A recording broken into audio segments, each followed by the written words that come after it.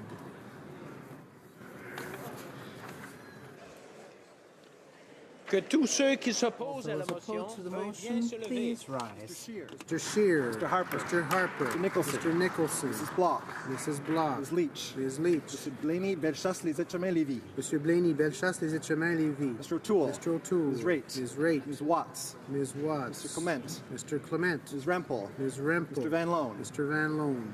Mr. Strahl. Mr. Straw. Mr. Clark. Mr. Clark. Mr. O'Brien. Mr. O'Brien. Mr. Polius. Mr. Polius. Mr. Poiliev. Mr. Poiliev. Mr. Workington. Mr. Workington. Mr. Bazan. Mr. Bazan. Mrs. McLeod, Kamloops, Thompson, Caribou. Mrs. McLeod, Kamloops, Thompson, Caribou. Mr. Reed. Mr. Reed. Mr. Anderson. Mr. Anderson. Mr. Brown. Mr. Brown. Mrs. Vecchio. Mrs. Vecchio. Mr. Abultaïf. Mr. Abultaïf. Mrs. Wong. Mrs. Wong. Mr. Fast. Mr. Fast. Mr. Deltel. Mr. Deltel. Ms. Gledoux. Ms. Gledoux. Mr. Warwa. Mr. Warwa.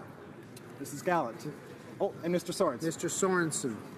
And Mrs. Gallant. Mrs. Gallant. Mr. Allison. Mr. Allison. Mr. Carey. Mr. Carey. Mr. Chong. Mr. Chong. Mr. Lozon, Stormont, Dundas, South Glengarry. Mr. Lozon, Stormont, Dundas, South Glengarry. Mr. Lukiski. Mr. Lukiski. Mr. Miller, Bruce, Gayo, and Sound. Mr. Miller, Bruce Gray, Owen Sound. Mr. Tilson. Mr. Tilson. Mr. Trost. Mr. Trost. Mr. McKenzie. Mr. McKenzie. Mr. Sweet. Mr. Sweet. Mr. Albrecht. Mr. Albrecht. Mr. Calkins. Mr. Calkins. Mr. Gould. Mr. Gould. Mr. Lake. Mr. Lake. Mr. Shipley. Mr. Shipley.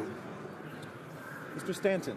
Mr. Stanton. Mr. Dreeshen. Mr. Dreeshen. Mr. Kent. Mr. Kent. Mr. Lobb. Mr. Lobb. Mr. McColman. Mr. McColman. Mr. Richards. Mr. Richards. Mr. Genereux. Mr. Genereux. Mr. Sopak. Mr. Sopak. Mr. Albus. Mr. Albus. Mr. Falk. Mr. Falk. Mr. McGuire. Mr. McGuire. Mr. Barlow. Mr. Barlow. Mr. Iglinski. Mr. Iglinski. Mr. Arnold. Mr. Arnold. Mr. Berthaud. Mr. Berthaud. Mr. Broussard. Mr. Broussard. Mr. Cooper. Mr. Cooper. Mr. Diot. Mr. Diot. Mr. Doherty. Mr. Doherty. Mr. Jennis. Mr. Jennis. Mr. Godin. Mr. Godin. Ms. Harder. Ms. Harder. Mr. Genereux. Mr. Genereux. Mr. Kelly. Mr. Kelly. Mr. Kitchen. Mr. Kitchen. Mr. Commit. Mr. Commit. Mr. Leipert. Mr. Leipert. Mr. Macaulay, Edmonton West. Mr. Macaulay, Edmonton West. Mr. Nader. Mr. Nader. Mr. Nuttall. Mr. Nuttall. Mr. Reyes. Mr. Reyes. Mr. Soroya. Mr. Soroya. Mr. Schmale. Mr. Schmale. Mr. Shields. Mr. Shields. Mrs. Stubbs. Mrs. Stubbs. Mr. Vierson. Mr. Vierson. Mrs. Wagenthal. Mrs. Wagenthal. Mr. Waugh. Mr. Waugh. Mr. Weber. Mr. Weber. Mr. Julian. Mr. Julian. Ms. Ashton. Ms. Ashton. Mr. Christopherson. Mr. Christopherson. Mr. Angus. Mr. Angus. Mr. Davies. Mr. Davies. Mr. Donnelly. Mr. Donnelly. Mr. Massey, Windsor West. Mr. Massey, Windsor West. Mr. Garrison. Mr. Garrison. Madame Boutin-Sweet. Madame Boutin-Sweet. Ms. Matheson. Ms. Matheson. Monsieur Dubé. Monsieur Dubé. Madame Laverdière. Madame Laverdière. Madame Brosseau. Madame Brosseau. Monsieur Boulris. Monsieur Boulris. Ms. Kwan. Ms. Kwan. Mr. Rankin. Mr. Rankin. Madame Moore. Madame Moore. Mr. Duval. Mr. Duval. Monsieur Aubin. Monsieur Aubin. Monsieur Nantel. Monsieur Nantel. Monsieur Caron. Monsieur Caron. Monsieur Saganache. Monsieur Saganache. Madame Quash. Madame Quash. Madame Sans Souci. Madame Sans Souci. Monsieur Choquette. Monsieur Choquette. Madame Trudel. Madame Trudel. Mr. Blakey. Mr. Blakey. Mr. Weir. Mr. Weir. Ms. Benson. Ms. Benson. Mr. Stetsky. Mr. Stetsky. Mr. Canning. Mr. Canning. Mr. Johns. Mr. Johns. Ms. Malcolmson. Ms. Malcolmson. Mr. Weir. Mr. Weir. I'm sorry, correction, Mr. McGregor. Mr. McGregor. Ms. Hardcastle. Ms. Hardcastle. Ms. Blaney, North Island, Powell River. Ms. Blaney, North Island, Powell River. Madame Hughes. Madame Hughes. Monsieur Fortin. Monsieur Fortin. Monsieur Plamondon. Monsieur Plamondon. Monsieur Sainte-Marie. Monsieur Sainte-Marie. Monsieur Marcil. Monsieur Marcil. Madame Posé. Madame Posé. Monsieur Beaulieu. Monsieur Beaulieu. Monsieur Barsalou-Duval. Monsieur Barsalou-Duval. Madame Gill. Madame Gill. Ms. May, Saanich Gulf Islands. Ms. May, Saanich Gulf Islands.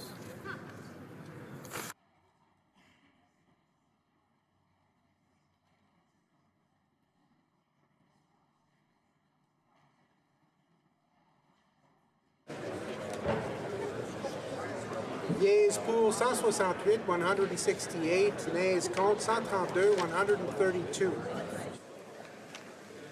Je déclare la I motion declare the adoptée. motion carried. For orders of the day. Government orders, government bills, comments, resuming debate at second reading of Bill C-15, the Budget Implementation Act 2016, and on the amendment of Ms. Raitt.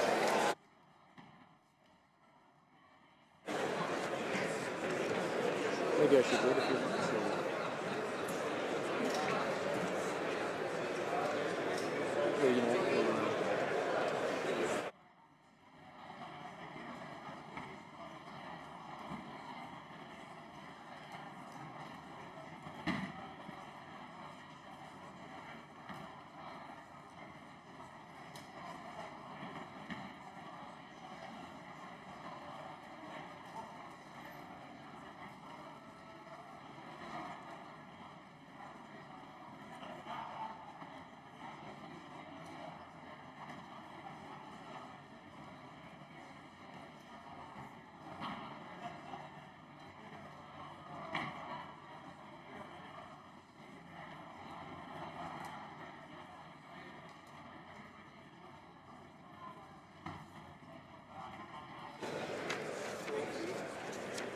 I want to remind the members of the House, j'aimerais rappeler aux membres, aux députés que remind members nous avons des that affaires à accomplir ici. we I want to have remind work to everyone do that we here. have business to resume. If you've got a discussion, please take it outside. Okay.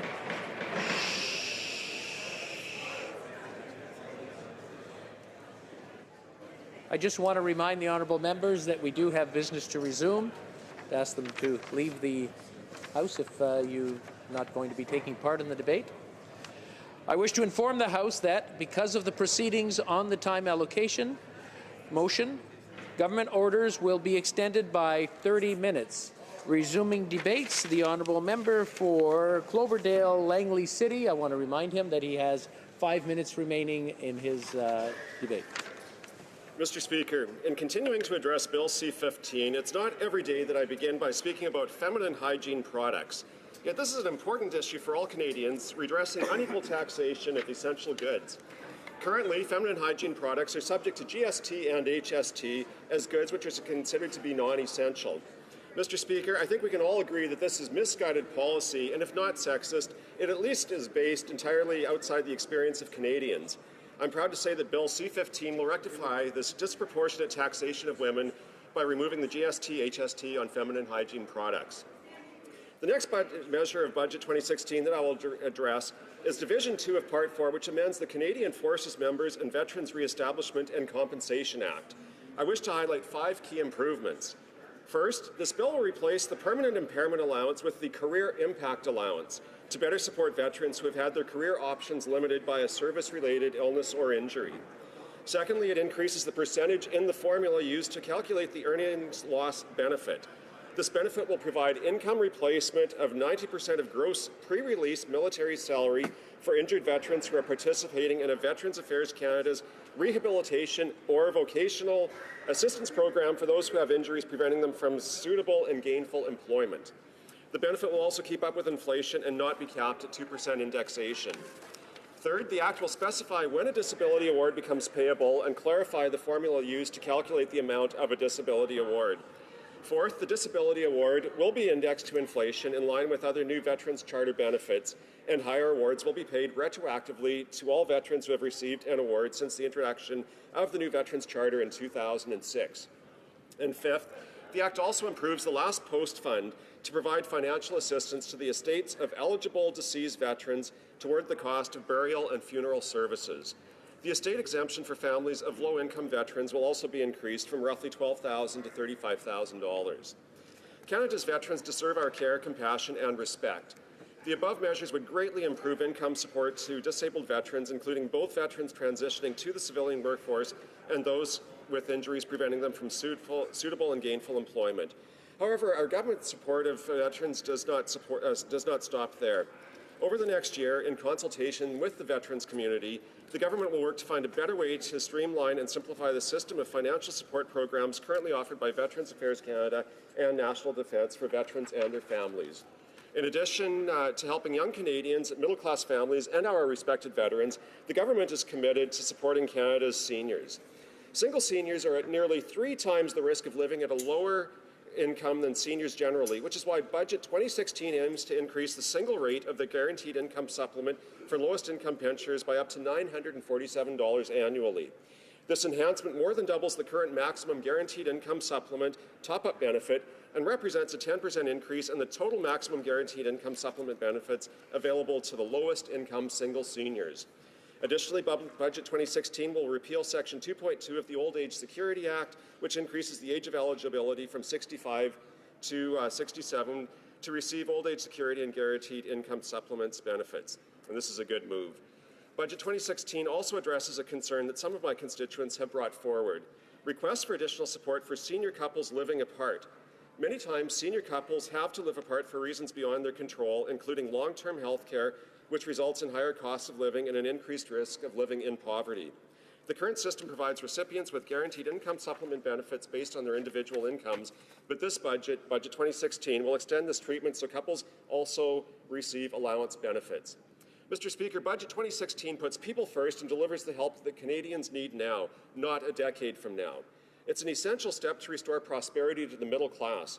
When you have an economy that works for the middle class, you have a country that works for everyone. Budget 2016 reflects a new approach for the government, one that offers immediate help to those who need it most and sets the course for growth for all Canadians. With the implementation of Budget 2016, the Government of Canada invests for the years and decades to come. We invest for our seniors, our veterans, our children and grandchildren, so that we all may enjoy a more prosperous and hopeful Canada. Mr. Speaker, thank you. Questions and comments? The honourable member for Windsor West. Thank you, Mr. Speaker, and I thank my colleague for his intervention on this very important bill and also the current situation we have right now with regards to limiting debate. I'd also like to first pay tribute to Judy Washa-Lisa Lees, who was in this Parliament for many years as a New Democrat, pushing for the elimination of taxes on women's hygiene products, something that's been going on for her efforts basically going back to the early 1990s. And she deserves a lot of credit for what's finally taking place here today.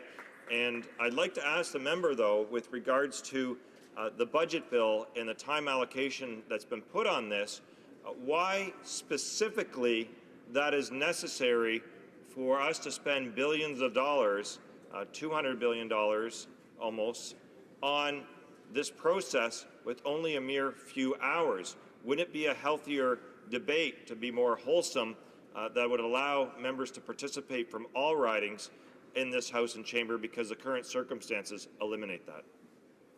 Member for Cloverdale, Langley City. Mr. Speaker, I'd like to thank the member opposite for the question. As we heard this morning during discussion, Canadians have been talking about what's in this bill in the budget since the beginning of the campaign period. We were elected as a government to bring forward the many commitments that have been included in Bill C-15. There has been lots of discussion. Members have been talking about this over the last couple of days. Our government feels that it is time to move forward with the implementation of the bill and the very important measures that are contained here. We have issues, promises such as the Canada Child Benefit that are very important to Canadians. It's something that my constituents are looking forward to. We need to have this bill in place so we can start paying those benefits to Canadians in July. And therefore, I support the motion, moving forward to vote and get this bill into play. Thank you. Questions and comments? The honourable member for Saanich Gulf Islands. Thank you, Mr. Speaker, and I thank my honourable colleague for his presentation. I'm very disappointed that we've seen closure invoked on this bill. It was the past tradition of Parliament. I did some research some years ago that in a 40-year period, there had been 7 times closure was invoked. Unfortunately, under the previous government, in a 4-year period, 100 times closure was invoked. And I was hoping that in this new Parliament, we would not see the use of closure. And I certainly hope it will be rare. I lament its use here because I don't see the urgency. I think we should be debating this properly. And I would ask my honourable friend that, given that there are some measures in this bill that are ones that are eagerly awaited and others that can take their time, was there any one particular item in his mind that require bringing back to this place a routine use of a measure which is an affront to democratic debate in Parliament? The honourable member for Cloverdale, Langley City. I'd like to thank the member for her question. As I noted, there has been discussion on the items contained within our budget, and for me, a really critical piece, as I noted, is the Canada Child Benefits. My understanding is that we need to have the legislation completed in order for that program to roll out. In my riding of Cloverdale, Langley City, during the campaign and right through until today, the number one issue I keep hearing about is the cost of living for Canadians and trying to get ahead, particularly families with young children. And so this bill will do great things for families that are struggling to make ends meet, to put their kids in activities. And so I feel that we need to move forward with the discussion, the vote on the bill, the implementation of it, so we can get those funds flowing to families who are needing it the most. Thank you. Reprise du débat, l'honorable député de... The honourable member for Joliette. Thank you, Mr. Speaker. I just want to indicate to the House that I'm very pleased and fortunate to be speaking on this bill because this is the third time we've had closure invoked. We have very little time to continue to debate. First of all, we had closure invoked for the Air Canada Public Participation Act, the amendments to that. We didn't get to the fourth round, and therefore I didn't get to speak then, but I'm going to use my time wisely. The first point I'd like to make about C-15 is on tax havens. The government boasts about earmarking over $400 million to trying to catch tax cheats who use tax havens. But the problem is that tax havens are legal. It's legal to use them. And that's why there's $200 billion in Canadian assets tucked away in tax havens. The main one is Barbados. And I'd just like to draw a comparison.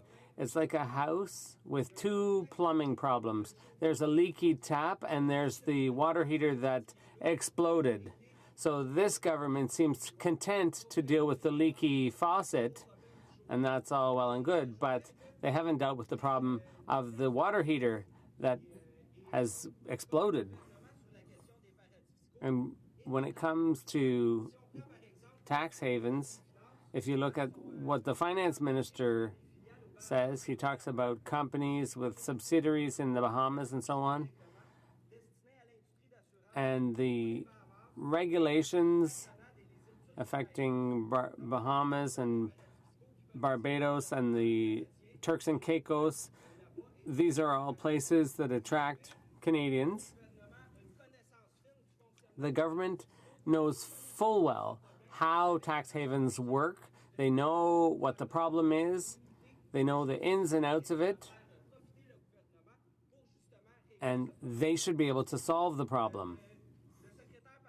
The parliamentary secretary to the finance minister, his former associate, is also active in tax havens in the Turks and Caicos. This is not news.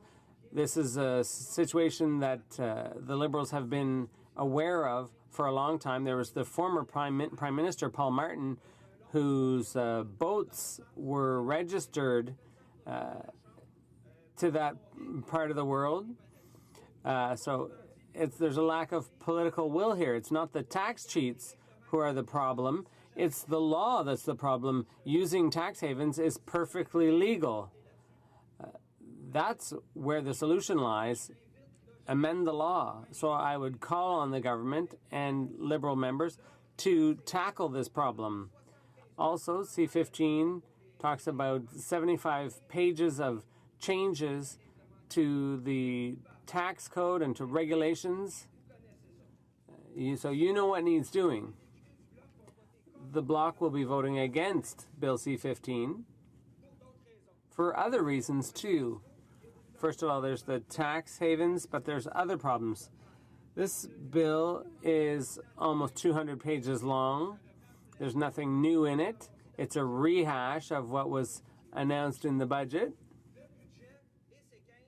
The budget and C-15 don't meet Quebec's needs, Quebec's specific needs. There's nothing for cities, nothing to help with cutting-edge industries. C-15 doesn't help the regions of Quebec, rural regions, nothing for agriculture, fisheries and forests, nothing to stimulate economic activity in the regions, and obviously it was important to do something in that area. There's nothing for the unemployed, or very little. For example, extending benefits and boosting benefits to help the oil patch does nothing to help Quebec, and that's really sad and disappointing.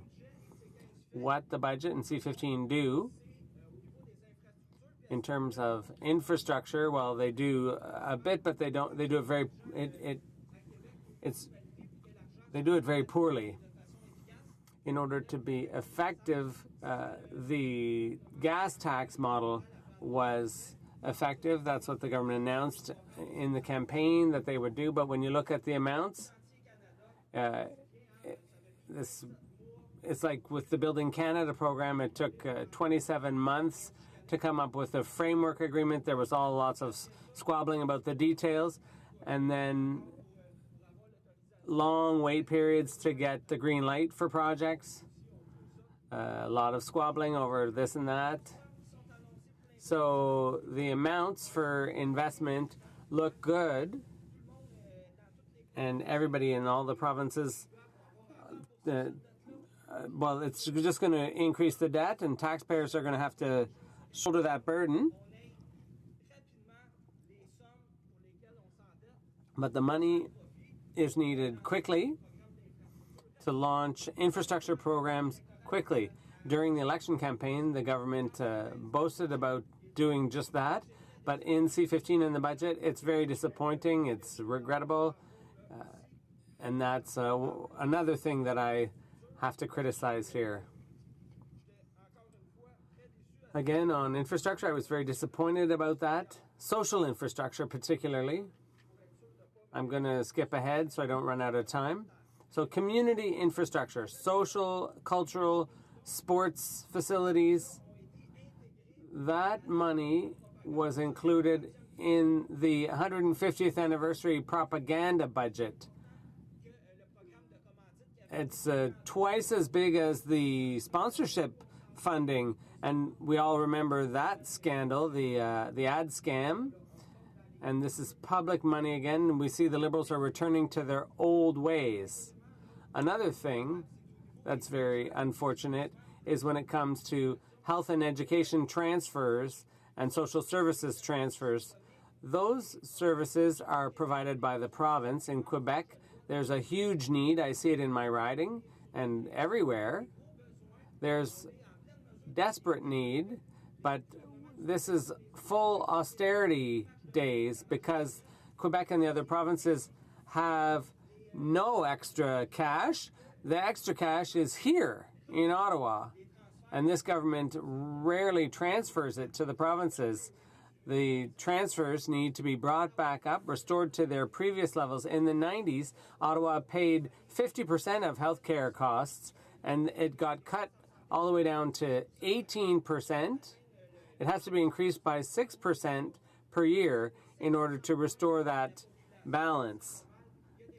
Things are going poorly when it comes to healthcare and social services and education. There has to be an increase in transfers to get back to the levels of the 90s before the drastic cuts were made. EI, I mentioned it briefly. The extension of benefits is just in certain areas. It's not across the board. Quebec is excluded, and that's going to bring back the famous black holes. This affects seasonal workers. They don't have enough hours. They work through the summer, then they get their benefits for a while, but then they're cut off. They have a dry spell where they're getting no benefits until the season picks up again. So there's nothing to help people bridge that gap, and that needs fixing. Same thing goes for the EI fund. How is it that it's still part of the consolidated revenue fund and it's not kept separate? $1.7 billion was scooped out of the EI fund to go to other programs, but EI is supposed to be an insurance program for workers. Only 4 out of 10 unemployed workers qualify. And for women, it's two-thirds of female claimants are excluded. So it's even worse. EI's an even rawer deal for women. And that's terrible. I don't have much time left. I still have a lot to say about the economy and research and development. Canada is one of the worst countries when it comes to funding for R&D. Quebec has a heightened need but its needs have been ignored, and so that's why we'll be voting against C-15. Questions and comments? The honourable member for Winnipeg North. Mr. Speaker, I appreciate the comments from the minister, from the member. I must say that, Mr. Speaker, that when I look at the budget implementation bill, I see that there's a lot in there that really is what Canadians want to see.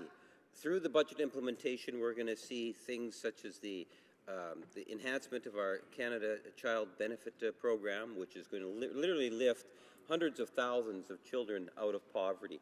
We see the implementation for our seniors, the Guaranteed Income Supplement. For so many years, we hear about how we need to support our seniors. And, Mr. Speaker, this particular increase is going to substantially support seniors that are on fixed income that need that top-up. Hundreds of additional dollars. These are type of programs that are going to be taking effect starting in July 1. It is very much a progressive piece of legislation that really meets the needs of a lot of social concerns, along with a great deal more. But my question to the member is, would he not acknowledge that within this budget implementation program, that there's going to be a great number of Canadians that will benefit by its passage?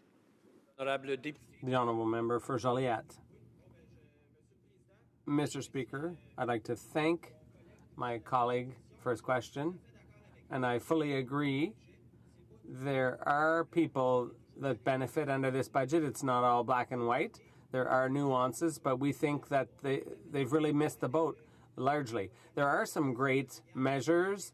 The family benefit will have a genuine impact. We didn't want it to be taxable, but it is. But anyway, and another thing that we've been asking for since 2007, it's been our something that we've campaigned on, and there's things for seniors. We've tabled 5 motions here in the House. There were 2 unanimous resolutions passed by the Quebec National Assembly, and that is in C-15. So we're very happy about all those things. There's other good things too, restoring the labor-sponsored funds that'll help small businesses to innovate. So some measures are good, but on the whole, Quebec's needs, health transfers, infrastructure funding, EI, innovation, and tax havens, well, Liberals have really missed the boat on those things. That's what we're critical of, and we want that fixed. Thank you. Questions and comments? The honourable member for St. Hyacinthe Bagot. Thank you, Mr. Speaker. I'd like to congratulate my colleague on his speech. He does a good job mentioning that it's a privilege for him to take the floor in the House on this issue, because I think Quebecers who voted Liberal thought they were voting for change, and they should know that they should be disappointed, because this government may talk openness and transparency, but they're trying to pass an omnibus bill using time allocation. So obviously, where's the change? This is a lot like the past 10 years of Conservative government. He also did well to mention the problem of tax havens, because we're deprived of those revenues, and it makes it difficult for the government to redistribute the wealth. The gap between rich and poor is growing. The 100 richest Canadians have more than the 10 million poorest. So my question is this stopping far short of where we should have gone with the budget for seniors, even with what has been done to help poor seniors? Couldn't we have gone further? Same thing for EI and for supporting small business in the regions. Couldn't the Liberals have gone further? The honourable member for Joliette. I'd like to thank my colleague from St. Hyacinthe Bagot for her question. I fully agree. The Bloc agrees. The Liberals could have gone much further. The tax haven issue is the elephant in the room. The poorest and even the middle class are struggling with limited means. They're always paying more and getting less service in exchange for higher taxes. They're getting the squeeze more and more. And the top 1% or 0.1% of the richy rich they take off with the puck, if you will. They use tax havens and so on. And this budget could have gone a lot farther. For example, with the GIS, it should be mandatory. Resuming debate, the honourable member for Marc-Aurèle-Fortin. Thank you, Mr. Speaker. Although the budget was tabled last March, allow me to take the floor today to add my voice to those who've already spoken to it. But first of all, before going any further, I'd like to take a moment to once again thank the people of Marc-Aurèle-Fortin who gave me their trust. As I rise today, I am keenly aware that I am indebted to them for giving me the privilege to represent them here in the House. Like all my colleagues, I had to work hard in my riding to get here today.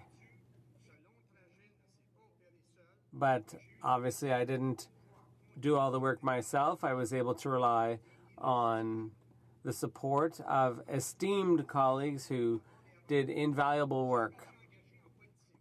I got into politics because my motivation is my constituents who make me so proud. And they give me the energy and the desire to come here to represent them. In my earliest speeches here in the House, I mentioned that Marc-Aurèle-Fortin is a very wealthy riding, wealthy in terms of its people. And I was able to observe that once again when I went back to Laval and was invited to celebrate the anniversaries or the birthdays of two 100-year-old constituents, two women who are 100 years old in my riding. They have a contagious smile. This Prime Minister government is committed to improving the quality of life for seniors. Seniors like these two illustrious ladies from my riding who have seen this country grow through the years. Earlier this year, my honorable colleague from Yukon mentioned that one grades the success and efficiency of a country by how it treats its most vulnerable. Le secret de ce gouvernement contribue. This government is building our society brick by brick. Mr. Speaker, we will attempt to make our society a place where we care about our seniors and most vulnerable. Keep in mind the Greek proverb, a society reaches greatness when seniors plant trees knowing full well they'll never benefit from their shade. It is completely possible to give our parents the support they need. It's imperative to treat our seniors with dignity and respect. And you know, Mr. Speaker, dignity and respect, everyone deserves that.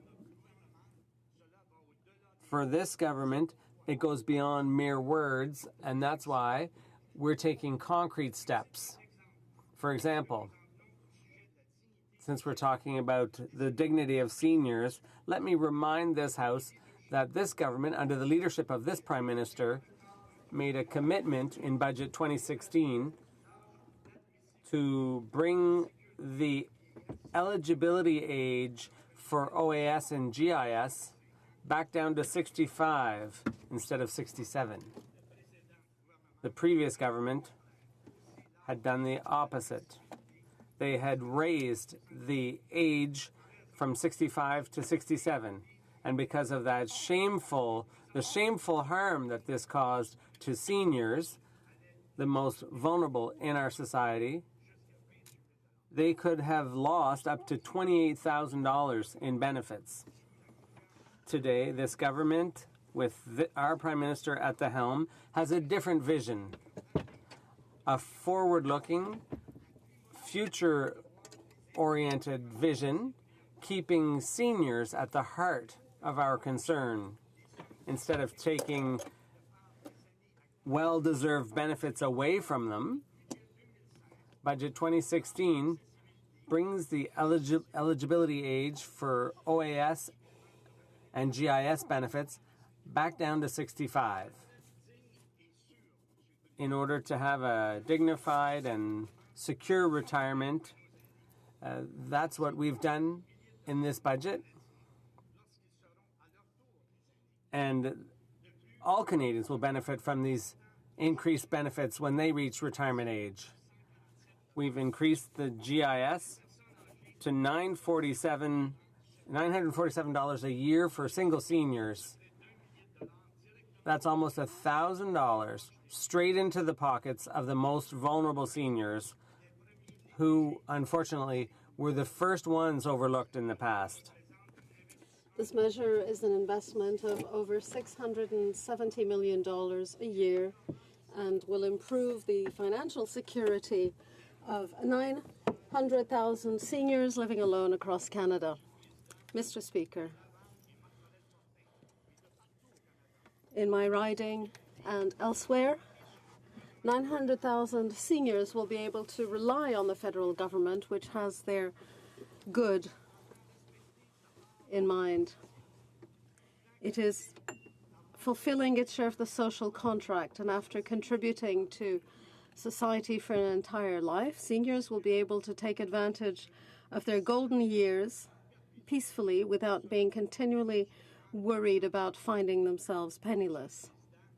Mr. Speaker, my colleagues and myself, as well as all those who come to work every day on the Hill, all realize very happily that spring, warmth and sunny days are back. We have only to cast a glance on the green lawn in front of our Parliament, and we can see young people who come here to play, young people who will take advantage of Canada's democracy and who are part of the social contract. They're eager to work and eager to contribute to society. It's our duty to respect their future and to respect seniors who once played on those lawns themselves. We need to guarantee those young people that they won't have to live in fear of remaining penniless. We must ensure that they can have hope and peace of mind in their later years. These seniors who once played on the lawns mustn't come back to this hill with bitterness in their hearts, but rather with the ability to testify to the security they have been given. Today and tomorrow, the functioning of our society must be one where seniors are helped. Our government has promised that, and with Budget 2016, we will be able to say loud and clear that our government has taken action. Thank you, Mr. Speaker. Questions and comments. Questions et commentaires for South Surrey, White Rock. Thank you very much, Mr. Speaker, and I want to thank the member for his speech. And I know he wants accurate information, so I know that he knows that the Conservative government did not raise the age to 67. In fact, that was going to be implemented in 2020. So I know he wants to make sure that that's correct information. But my question is this, and he mentioned very eloquently the trust of his constituents and how they have given him trust, and Canadians across the country. And I just want to ask the member if he can comment on how his constituents feel when there was a promise during the election of a $10 billion deficit, and it is now 3 times that amount with no plan for a balanced budget. Député de Montréal-Fortin. Monsieur le Président, je pense que je n'ai pas à répondre à ça. Le budget le dit très bien. Nous sommes là pour nos aînés. Et dans ma circonscription, je peux vous assurer que tous nos aînés vont profiter de cette mesure qui est très logique et très bien acceptée. Merci. The translation was not working there. Je me demande si... I wonder whether the honourable member for Macquarie-Fortin could repeat what he said, the last 30 seconds of what he said. The honourable member for Macquarie-Fortin. Oh, still in French? Yes. Well, I was saying that unlike what people believe on the other side of the House, we, the seniors of Macquarie-Fortin, are extremely happy with the measures established, that our government has established, which will benefit all seniors, not only in my riding, but across Canada. The honourable member for Berthier-Masquinongé. I'd like to thank my colleague for his speech in the House. He talked about the budget and the importance of supporting seniors and young people. But in the budget that the Liberal government has tabled, there is no mention of agriculture at all. You know well, Mr. Speaker, that agriculture is very important to the Canadian economy. The former Conservative government promised compensation for the dairy and poultry industry, given the trade agreements in place. This compensation amounts to $4.3 billion. It's significant. In the budget tabled by the Liberal government, there was no mention of agriculture, nor was there any mention of compensation for the industries in question. I'd like the honourable member to comment. The honourable member for Macquarie-Fortin. Mr. Speaker, I'd like to thank my colleague. This morning, I wanted to focus on seniors across Canada. That doesn't mean that I don't support measures for farmers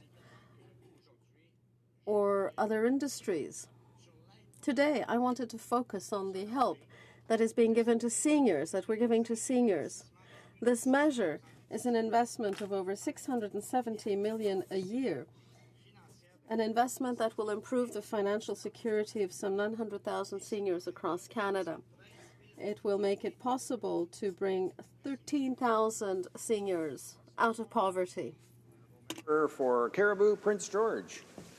Thank you, Mr. Speaker. And there's a reason why the honourable colleague from across the floor doesn't want to answer that and wants to focus on the seniors one. It's because, again, did not answer our honourable colleague about the agriculture. And again, another string of broken promises is what we're seeing with this Liberal government.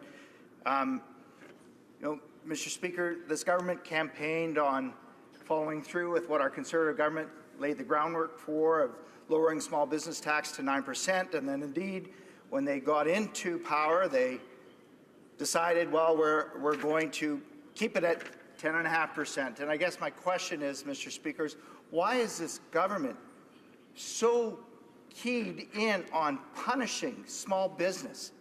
You know, the parliamentary budget officer just tabled a report that this is going to cost millions in GDP and thousands of jobs throughout Canada. They are just negligent in towards small business. And I'm wondering why, through you, Mr. Speaker, why this government is punishing small business owners. The honourable member for Macquarie-Fortin. Mr. Speaker, I'd like to thank the honourable member for his question. But I think we need to understand that the Minister of Finance has not only spoken frequently about agriculture, but included it in the budget. I would ask the honourable member to reread the budget, and he may change tack. The honourable member for Barrie-Innisfil.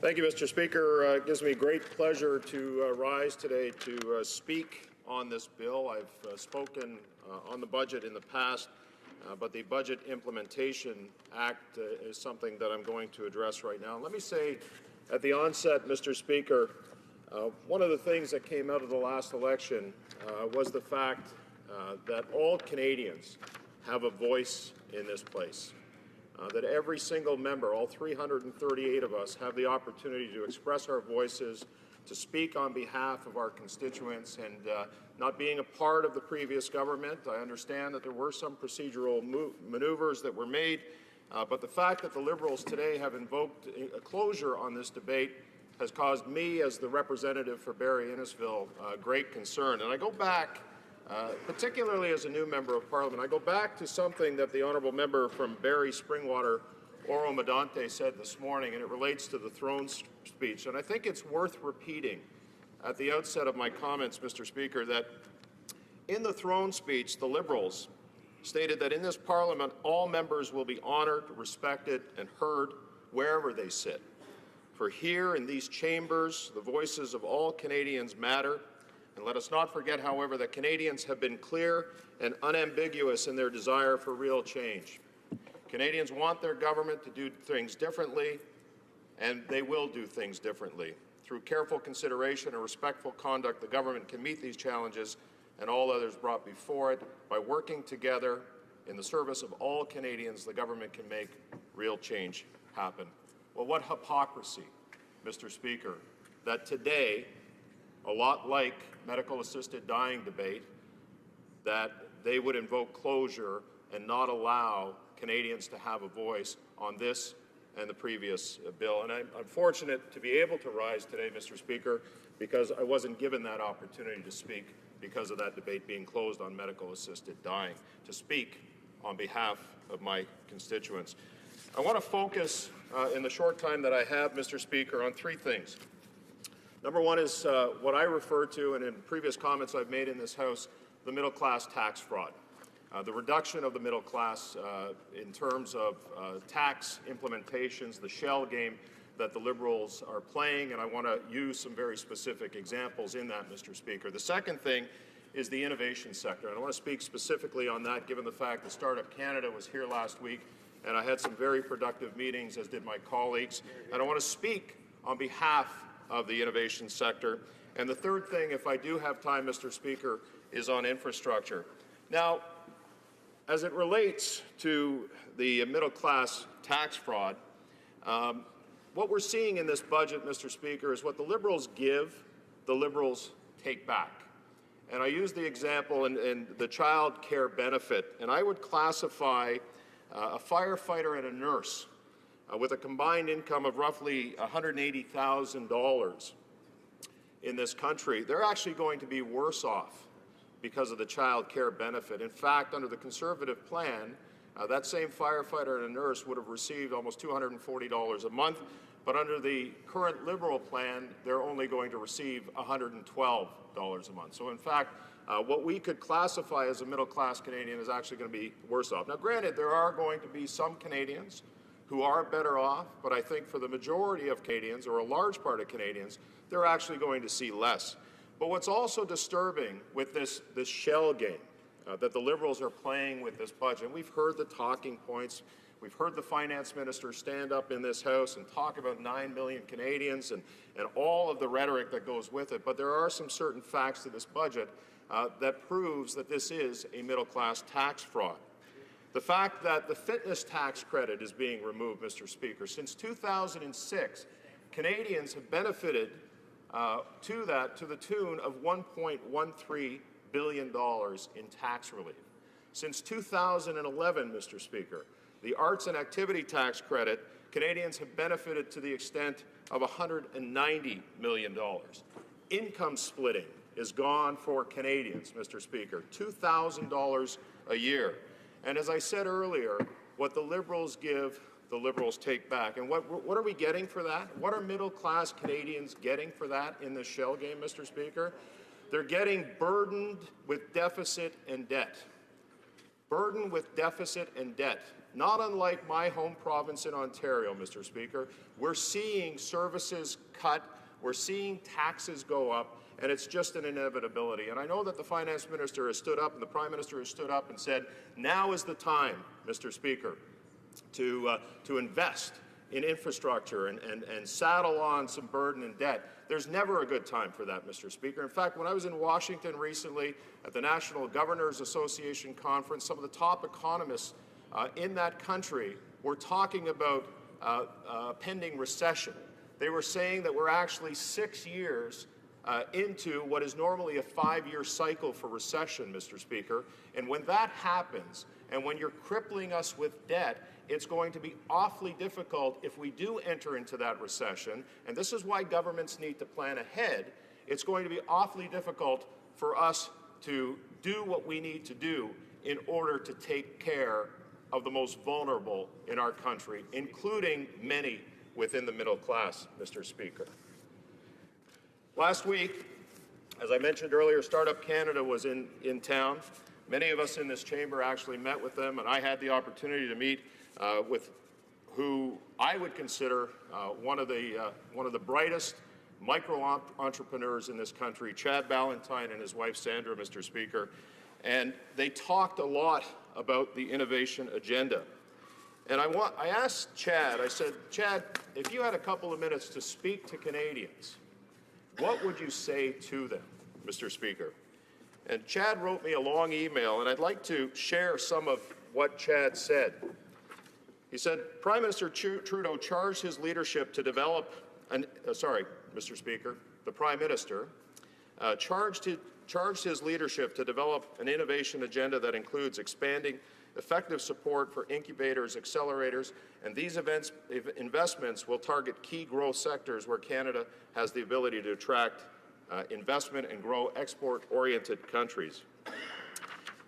Startup Canada would merit a seat at the table when the Advisory Council for the Innovation Agenda is established. Startup Canada, with its vision of an innovation nation, has in place the only nationwide network to support, nurture, and educate entrepreneurs as they launch and build their companies.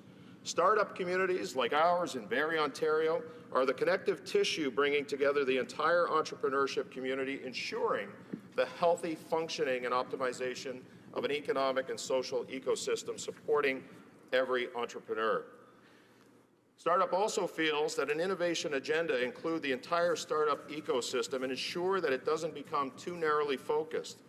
The agenda proposes pouring investment into a handful of clusters. This is too narrow a focus and limits the investment opportunity to only later stage enterprises and R&D tech sectors, and ignores the early stage startups and service-based companies, which are the foundation of our economic engine in Canada, Mr. Speaker. There's little, if any, funding for these communities in this budget, and companies that are post-R&D, despite their sector focus, they recommend to fund innovation throughout the entire ecosystem and support the more than 150,000 people that are part of the micro-entrepreneurs, the startup communities in this country. And lastly, Mr. Speaker, on the issue of infrastructure, and I know a lot's been made with respect, a lot's been said with respect to infrastructure. I said this earlier when I was speaking on the budget, and we heard it earlier today from the member from the Bloc Québécois. The easiest way to make sure that infrastructure money flows out that door, Mr. Speaker, is to do something with the gas tax. Either double it or triple it. The Liberals have put billions towards infrastructure. One of the things that they said, Mr. Speaker, during the campaign, that infrastructure was not effectively a Liberal issue, a Conservative issue, it wasn't an NDP issue, it was a Canadian issue. And the purest, fairest, and simplest way in order to ensure that communities across this country get what they need in terms of infrastructure with a criteria that is already in place is to make sure that we use the gas tax formula as a means to do it, Mr. Speaker. Now, we've been seeing over the last couple of weeks and couple of months a lot of announcements by the Liberal Party and Liberal-held ridings, right? We need to make sure, Mr. Speaker, that that money gets to communities that need it. It doesn't matter whether it's Prince George Caribou, it doesn't matter whether it's Nanaimo, Ladysmith, or Barrie Innisfil. There is a need across this country, Mr. Speaker, and using the gas tax formula to provide infrastructure funding, to me, as a former city councillor, is the purest, is the only way to ensure fairness and transferability in that system, making sure. Now, I know, Mr. Speaker, in the past that the member from Spadina-Fort York has said that municipalities have used the gas tax funding to decrease taxes in their municipalities. I've not seen any evidence at all, Mr. Speaker. Thank you for your time. Thank you. Questions and comments. The The Honourable Parliamentary Secretary to the Government House Leader. Thank you, Mr. Speaker. The member in addressing the budget brings up what I think is a really important issue, and that is investing in Canada's infrastructure. Made reference to the fact of his previous role as a councillor. And I would agree in terms of just how important it is to recognize that Canada has a great deal of infrastructure that needs to be worked on and improved. And that's why I think when we take a look at this budget, you'll find that it is the largest amount of money that's not only being allocated in a budget towards infrastructure, Mr. Speaker, but we are looking at investing today in Canada's infrastructure. And my question to the member is, he understands the importance of getting the money to the different communities. Would he not agree that what we're doing is, by investing in Canada's infrastructure, in essence, we're building a healthier, more robust economy, because often the infrastructure feeds into economic activity and creating opportunities for Canada's middle class and beyond. Member for Barrie Innisfil. Thank you, Mr. Speaker. You know, one of the things when you look at the budget and you look at the deficit that's being created, a lot of it goes to ongoing programs. So I think it's again, it comes back to the shell game. And as a former city councillor, you know, I can speak to the infrastructure. I was chair of the infrastructure committee, so I know full well what the infrastructure deficit was in the city of Barrie, and it kept growing every year. So there's no question about it that an infrastructure investment is required. In fact, the previous government made significant infrastructure investments. What I'm talking about, Mr. Speaker, is not politicizing the fact that these infrastructure investments need to be made and going to communities. And there's only one way in my opinion, to not politicize that, and that's to use the gas tax formula. Mr. Speaker, for example, the city of Barrie receives $1.8 million a year in gas tax money. If we double or even triple that, that will improve the transit system in my city by having the ability to purchase 6 buses. It doesn't politicize the process. It gets the money to where it needs to go so that Canada can benefit from infrastructure investments, not just Liberal ridings, Mr. Speaker. Questions and comments. Question commentaire. The Honourable Member for Foothills. Thank you, Mr. Speaker. I want to thank my colleague for his speech and the hard work that he's doing in terms of industry and innovation. But he did touch on his speech about another program that's being impacted in this budget bill, and that is the Child's Fitness Tax Credit. I remember when the previous government brought in that tax credit in 2006. It was a huge benefit to my wife and I. We had a child in hockey, another daughter in volleyball, another daughter in dance. And I know how much that Child's Fitness Tax Credit meant to us as a low middle-income family. And when I was going around my riding during this past election, telling constituents that not only are we going to protect the Child's Fitness Tax Credit, but double it to $1,000 per child, the feedback that I got was overwhelming, absolutely phenomenal. How many people were in support of that, how many people took advantage of it, and how important it was to ensure that their kids remained healthy and active and could participate in some of these programs. This is a program that I think benefited every single Canadian family with children. And I'd just like to ask my colleague what he feels the impact is going to be on Canadian families and our children by eliminating the Child's Fitness Tax Credit. For Barrie Innisfil. Thank you, Mr. Speaker, and I want to thank the honourable member for his question. I mean, listen, I am the epitome of a middle-class family. 4 kids, a beautiful wife, Mr. Speaker. All of them have been active in sports. We have, as a middle-class family, used that fitness tax credit to our advantage. And it hasn't, in the overall scheme of things, it hasn't been much, maybe $150 in terms of a tax credit. But when you multiply that by 4 children, Mr. Speaker, that meant $600 in tax relief for my family. And as I said in my presentation, Mr. Speaker, that the fitness tax credit since 2006 have benefited Canadian families to the tune of $1.13 billion. That's $1.13 billion that those families have been able to use to put their kids in sports. And I think from a fitness standpoint, from a health standpoint, we as a government should be encouraging, as a member of this House, we should be encouraging families. We shouldn't be discouraging them by taking away these types of credits to put their kids into physical activity, because that physical activity helps in the overall health and wellness of the children of our country, Mr. Speaker. Resuming debate, the honourable member for Egmont. Thank you, Mr. Speaker. It is indeed a pleasure for me, an honor and a pleasure for me to rise in the House today as the newly elected Member of Parliament for Egmont to speak to Bill C-15. But before I get to my comments on the budget, Mr. Speaker, I want to acknowledge the situation that's occurring in our sister province of Alberta, and primarily the community of Fort McMurray. After all, Fort McMurray, the oil industry of Alberta and Saskatchewan, is the single biggest employer in my riding. We depend on this part of Canada for a lot of the jobs that are created there. And I want to acknowledge as well, Mr. Speaker, that Islanders will be there to support the community of Fort McMurray in their time of need. We are a generous society. Canadians in general are generous, and we all reach out to those in Fort McMurray. Mr. Speaker, for the last number of weeks, I've listened intently to the debate in this House and to questions and question period since the budget was introduced. I was listening to the opposition rail on at length with their comments on the government's deficit budget.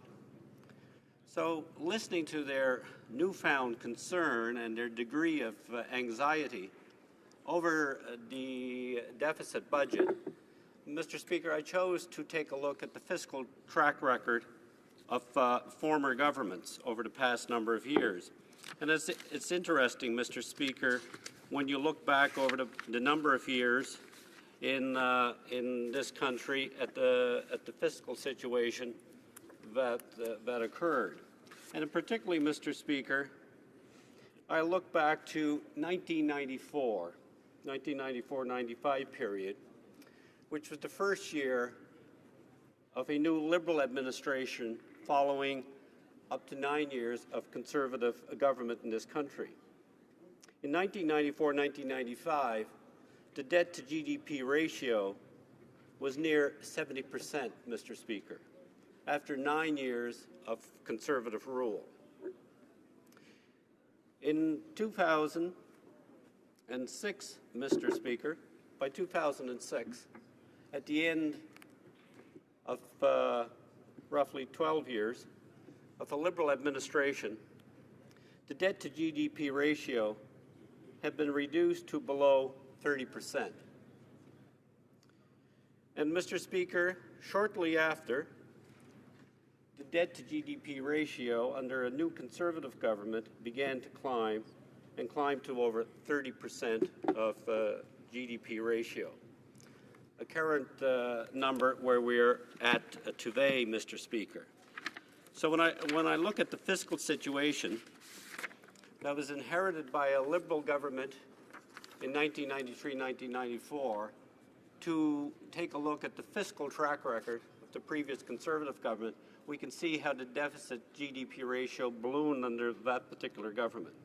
So I wanted to look more specifically at the past years from the former Conservative government, now the opposition.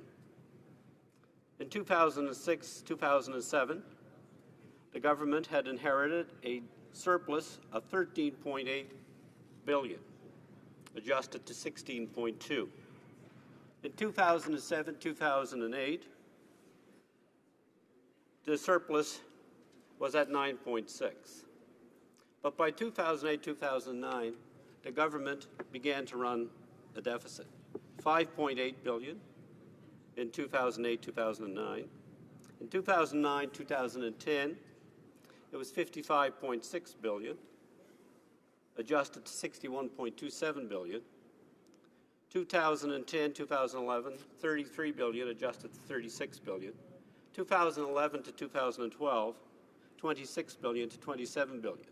2012, 2013, 18 billion. And 2013 to 2014, $5 billion. So, Mr. Speaker, obviously, the comments coming from now the opposition, who were then in the government at the time, clearly show that the government they were part of had no problem running deficits in this country. In fact, sizable deficits, and I'm told, I could be corrected, that the deficit accumulated over that period of time was some of the largest that this country incurred in any particular period. So where are we at today, Mr. Speaker? Our party was honest and frank with Canadians during the election, where we indicated that given the fiscal situation that was deteriorating, it was unlikely that in government we would be able to run a surplus. In fact, we indicated that given the fiscal situation at the time and the information before the party, we would anticipate a deficit of in the $10 billion range to implement the programs that we wanted to. So, Mr. Speaker, when you combine that, and my colleague, the Member of Parliament from Cumberland-Colchester, did some good research and gave it to me, since late summer till now, with the drop in the price of oil per barrel, the federal treasury has lost in the vicinity of somewhere over $18 billion over that period of time. Now, Mr. Speaker, as a government, we could have done a number of things. We could have brought in spending to do away with that deficit, but that would have forced us, Mr. Speaker, to abandon a number of the programs that we campaigned on, that we believed in, that we felt strongly that this country needed. Because, Mr. Speaker, first of all, I firmly believe that government's fundamental role is to address the needs of the most vulnerable. For too many years, this was an area that was neglected, and there will need to be significant efforts to address these matters. Over the last 30 years, Canadians at the top 0.1% have seen their incomes rise by about 155%. At the same time, 90% of Canadians have seen incomes rise by only 33% over the same time frame. Mr. Speaker, clearly something had to change. And the platform that I was most proud of as a candidate in the last election to run on, and a key part of the budget that I'm very proud to support and defend, is our position on the child benefit, Mr. Speaker. The child benefit is simpler, it is fair, it is tax-free, and is targeted to those who need it the most, low-income and middle-income families. And it is much more generous, Mr. Speaker, than the former program. And I can relate to one family, Mr. Speaker, in my riding, that will benefit significantly by this program. And a particular statistic, there's 5,111 children enrolled in the school system in Egmont. The average family will benefit by $2,300, and there are 4,150 families in my riding of Egmont. This adds up to $9,545,000 for my constituency alone, a real small constituency, Mr. Speaker, in the House of Commons. The second part, Mr. Speaker, that really impacted me the most during the election campaign was the financial distress that single seniors were feeling. That, as a candidate, really did impact me. I was surprised to the extent of financial hardship faced by single seniors. And the majority of these, Mr. Speaker, are women. So, Mr. Speaker, our change and our commitment to not only increase the GIS by 10%, but to restore the age of eligibility to age 65 was a significant component. And I want to, Mr. Speaker, quote a fact. According to researchers at Laval University, The Conservative plan would have increased the number of 65 and 66-year-olds living below the poverty line from 6% to 17%. Mr. Speaker, we in the Liberal Party felt that was unacceptable. We feel that we owe this segment of our population, Mr. Speaker, a reasonable living. And so I was proud of these two significant changes, Mr. Speaker, that will be brought about by the budget. And when the budget is implemented, people will see the benefit of this. Mr. Speaker, I want to close, only 2 minutes, on another area that we've seen significant reform. But at the same time, Mr. Speaker, I'm going to be a bit critical of my own government, and that is in the changes we made to the employment insurance system. Mr. Speaker, as a government, we should always target changes to address those most vulnerable in society. And on this particular measure, Mr. Speaker, we did not meet the needs of those short-term seasonal workers, a lot of who depend, in my riding, in extending their benefit period. Mr. Speaker, we did it for parts of the country, which I applaud. We made a lot of significant improvements in the system. But, Mr. Speaker, on this one case, I feel we have a lot more work to do, and I'm looking forward to continue to work on those issues in coming sessions, coming parliaments and budget. Thank you, Mr. Speaker. Questions and comments. Question commentaire. The honourable member for Edmonton West. Thank you, Mr. Speaker. I'd just like to clear up a few rather disingenuous comments by my colleague across the way just about past history. The truth is the Mulroney government inherited a massive deficit from the Liberal government. The deficits they ran were solely due to interest payments. They actually had a balanced operation budget. When the Liberals took over after that, they considered massive spending only until they hit a debt wall. They then balanced the budget on the backs of massive health care cuts to Canadians, massive cuts to our military. So there's not a record I would run on. Our previous government then balanced the budget, including increases in the health care. Now, the member across the way made a comment about being his government in the election campaign being honest and frank about the finances. They then went and broke their promise on the deficit. The $3 billion home health care promise was broken. There's no money in the budget for that. They broke their promise on their tax cuts would be revenue neutral.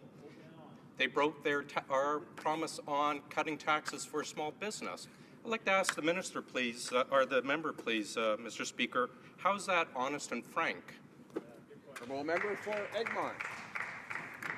Mr. Speaker, we were the only party that was candid during the election and said, given the fiscal situation as we could see it at the time, we were unlikely to balance the budget. In fact, we indicated that we would run a deficit that could exceed the $10 billion range, Mr. Speaker, while the other two parties, mainline parties, the Conservative Party and NDP, were saying to balance the budget. So standing here today, one would have to ask the question, in order to be at a balanced budget today, given what happened dramatically in the fall, and continues to be, with the decline in oil prices, where would be the areas that a Conservative government or an NDP government would have cut? We have made clear we were going to invest in Canadians. We've invested in a tax cut to the middle class, the child tax benefit, our seniors' increase in pension, Mr. Speaker. Those are all investments in Canadians. And I want to just finish on one point. Small business, first of all, need customers with money in their pockets to spend. That is the most important part of being a small business. You have to make a profit before you pay taxes. And to make a profit, you have to have customers with money in their pocket and the ability to spend. That's what's most important for small business. Questions and comments. Question commentaire. The honourable member, honourable député de... The honourable member for Saint-Hyacinthe-Bagotte. Thank you, Mr. Speaker. Our colleague says that he is proud of the recent Liberal campaign, but I imagine that constituents who voted for him voted for change. They heard promises about being more open, more transparent, and the first bill that we have to implement a budget is an omnibus bill, 179 pages. They've invoked closure here in the House. This promised change is probably not what citizens were expecting. They wanted something more democratic. The Liberals campaigned in the Atlantic region by promising a wholesale reform of the EI program. They said that they were going to provide better benefits, more benefits. So could my colleagues say whether this reform is what his people were expecting in the Atlantic? Mr. Speaker, I thank my colleague for the question. Of course we delivered change, the change that we campaigned on. We changed the tax rate for the middle class. We changed the child benefit, which has a significant impact to those most in need. We changed the GIS for single seniors, and we changed significant parts of the employment insurance system for the better. We changed the infrastructure program. In fact, we are adjusting it to the provinces on the East Coast that the criteria that the former government had in place was impossible for them to spend money and invest in their communities. So, Mr. Speaker, yes, I am proud of the change that we brought in, but we have more work to do in some areas, and my honourable colleague can identify that part of my comments that I was equally as critical towards my own government. Resuming debate, the honourable member for Louis Saint Laurent. Thank you very much, Mr. Speaker. And greetings to everyone here in the House and everyone listening to this budget debate. Mr. Speaker, I'll say from the outset that we're very disappointed with the turn of events, the fact that the government is muzzling debate on this very important issue. And this budget is a totally irresponsible one because it confirms that the government has no control over public spending, over our public finances, and they're going to make our children and grandchildren foot the bill for the excesses of today. On October 19th, Canadians voted. We're democratic. We respect the choice. But what was the state of the public finances?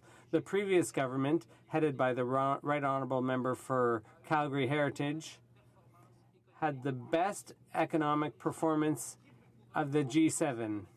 We were in first place in the G7 for the best GDP to debt ratio. We know this government brags that they have it, but we're the ones who generated it. Secondly, we did the best in terms of recovering from the last economic recession, and we had the best job creation record. Never before in 50 years had Canadians paid lower taxes than under the Conservative government. And the Finance Minister, I'm always pleased to trot out this document, the Department of Finance's document. We've been trying to table it, but the Liberals won't let us.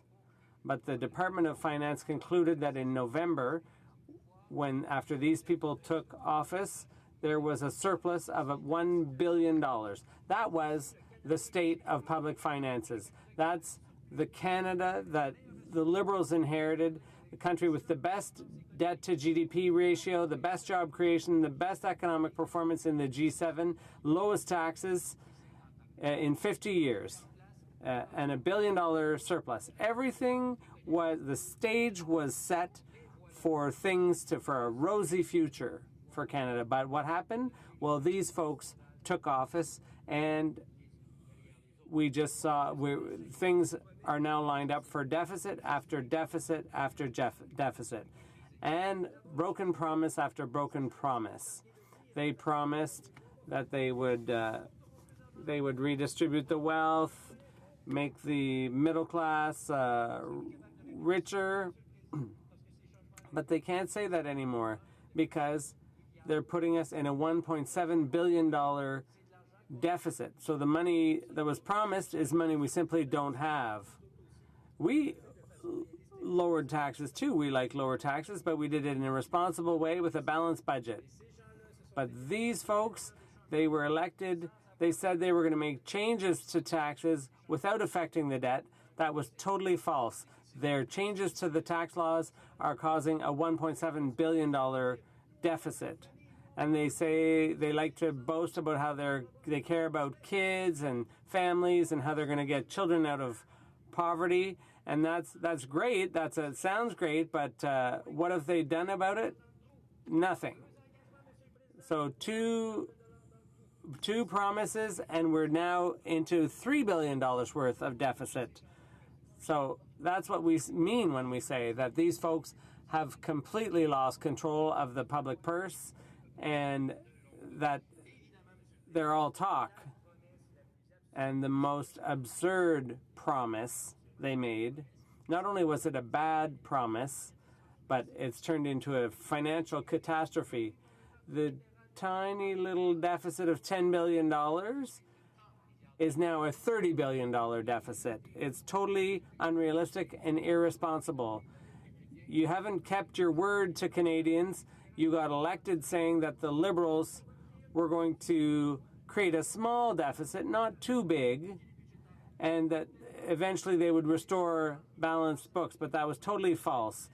The budget the situation over the next 4 to 5 years is going to put us $30 billion in the hole, and eventually it'll get the debt will reach $150 billion, and that's totally irresponsible toward future generations. And in situations like that, basically what's happening is there are two visions that are colliding. Previously, we had a responsible government. Now we have the current government who has no control over public spending, is acting like there's no tomorrow, spending like there's no tomorrow, and that's what we're seeing here. What's more, this government in the budget, they're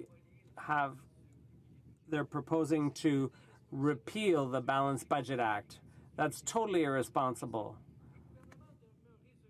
I quote, the government says they want to restore balanced budget and transparency, ha ha ha. And a bit further on in the same document, they say we have to repeal the Federal Balanced Budget Act.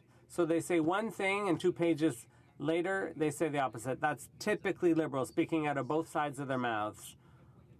And after about 2 weeks here, the finance minister, who's an honorable man, who had an impeccable career in the financial sector, what did he say? He said, we were obsessed with balanced books. Well, that's how you manage things properly. For sure, I'm very proud to be obsessed with balanced books. That is what the Conservatives, what we're proud of. But on their side, what are they doing? They create compulsive deficits one after another, and that's totally unacceptable. Let's talk about wealth creation. For us in the Conservative Party, we feel that the true creators of wealth are entrepreneurs, small and medium-sized businessmen. They're the one who create jobs, create growth, create wealth. Government can help with job creation, but we respect our SMEs, our small and medium-sized businesses. Liberals said not so long ago that SMEs were just basically what rich Canadians were using to avoid paying taxes. That's very insulting towards our wealth creators, Mr. Speaker. When the Prime Minister said that, well, first of all, the mirror wasn't very far off, because the Prime Minister, the member for Papineau, was declaring taxes in Ontario to save taxes in Quebec, and he has 4 numbered companies to save taxes. 4 numbered companies. And the Prime Minister felt that small business was just there to save wealthy people taxes, but that's not how we see it. We see them as the wealth creators and the job creators. But what's in this budget for SMEs? Nothing. Absolutely nothing. If there were just nothing, that wouldn't be so bad, but it's even worse. There are measures that directly attack SMEs, because we were going to lower the corporate tax rate, but the Liberals have axed that. They axed all the things we were going to do to help SMEs. And the result is these bad Liberal measures will cost $2 billion, will cost SMEs $2 billion. And that is really something that deserves condemnation. Now, our government raised the eligibility age for OAS and GIS from 65 to 67. That was responsible. We did it in a responsible way. We announced it well in advance. We gave people time to adjust accordingly. But what's the current finance minister doing? He had written that labor shortages would be alleviated by gradually raising the retirement age from 65 to 67. He said it was a step in the right direction before he unfortunately became a Liberal Party member. So this government, this budget is totally unrealistic and irresponsible. It gets us caught up in the deficit spiral. And the Liberals talk about the memory of the Right Honourable Paul Martin. Well, he's the one who got us out of deficit, so I don't know why they're hearkening back to him. This government is getting us into deficit. And I think it's deplorable that this government is limiting debate on this important budget debate. What did the budget speech say? I'll just quote it. It said the government, they said they wouldn't use omnibus bills and time allocation, but that's precisely what they're doing today. So we'll be voting against this budget, Mr. Speaker. Thank you. Questions and comments? Gentleman member for Lac Saint Louis. Thank you, Mr. Speaker. It's true that companies create jobs and wealth, but the government has to create confidence, and the Conservative government didn't do that. But with respect to deficits, if it were so worrisome, the deficit that we announced, if it was so worrisome, the financial markets would have reacted badly, but they didn't. So who's right? The honourable member or the thousands and thousands of investors on the financial markets who didn't react to the announcement of a federal budget deficit? The honourable member for Louis Saint Laurent. Thank you, Mr. Speaker. Look, the markets reacted well because we have the best GDP to debt ratio. We're the ones who created that, the previous Conservative government. It's a shame to see the current government laying waste to the fiscal situation they inherited from us. We have the best record in the G7. We had the best debt to GDP, the best economic recovery, the best job creation, the lowest taxes for Canadians in 50 years. That was the Conservative record, and that's why the markets are still doing so well, because of the great job that was done under the leadership of the member for Calgary Heritage. Questions and comments? The honourable member for St. Hyacinthe Bagot. Thank you, Mr. Speaker, and I'd like to thank my colleague for his speech. When he was referring to the throne speech and the much promised change, I know my colleague wasn't there, but the Liberals were talking about changes made from the previous Conservative government, including not using omnibus bills, not using time allocation. As my colleague said, we're Democrats, we respect Parliament, we respect the institution. Doesn't my colleague find it strange that the Liberals are perpetuating this Conservative tradition of using omnibus bills and using gag orders? The honourable member for Louis Saint Laurent. I'd like to thank my colleague from St. Hyacinthe Bagot. This time I remembered her riding rein. I find it a pleasure working with her. Mr. Speaker, Canadians voted 6 months ago. We respect democracy. Each government does things its own way, but the fact is, those people were elected by promising things, and now they're doing the opposite. That's the fact. They were elected, they said they'd create a small deficit of $10 billion. How big is it? $30 billion. They promised to make changes to tax laws, and that cost $1.7 billion. These people were elected on a platform that they're not carrying through with. And that's what makes people cynical about politicians. Questions and comments? Rocky Ridge. Thank you, Mr. Speaker, and I thank my colleague from Louis Saint Laurent for his excellent remarks. And I was particularly struck in his remarks by the way he itemized a number of the broken promises that this budget represents. The broken promise on a limited deficit, the broken promise to small business owners, but among the litany of broken promises that the member referred to, there was one that I'd maybe ask him if he'd care to comment on. A key promise that the Liberals made in the election was a return to a balanced budget, and that promise is completely out the window without any plan that any of us can see for how we're going to return to a balanced budget. We now have a structural deficit as opposed to what most Canadians understood, perhaps some limited borrowing for infrastructure. So if the member would like to comment on the danger of structural deficit and the broken promise of a return to a balanced budget. Député Louis Saint Laurent.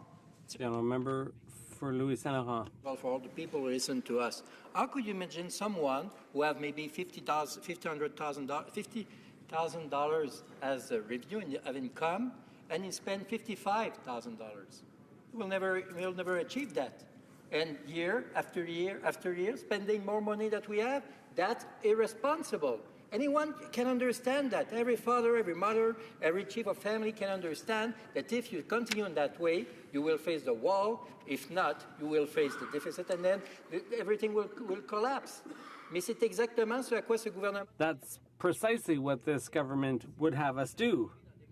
Because when they create deficits, you might do that under extreme circumstances, but when you do it routinely, that's unrealistic and irresponsible. It's living beyond your means. And that's what I asked the finance minister. If someone had $1,000 and they were spending twice that, would you say keep going that way, or would you tell them to rein in their spending? That's precisely what we're trying to tell this government: live within our means. Honourable Member for Beaches East York. Thank you, Mr. Speaker. I want to begin by briefly thanking the government for direct investments in my community of Beaches East York, specifically a major investment in Neighbourhood Link, now the Neighbourhood Group, which provides important employment services and settlement services in my community. The government's first budget invests in productivity, in people, and in our planet. As a first budget, it follows through on many promises in October's election, from supporting veterans to making post-secondary education more affordable, to investing in science and innovation, to restoring funding to the CBC and increasing support for the arts, and to emphasizing data-driven government. A central plank of our platform was infrastructure investment. The budget proposes $3.4 billion for public transit infrastructure over the next 3 years and $2.3 billion for affordable housing initiatives over the next 2 years.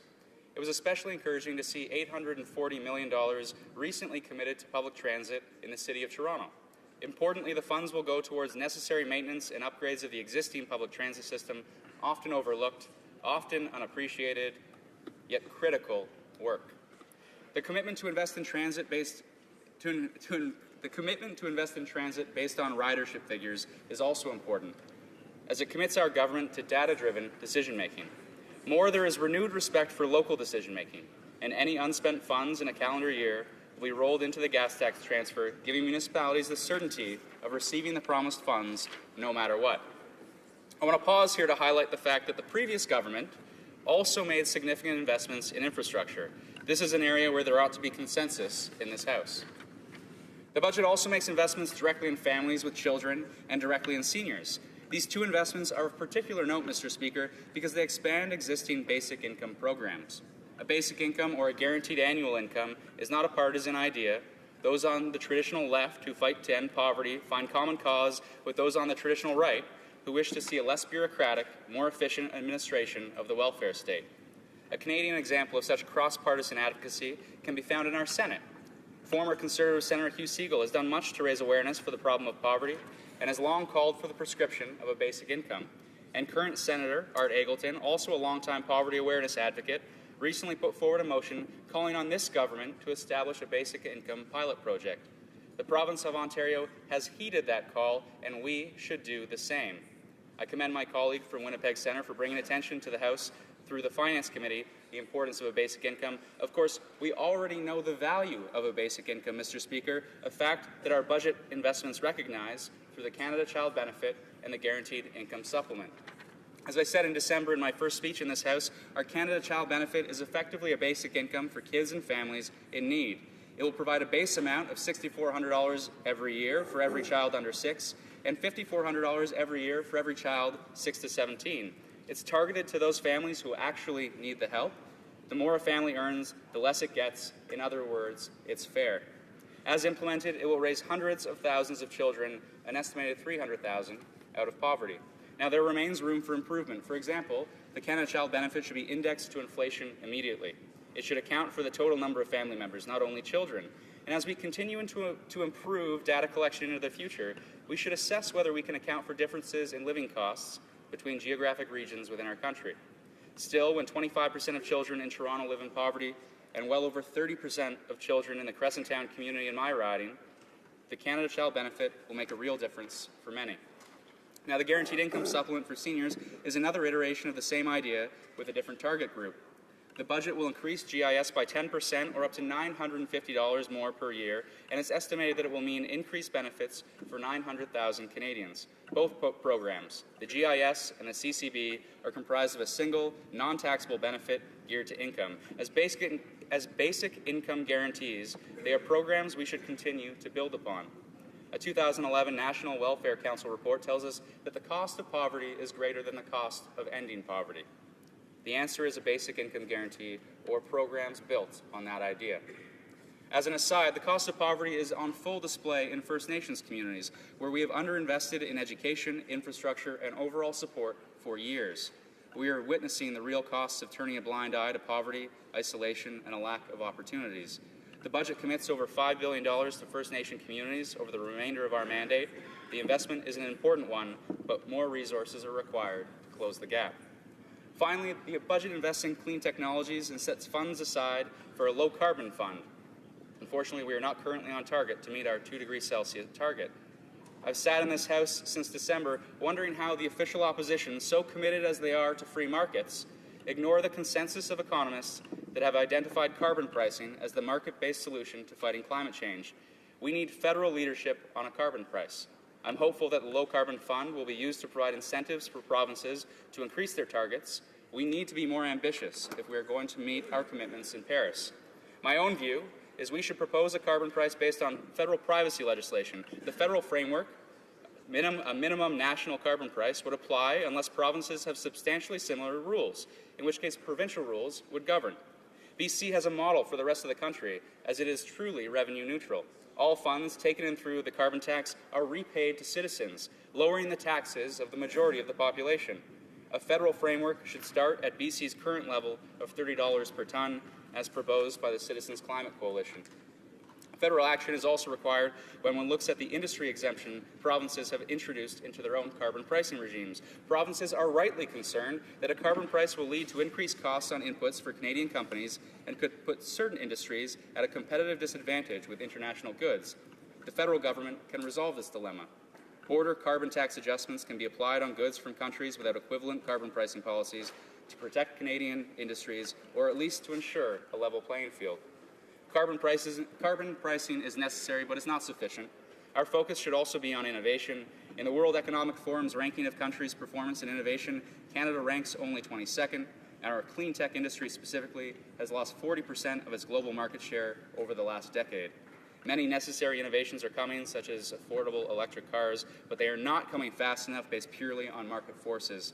Government has a role to play, and our innovation agenda will help.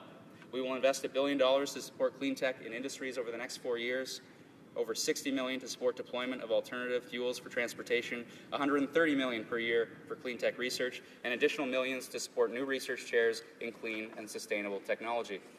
We must also focus on improving energy efficiency. Billions will be invested in improving municipal wastewater systems. $570 million will go towards efficiency retrofits to existing social housing. While new builds can and should be subject to the Passive House or net zero standards, guidelines for retrofits and renovations need to be improved and better standardized.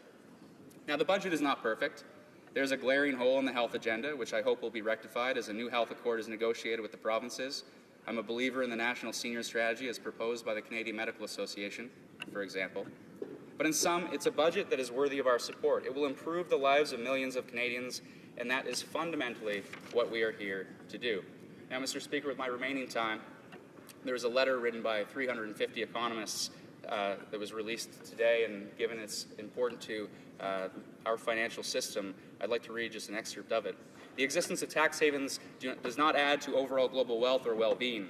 They serve no useful economic purpose. They serve to increase income inequality. Their secrecy fuels corruption and undermines countries' ability to collect their fair share of taxes. They distort the working of the global economy. They threaten the rule of law. There is no economic justification for allowing the continuation of tax havens. Thank you, Mr. Speaker. Questions and comments. The honourable member for Dauphin, Swan River, Neepawa. Thank you very much, Mr. Speaker. I listened with great interest to my colleague's speech and along with the other speeches from the Liberals and the NDP.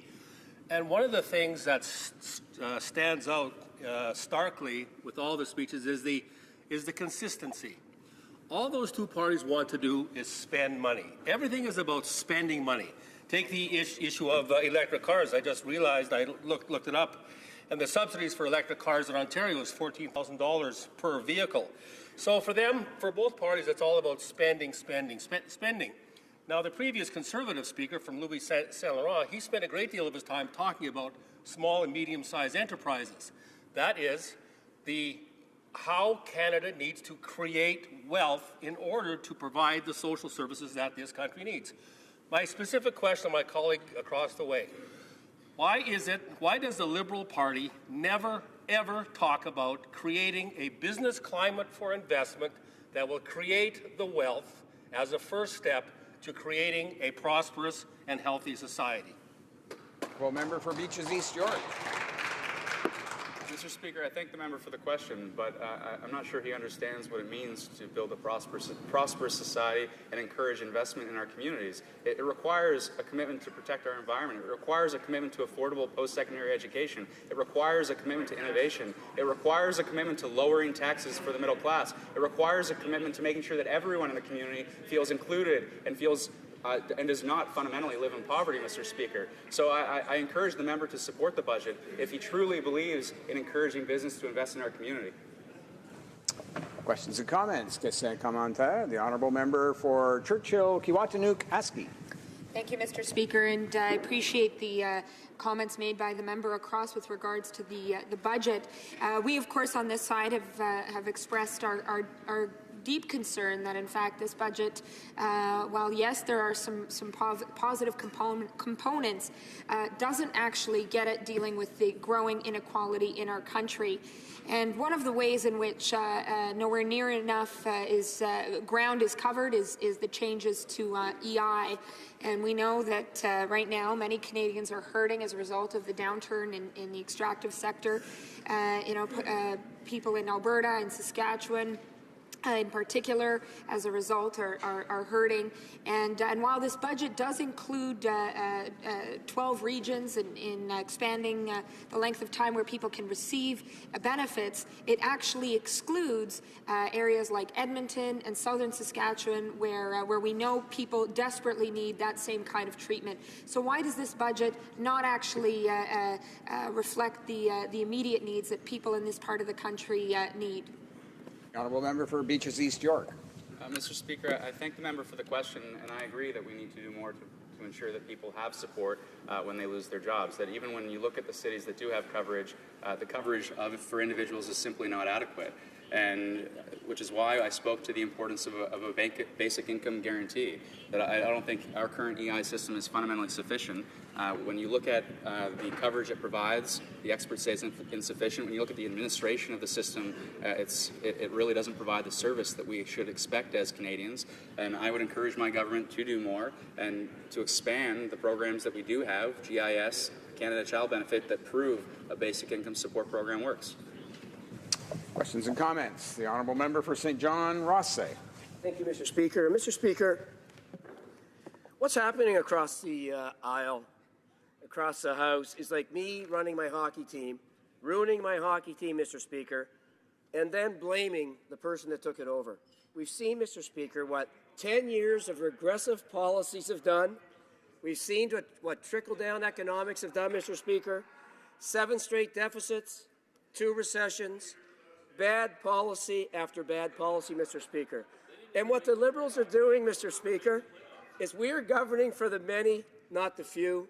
We have progressive policies, Mr. Speaker, that will make a difference in the lives of many, many people. The members opposite, Mr. Speaker, talk about, the cutback of the sports credit and the arts credit. Well, Mr. Speaker, there are people in my riding that can't afford to pay for hockey.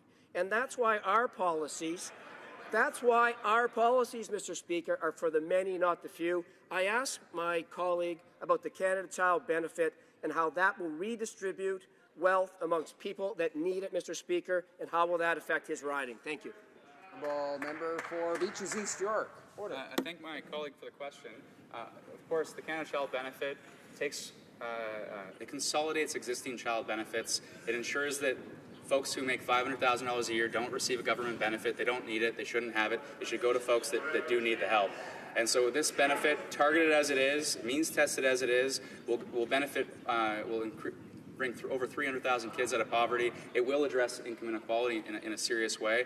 And to my colleague's point with respect to boutique tax credits, the economic consensus on these is that they don't encourage these activities. They're effectively a handout to folks that don't need a handout, and government revenue can be distributed more efficiently and more fairly. Thanks very much, Mr. Speaker. Resuming debate, the honourable member for Barrie, Springwater, Oro-Medonte. Thank you, Mr. Speaker, and I find it interesting to hear the member across talking about $500,000 income families, yet a Prime Minister that is a millionaire, earns over $300,000 a year, gets 2 taxpayer-funded nannies. What about the families who can't afford the daycare and therefore can't go to their jobs, Mr. Speaker? Mr. Speaker, I stand today to address the House regarding the first budget presented by the government. This is a budget that was set to either meet the promises made by the Liberal Party or to show that the expectations set by this government are not in line with reality. Each promise to Canadians were broken one after another. From ballooning deficits to increases in taxes that they must have forgotten to mention to families, to an infrastructure spending plan of $10 billion that didn't result in the budget, to a bold plan for the Canadian economy that included tax cuts for small businesses that weren't given. This government has failed Canadians. Mr. Speaker, it's incredible what 3 months will do in politics. From the time this government delivered a positive, enthusiastic throne speech to the delivery of its first budget that is riddled with debt, broken promises, and void of hope and opportunity. The throne speech said, and I quote, "The government will take these and other initiatives while pursuing a fiscal plan that is responsible, transparent, and suited to challenging economic times." End quote. Now, this is a government that delivered a $20 to $30 billion deficit, depending on whether you believe the public budgetary officer or the government. It raised taxes, failed small businesses, and left families with children in arts and recreation activities without. This is a budget that has left the country wondering what happened to the optimism, to the opportunity that the Liberal Party promised to Canadians. What happened to the responsible, transparent fiscal plan that was promised just 3 months earlier in this very House with the throne speech? When campaigning throughout the election, this Liberal government frequently mentioned their tax increases to the top 1%, with the supposed corresponding tax increase to the middle class. What they didn't mention were 2 very important details. Number one, that this Liberal government was going to introduce a middle-class tax cut that benefited those in the top 10% of earners in Canada more than anybody else. And secondly, that the Liberal government would cancel tax cuts for families and children. These are tax cuts used by families to support healthy living, to fight obesity. They were used by moms and dads for hockey, for soccer, for basketball, volleyball, swimming, and many, many other activities.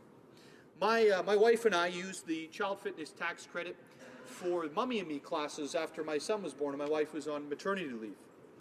They provided a financial incentive for new parents. Those are the same new parents that this government promised and vowed to support, only to remove their benefits just 6 months later.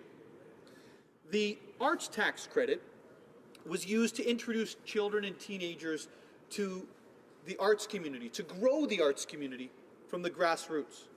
It was used by arts companies to develop day camps and other activities throughout summer and March break weeks.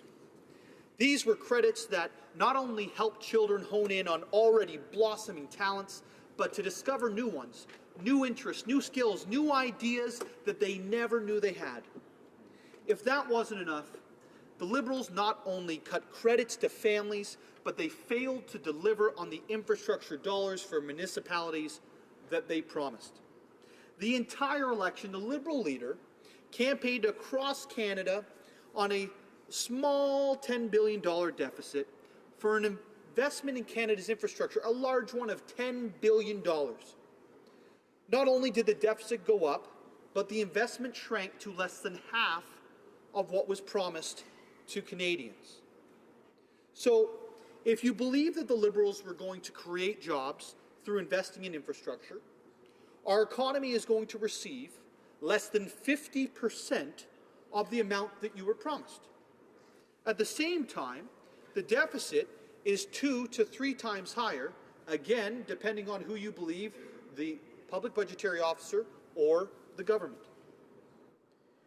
And that, my fellow Canadians, is about as close to a plan as this Liberal government has gotten for our economy. Now, they love to talk about a plan in this House during question period, especially our Minister of Innovation, Science and Technology, who is responsible for economic development. In fact, the Minister talks about this Liberal plan all the time. On February 1st, the Minister told the House that the government has a plan.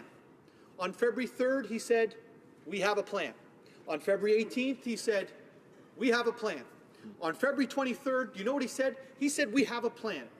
On February 25th, we have a plan. On March 7th and 8th, we have a plan.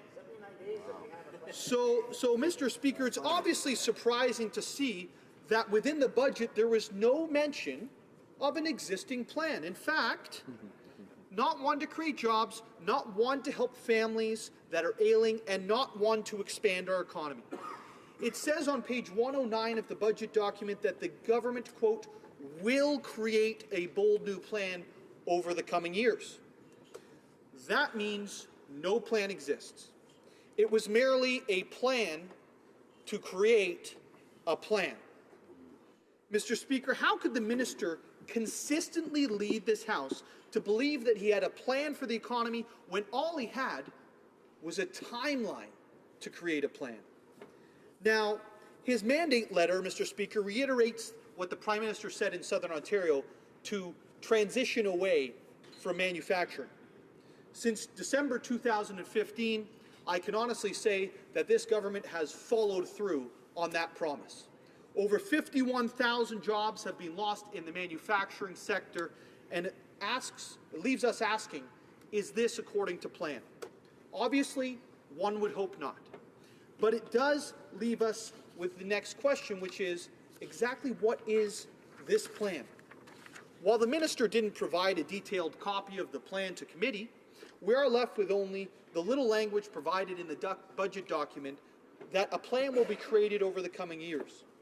In the meantime, the minister and the Prime Minister and the government are spending tax dollars on projects without an overarching strategy. The minister announced $9.7 million in Waterloo Region a few weeks back. These funds were outlined in the budget as part of an auto innovation fund.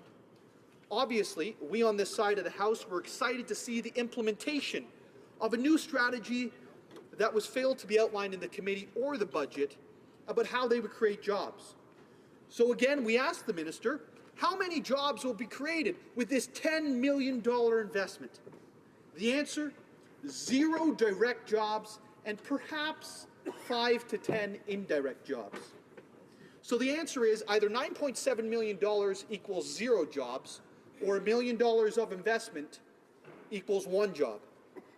These are the results that one can expect to attain when the government is not following a plan, when it is floundering, and when it has no idea how to grow the economy. The Canadian people deserve better than a great marketing plan, better than endless cliches and speeches, better than half-truths and broken promises.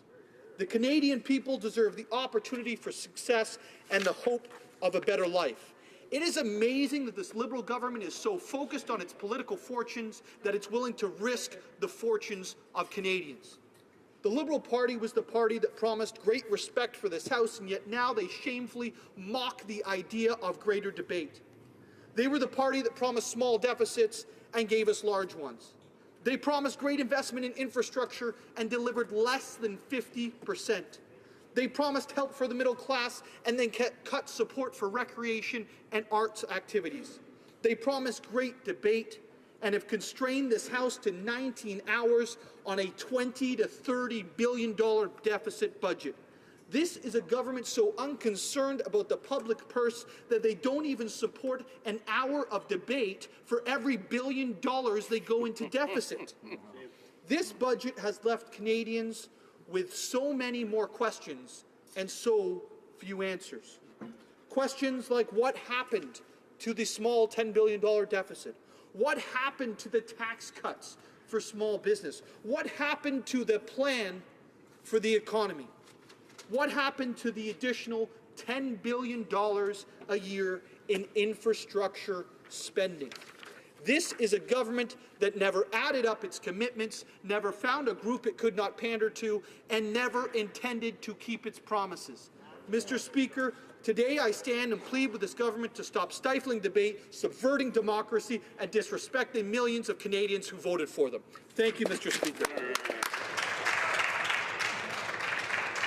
Questions and comments. Question commentaire. The honourable member for Ottawa South. Well, thank you, Mr. Speaker, and thank you to my colleague for his speech. I couldn't, Mr. Speaker, even if I tried, be nearly as negative as the member has just been. And it's been my experience in 12 years, 12 budgets in this, more than 12 budgets in this House, that when a member tells you there's absolutely nothing of value in an opposing party's budget, then the credibility of the speech is seriously eroded. Of course, every budget's got its challenges, and every party has its designs on how it best sees fit to spend scarce resources on behalf of Canadians. But I'd like to ask the member if he can perhaps take off the cap of negativity and speak perhaps in a positive way and help our government. That is his job as a member of the opposition, as it is the job of a member of the government caucus, to improve things here. Can he help us perhaps understand how he sees the opportunity or the opportunities for us to improve the way in which we are allocating those scarce resources, particularly when it comes to innovation, IRAP investments, for example, startups, venture capital. We're investing massively in all these areas, both in the infrastructure and in other sectors. Can you give us some positive assistance in improving things for the Canadian economy? For Barrie, Springwater, or Madati. Well, Mr. Speaker, I first of all want to say thank you for the question, and nothing makes me more positive or happy to give you an idea of what I think would make me positive and happy in terms of return on investment. I'll tell you what, go and spend some money, invest some money that actually creates jobs and not money that doesn't create jobs, and I will be very, very, very happy.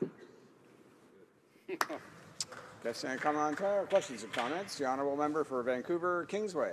Thank you, Mr. Speaker. I think it's well known that one of the primary, if not the primary, responsibility of members of this House, the reason we are sent here in a parliamentary democracy to represent our constituents, is to scrutinize the spending of government. The government, as the executive, has the ability to plan a budget and to authorize the spending, and it's the job of every single member of this House from all parties to carefully scrutinize that spending, and that's a prime function of us as a parliamentarian. Yet, by imposing closure on debate after only 2 days and 19 hours for those that may be watching this debate, we can get about 4 speakers, 4 MPs per hour. That means about 1 in 5 MPs in this House will have an opportunity to represent their constituents on this budget. 80% of MPs in this House will not have a chance to stand in this House and make their views, and more importantly, the views of their constituents known about this budget. I'm wondering if my honourable colleague can comment on whether he thinks that this is part of the democratic process to have a government eliminate the ability of 80% of MPs to stand and have their views known on this budget. Member for Barrie, Springwater, Oromadati. Well, I'd like to thank the honourable member for the question through you, Mr. Chair, Mr. Speaker. I think what I'd like to say is this, that I believe that members on all sides of this House, whether sitting in the government benches or the opposition benches, were excited by some of the language that I expressed earlier in terms of the throne speech, in terms of respect for members of Parliament, giving them opportunities, not to silence them. Yet today, just 4 months after the throne speech was adopted, this government is doing exactly that. It is silencing MPs. It is stopping them. It is preventing them from being heard. And unfortunately, that doesn't agree with my vision, my idea of democracy. So I share the members' concerns, and obviously will continue to request the government to open up debate. Questions and comments. The honourable member for Caribou, Prince George. Thank you, Mr. Speaker, and through you to our honourable colleague. I'd like to, again, we've heard a number of comments from the government on promises that they're keeping and open and transparent. And my honourable colleague expressed his dismay with some of the languages that we're seeing. Very similar to this debate, we also, not only a week ago, limited debate again on something that was probably the most transformative and most important piece of legislation that this government, this sitting, will ever see, the physician-assisted dying debate. This government, again, is forcing closure on this. And I just want to, for purpose of being on the record once more, please express your concerns, same as ours, about this government's non-open and non-transparent ways. The honourable member for Barrie, Springwater, Oromadati. Thank you, Mr. Speaker. Well, I think while we all stand in this House, we are heard often. I think I'd like to leave it up to the Prime Minister's words and for Canadians to judge. So here's what the throne speech says. Canada succeeds in a large part because here diverse perspectives and different opinions are celebrated, not silenced. Parliament shall be no exception. In this Parliament, all members will be honoured, respected, and heard wherever they sit. For here in these chambers, the voices of all Canadians matter. Through careful consideration and respectful conduct, the government can meet these challenges and all others brought before it. Mr. Speaker, I'm obviously out of time, but I'll let Canadians decide whether closing debate aligns with those principles within the throne speech.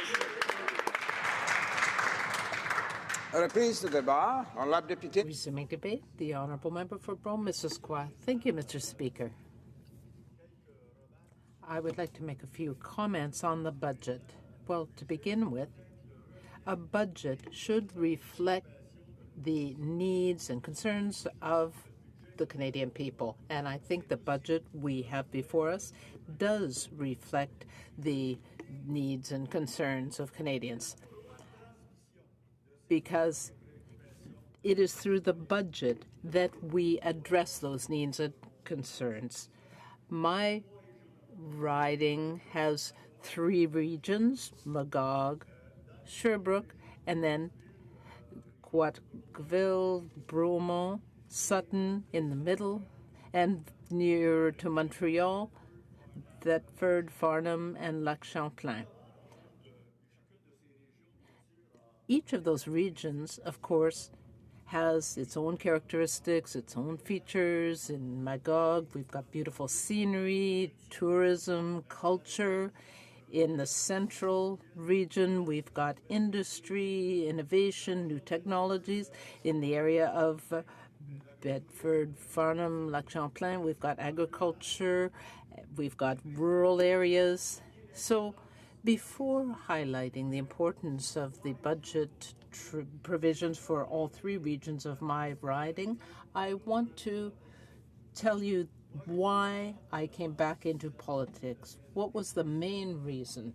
I was here as a federal member of parliament in earlier years, and it was because of two lakes that I came back into politics. We want those two lakes to be as clean as possible for future generations, Lac Champlain and Lac Memphremagog. Lake Champlain is like pea soup, and people in my riding in the Bedford area are very tired of seeing how polluted the water is. With the mayors of the region, Venise au Québec, Saint-Armand, Clarenceville, Noyant, and Bedford, all of these mayors of these communities met with the International Joint Commission to see how the water quality problems in Lake Champlain could be resolved. I would like to thank my colleague, the Minister of Foreign Affairs, who has visited Lake Champlain, and we are pleased to see that there is money in the budget, $19.5 million, to help clean up the water in this lake that we share with the Americans. There are studies that have been done to look at the problems, but we need solutions so that future generations will be able to have clean water. Now, in the Magog region, which has beautiful scenery, it has beautiful Lake Memphremagog as well. I don't have to remind you of how beautiful the area is, but there are many seniors in that area. I'm very proud of the measures that are contained in this budget to help seniors. The 10% increase in the guaranteed income supplement, the increase in that supplement, the improvements to the old age security, in particular, bringing the age of eligibility down to 65. We also have the Canada Child Benefit that will help 900,000 Canadians, or rather the tax changes that will help 900,000 Canadians. So that will help not only that region, but all areas of my riding. We are also investing in marketing of our tourist regions. So tourism and culture go hand in hand. In my riding, I think we have the most artists and other people involved in the cultural area of just about anywhere. $105 million over 5 years for our national museums. I have two major museums in Brome-Missisquoi, the History Museum and the Brome County Historical Society. So both of those museums will likely benefit from this additional funding that the budget contains. In the central area, Bromont, Cowansville, there is more industry, General Electric, new technologies, IBM. There is also a business called Fabritech that has about 500 employees right now, will get up to about 1,500, and that exports a lot of its products to the United States. This budget should restore confidence in innovation and help us compete internationally through our technological developments. It has been said often, but it is worth repeating. We need to return researchers to the forefront. We need to strengthen the networks and industrial hubs, and for the middle class, The Canada Child Benefit that has been talked about so much here will help Canadians. We are making post-secondary education more affordable. We are investing in green jobs. We have doubled the investment for summer students to get jobs. I'll just mention quickly in Bedford, Farnham, Lac Champlain, which is the region I mentioned that is more rural. There are many characteristics of other rural regions in this area, and the people in that area feel that this budget will restore confidence in our economy and help people want to reinvest. And with respect to agriculture, Jean Lévesque, who is the local mayor, has an experimental farm in his community. It was closed, but agricultural research is very important in Quebec. And there is money for agricultural research in this budget. And I said to local people that I was going to be working hard to make sure that the experimental farm there would be reopened as quickly as possible. Mr. Speaker, I'll just go a little more quickly. To conclude, I would say that Canada needs to be technologically up to date. We need to have high-speed internet. I have said again and again that we need to have all of our communities connected with high-speed internet from coast to coast. We had a promise by the previous industry minister that that would happen, but we have a lot of work to do. We need to get that particular job done. I announced in one of my municipalities along the Richelieu that all the community would be connected. So, and the government is investing $500 million for high-speed internet across the country. I just want to say once again how proud I am to be the Member of Parliament for Brome-Missisquoi and a Liberal member MP. Thank you. Questions and comments? Member for Kitchener-Conestoga. Thank you, Mr. Speaker, and I want to thank my colleague for his speech. And I've had the privilege of visiting the area that he represents, and indeed, it is a very beautiful area. But, Mr. Speaker, I'm afraid he's confusing the beauty of that area with the beauty in this budget, because there is none here, Mr. Speaker. We were asked earlier, could we be positive about something in this budget? I'd like to ask my colleague, is he not concerned that the agricultural sector was not mentioned once in the throne speech, and it's virtually silent in the budget?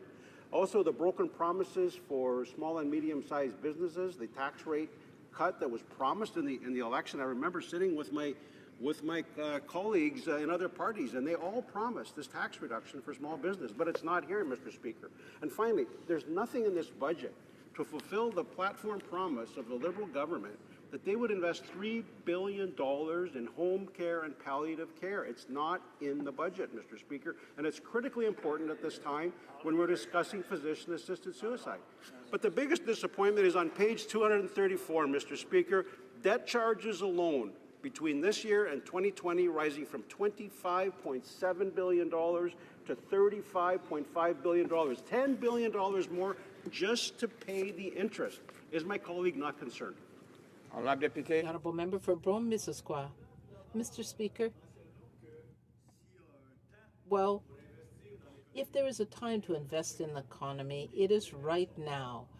Interest rates are low, and it is the right time to help the economy recover in every riding and across country. That's essential. So the budget mentions that it is time to invest in the Canadian economy because of the low interest rates. Now, agriculture is something I mentioned in my speech. Yes, we need a good agricultural sector. We've talked recently about diafiltered milk. All Quebec members, all rural members across the country are defending producers, and we have to continue to defend them. We're talking about the socioeconomic issues. 500 jobs are already being created by Fabritech, and it's going to increase to 1,500. So this is a good green budget. The honourable member for St. Hyacinthe Bagot. Thank you, Mr. Speaker. I commend my colleague on his environmental concerns. When he talked about pride, I have a hard time seeing how you can be proud of an omnibus bill. How can you be proud of using time allocation to limit debate? We are basically the representatives of our constituents, but I don't really know how I can represent them when I'm prevented from speaking and debating these issues. It's completely unacceptable. When you ask the agriculture minister what this budget contains for agriculture, he just talks about high-speed internet. It's not good enough to say you care about agriculture. What is in the budget to help agricultural producers deal with international changes? I don't see how that helps them. I'd like my colleague to explain that to me. The honourable member for Missisquoi. Thank you, and I'd like to thank my colleague from Saint-Hyacinthe Bagot. And I'd like to welcome everyone to my riding of Brome, Missisquoi, where we have beautiful landscapes, all kinds of great things, and everyone's welcome. I'd just like to mention, with respect to agriculture, this is something that our caucus, the Liberal caucus, the Quebec, Ontario, Western and Maritime caucuses of the Liberal Party, this is a constant concern for us. I'm from a rural riding, so when we talk about agriculture, well, we talk about what needs doing, and we try to do it as quickly as possible. The budget provides for millions of dollars to connect the country. I think it's $500 or $600 million for high-speed connection. And I think in the future,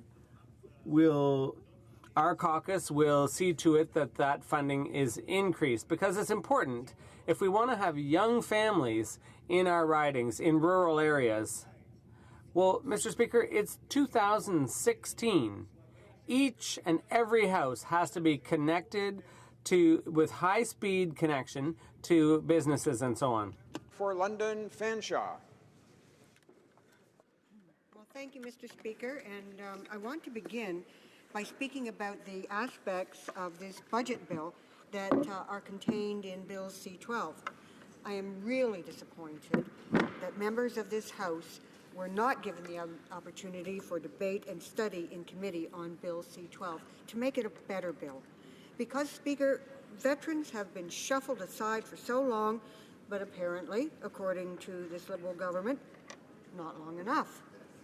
Veterans and their families are in despair. We hear it every day in the Veterans Affairs Committee. Too many are absolutely desolate. Mr. Speaker, it's no secret that Veterans Affairs Canada has been badly mismanaged by past Conservative and Liberal governments. Pensions have been clawed back, frontline services cuts, and the result has been increased wait times for help, desperately needed help. Quality home care is simply not as available as it should be, and we all know that long-term care services are shrinking. Soldiers with PTSD face months of delays before even being referred for help, and then that help is hard to get. The changes in this bill to the earnings loss benefit and the disability award for veterans are good first steps. I hope that the changes will result in more veterans qualifying for benefits, and that those heroes of our country see a positive improvement to their quality of life. However, this omnibus bill lacks the full support that veterans need. First, Mr. Speaker, there are no supports for mental health. This is a huge concern. Nothing in the budget for mental health. Many veterans are suffering from the trauma of combat, the stress of their service to Canada.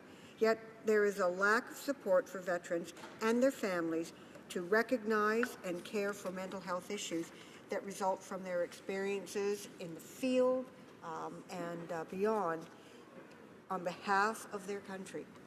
Let's not ever forget that their government asked them to do their duty, and they did not fail. And we must not fail. Sadly and unacceptably, this budget bill does not increase supports for spouses or caregivers of injured veterans. Partners of CF members are often required to leave their own jobs to care for the injured veteran, and those caregivers are provided with little training and very little support. This not only impacts the current income of caregivers, but it impacts their own pensions down the road. Mr. Speaker, every member of this House knows that pension benefits are largely based on the earnings of an individual's years of employment. And so these caregivers who give up employment pay are at a terrible disadvantage. They pay a terrible price in their senior years because their pensions are simply inadequate. When Canada sends our women and men in uniform into conflict, they and their families accept unlimited liability. And there is the very real possibility that what they are ordered to do could cost them their lives. As a country, we have nothing less than a sacred duty to our veterans to care for them when they return. It's time for a new era in the government's relationship with veterans, one based on respect that ensures dignity, financial security, and quality of life. If the government is serious about repairing the damage at Veterans Affairs, the government should take immediate action and make sure all veterans have the income supports they need. We're calling on this government to prove this in a new era by working with veterans and to immediately review, update, and improve the new Veterans Charter, including addressing the issue of lump sum payments.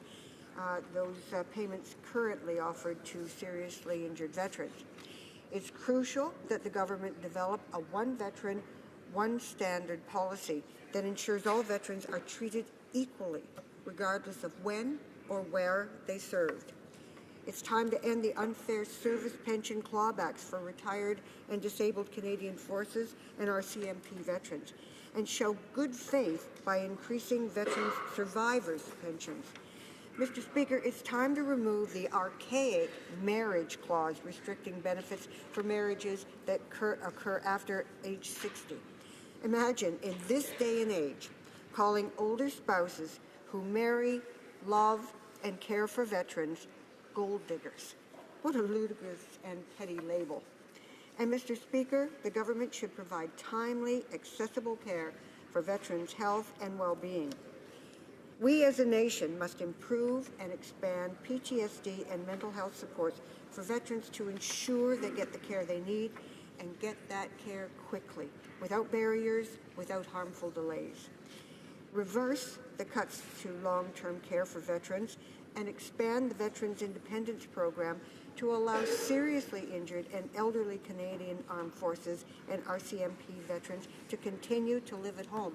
And don't put that burden of care on partners, on spouses, on caregivers. Make sure that the VIP program is there in addition to what caregivers' spouses provide. I've spoken to this House about post-Korean vets who served Canada in times of great danger, only to be turned away from long-term care in their time of need. It's disgraceful to say to a veteran that his or her contribution was less because it occurred after 1954. Even though the wounds may have not been obvious at the time of release or active duty, they are wounds that come from dedicated service to Canada. Those who suffer those wounds must be respected, and they deserve long-term care in a veterans hospital if that is what they wish. And of course, Mr. Speaker, there must be increased support for veterans, families, and caregivers who are often the main supports for veterans. Mr. Speaker, we have an absolute obligation to ensure that services are delivered with a veterans-first approach. This can be done by establishing a formal covenant for veterans' care that recognizes the government's moral, social, legal, and fiduciary obligation to care for Canada's veterans. I submit, Mr. Speaker, this is also important that we eliminate the Veterans Review and Appeal Board, which is staffed by appointees, government appointees, who have too often been unresponsive to the realities faced by veterans seeking disability benefits. It's time to replace the old VRAB with a medically focused review process for appeals. Because unlike WSIB, the court cannot overturn a Veterans Review Board refusal. The court can only refer the issue back to the same people who decided against the veteran in the first place. How, Mr. Speaker, can this result in fairness for veterans? It would seem to me that the appearance of arm's-length non-interference in the VRAB from government is actually a refusal of government to take responsibility. It's politics at its worst. And finally, Mr. Speaker, Canadians wish very much to show all veterans they respect them and that these veterans deserve our support. This can be accomplished by a government prepared to expand eligibility and increase funding for the Last Post Fund to ensure that all veterans can be guaranteed a dignified funeral. New Democrats value the work and sacrifice of our Canadian forces and our CMP veterans and personnel currently serving, whether they serve at home, in war, or in peacekeeping missions. We call on this government to repair our country's relationship to one that is based on that respect rather than on the current state of neglect. We must ensure that our veterans and their families are well cared for from the moment they sign up to the moment they pass away, including that dignified funeral and burial I talked about. Bill C-12 and the same measures covered in this budget bill don't come close to fully addressing the needs of our veterans. Mr. Speaker, the manner in which we honor and care for our veterans and their families is a reflection of the integrity of this country. When we ask people to put their lives on the line for Canada, we must ensure that their sacrifices are recognized and their losses, monetary, physical, emotional, are compensated, and that their service is recognized with grateful acknowledgement. If we leave one single veteran living in poverty, one single veteran homeless, one single veteran suffering the agony of post-traumatic stress, or one single dependent of that veteran unsupported and out in the cold, we have failed in fulfilling our sacred covenant. I know we can do better, Mr. Speaker. I have faith, hope, and optimism. And I believe that we need and can work towards creating a system of comprehensive support for our veterans. This budget bill could have addressed the gaps we face in fulfilling our covenant to veterans, but sadly, Mr. Speaker, it has missed the mark. We are capable of better. And don't let anyone tell you it can't be done. Thank you. Questions and comments? The honourable member for Yukon. Thank you, Mr. Speaker, and I'd like to thank the member for, like the government, seeing that there are a lot of things need to be done for veterans, and I appreciate her outlining some of the things that still need to be done. I just wanted to, when she was saying the good things related to veterans that were in this budget, which is probably more than a lot of budgets in the past, if to the good things, if she would just add the reopening of a number of offices that were closed for veterans and reemploying of a number of employees to help the veterans, because as she mentioned, the waiting times are just totally unacceptable when they're trying to get services after what they've done for our country. For London Fanshawe. Well, thank you, Mr. Speaker, and I thank the member for his comments. And certainly I have profound concerns about the shortfalls of this budget when they relate to veterans. But I must remind the members opposite, those offices aren't open yet. They have been promised, and they are critical in terms of serving the needs of veterans, but they're not open yet. And in terms of the extra staff, well, Yes, there are promises for extra staff, but we've heard in Veterans Affairs Committee that that too is not enough. There has to be a change in culture in Veterans Affairs Canada. There has to be a real understanding that if there are indeed programs and services available, then the veterans and their families must be given full access to those instead of playing a guessing game that has been going on for too many years. I call it a computer surprise, Mr. Speaker, and it's basically if you can figure out where on the computer to access the program and decide how you fit in, then maybe if you get your application in just right, you might get some of that benefit. And I'm tired of computer surprise, Mr. Speaker.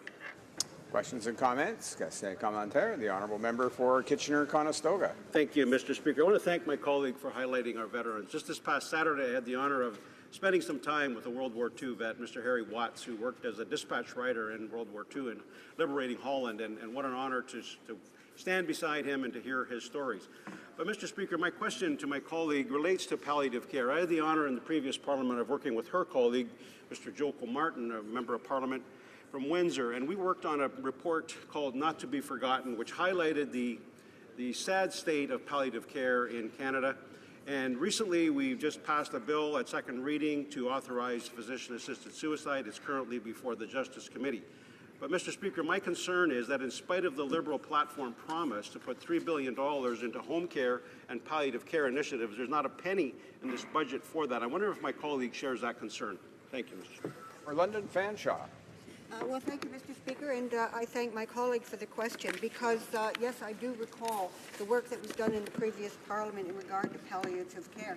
Very important work because despite the fact that it was a Canadian doctor who came out with the idea of palliative care, we've done very, very little in the last 30 years to make progress on that. And it is absolutely essential that in terms of all Canadians, including veterans, that end-of-life care be sensitive, that it be appropriate, and above all, it needs to be available. I would like to add in concerns that are connected to this, and they have to do with long-term care. Back in the 70s, the federal government downloaded its responsibility for veterans in terms of long-term care onto the provinces. And over again, I've seen post-Korean vets who desperately needed the support of their federal government to have long-term care, and those needs denied. That has to end too, Mr. Speaker. Questions and comments? Question commentaire. The honourable member for Vancouver, Kingsway. Thank you, Mr. Speaker. I know that members who come from British Columbia, particularly the Lower Mainland, are aware of the absolute crisis in affordable housing.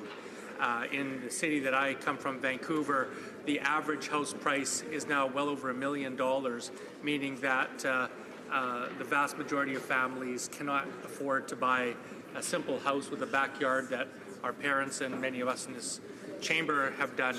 I'm wondering if there's a similar problem in Ontario, and I'd like to ask my honourable colleague whether or not she feels that there's sufficient resources devoted in this budget to address the absolute crushing need for affordable housing and a federal government that is once again a partner with the provinces and cities in building that essential resource for Canadians. The honourable member for London Fanshawe. Well, thank you, Mr. Speaker, and thank you to my colleague. And I would say it doesn't matter where you go in this country. The need for affordable, decent, appropriate housing is critical.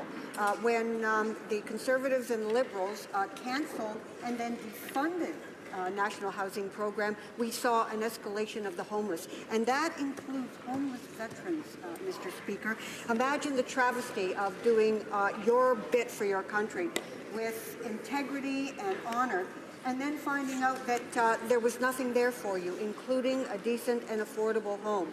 And so I would say the lack of housing policy in this budget and in the budget before that and in the budget before that, going back to the 1990s, is a disgrace, and that we need to address it urgently. I think we're just about before 2 o'clock, so I think we'll get started with member statements. Déclaration de député. The honourable member for Hamilton East, Stony Creek. Mr. Speaker, as with all Canadians, the residents of Hamilton East Stony Creek stand in solidarity with the people of Fort McMurray. I've been moved by statements made by members in the House regarding this terrible situation, and in particular a statement by the member from Mégantic L'Érable, whose residents know better than most the experience of a catastrophic event. A Hamilton firefighter, Scott DeJager, learned that Lac-Mégantic's fire department lost a vehicle in the conflagration, and Hamilton had a surplus ladder truck. It was fully outfitted by the fire department and donated to Lac-Mégantic. The deputy mayor, Daniel Gendron, had tears in his eyes when he received the keys in Hamilton. In the days and weeks ahead, Mr. Speaker, we will be gaining a better understanding of the needs of Fort McMurray, and I urge all three levels of government and citizens to pay careful attention to messaging from the mayor and other responders regarding the specific needs of Fort McMurray, and then, of course, all of us donate where possible. Thanks, Mr. Speaker. The Honourable Member for Rivière-du-Nord. Thank you, Mr. Speaker. Mr. Speaker, on April 19th, Mr. Lucien G. Roland, a pioneer who marked the history of Saint-Jérôme, died at the age of 99. He was awarded the Officer of the Order of Canada in 1984. The Roland family is very well known in Saint-Jérôme and also in Saint-Adèle and throughout the Laurentians and beyond the region. One day or another, everyone here has either written or printed something on the Roland Company's premier paper. Lucien Roland started working in 1947 in the family company founded in 1882. He followed in the footsteps of his great-grandfather, his grandfather, and his father, and he went through the ranks up to the top of the company in 1992. And this, of course, was Roland Paper. It's a great Quebec company that has marked the history of pulp and paper across North America. I'd like to remind everyone that Mr. Roland was also very much involved in his community through the many social, humanitarian, cultural initiatives he loved. He provided an extraordinary contribution to our industrial development. I salute his commitment to the community, and on behalf of the Bloc Québécois and me, I wanted to offer my sincerest condolences to his family and to the loved ones of this great man from Saint-Jérôme. The Honourable Member for Richmond-Arthabasca. Mr. Speaker, on the weekend I participated in a very touching activity when Deauville paid a brilliant tribute to Roxane Rayo, a figure skater. She also, at the time, announced her retirement from competition and the start of her new career on a luxurious cruise ship, the largest in the world, in fact, the Harmony of the Seas. She said, "People who travel learn a great deal, but people often say as well that the greatest travelers need to go down a path of self-discovery." With a quote like that, we certainly can understand how mature this young 21-year-old woman is. A true model for Canadians, Roxane has made her mark on many occasions, winning provincial and national championships, and in 2015, she won a place on the prestigious national figure skating team. She is a source of inspiration for all young athletes in my riding. Congratulations, Roxane, and have a successful future career. Mr. Speaker, the communities of Jane and Finch are some of the warmest and most culturally vibrant places in Canada.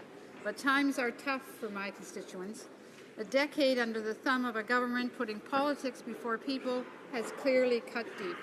Conservatives held back on spending, stalled social programming, slashed integration services, ignored job creation needs, and denied help to families, students, seniors, and the unemployed. This hurtful and divisive approach took a toll on all of our communities, and people in my riding felt the pinch. Well, this government has taken a people-focused approach, and we are already seeing changes. Increased Canada Summer Jobs funding, financial help for families with children, and a restoration of the retirement age are steps that put people first. This is a government that's clearly putting people first. Thank you. The Honourable Member for Hochelaga. Mr. Speaker, like elsewhere, unfortunately, my riding too faces acts of homophobia that are of unprecedented violence. On April 30th, the homosexual couple was a victim of a physical assault outside a bar in Hochelaga Maisonneuve. Walking hand in hand, they were violently struck for having kissed in public. I was very proud of the kiss-in operation that took place last night, where near to the place where these young men were attacked. Hundreds of people came in to show their support and it was an admirable response faced with this type of hatred. Over the past 18 months, Gay Kut has identified some 1,000 acts of homophobia, including 43% that are allegedly of a criminal nature. Although the LGBTQ rights are entrenched, social recognition is far from being one. We need to remain together and show our solidarity on these issues. Montreal's West Island has lost a woman of peace and principle who was committed to social justice in all its forms. Joan Hadrill lived by the motto, "Think globally, act locally." Joan was instrumental in founding WIND, West Islanders for Nuclear Disarmament, and the Montreal chapter of the Raging Grannies.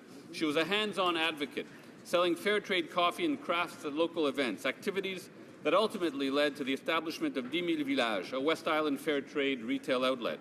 For her lifetime of service, Joan received numerous awards, including a doctorate in divinity from McGill University, as well as the Quebec Lieutenant Governor's Seniors Medal. Joan combined principle, resolve, and a faith-based dedication to making the world a better place with a grace and civility that could not help make you want to join in and try to do the same. To Joan's children, Jeff, David, Leslie, and Julia, and to their families, we offer our deepest condolences for a life well lived in the service of family and community. Member for Kitchener-Conestoga. Mr. Speaker, our conservative record on maternal and newborn child health is a record of which I am extremely proud. All pregnant women and their unborn babies need access to care during pregnancy, skilled care during childbirth, and care for support in the weeks after childbirth. Today, Uju Ekocho of Nigeria is visiting Ottawa, and she applauds our initiative. She states, quote, "This is the non-controversial approach that will be welcomed throughout the vast continent of Africa, regardless of region, prevalent religion, tribe, clan, and socioeconomic status. The most precious gift that Africans give to the world at this point in history is our inherent culture of life.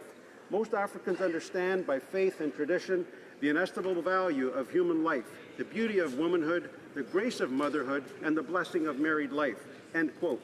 Uju is well qualified to speak to this. As a biomedical scientific specialist in England, she has a passion for preserving and promoting the African culture of life. She is an extraordinary woman who is doing extraordinary work. Welcome to Canada, Uju.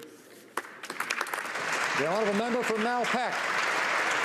Thank you, Mr. Speaker. I rise to recognize members of the Canadian Cable Systems Alliance who are in Ottawa today talking about important issues related to telecommunications policy in Canada. CCSA represents more than 115 independent communications companies serving Canadians from coast to coast to coast. They connect Canadians to information, entertainment, and other critical services. They are cooperatives, family businesses, rural companies, First Nation bands, and entrepreneurs providing service to Canadians generally outside urban markets across the country. These are companies that invest in their communities, they provide jobs and sponsor local events. The government has announced $500 million in a recent budget for investments in rural broadband services to help connect millions of Canadians that lack the access to services many of us in this chamber take for granted. We look forward to working with CCSA and its members and as we roll out this program in the coming years. Thank you. Member for Northwest Territories. Mr. Speaker, today is the last day of the Honourable George Tuckru's term as Commissioner of Northwest Territories. He was sworn in as the 16th Commissioner in May 2010 and has been a dedicated advocate of youth and healthy lifestyles throughout his term. Prior to his time as Commissioner, he had a long and distinguished career with CBC North Radio. He was the anchor for the current affairs program, Northbeat, and also produced a Gabriel Award-winning documentary on teen suicide in Canada's North. Mr. Tuckru is a recipient of many awards, including the Canada 125 Commemorative Medal, the National Aboriginal Achievement Award, and both the Queen's Golden and Diamond Jubilee Medals. Mr. Speaker, George Tuckru spoke at many events and ceremonies. His message was consistent. We have to love ourselves enough to want something better in our lives. On behalf of the people of Northwest Territories, I thank him for his service, wish him luck and much happiness. Merci, Mr. Speaker. Member for Lanark, Frontenac, Kingston. Today, Mr. Speaker, many colleagues of all partisan stripes are wearing yellow roses. We do this to honor the thousands of Canadians afflicted by cystic fibrosis, which remains the #1 killer of young people in this country. Although, happily, great strides are being made to extend the lives of people who have CF. Already, this terrible disease has been transformed from one which kills in early childhood to one which increasingly can be held at bay until middle life. But of course, that is not enough. We must not rest until every CF kid can look forward to living into old age. Why the yellow rose? Well, yellow because it is the color of hope. And a rose because 40 years ago, a little Ontario girl named Heather Summerhays was told that her baby sister Pam had an incurable disease, which Heather could not pronounce. She called it 65 Roses, and her book about Pam's life and death bears this title. Via medical research and proper care, we can ensure that the Pams of today will enjoy long, happy lives. Let us renew our collective commitment to this goal, Mr. Speaker.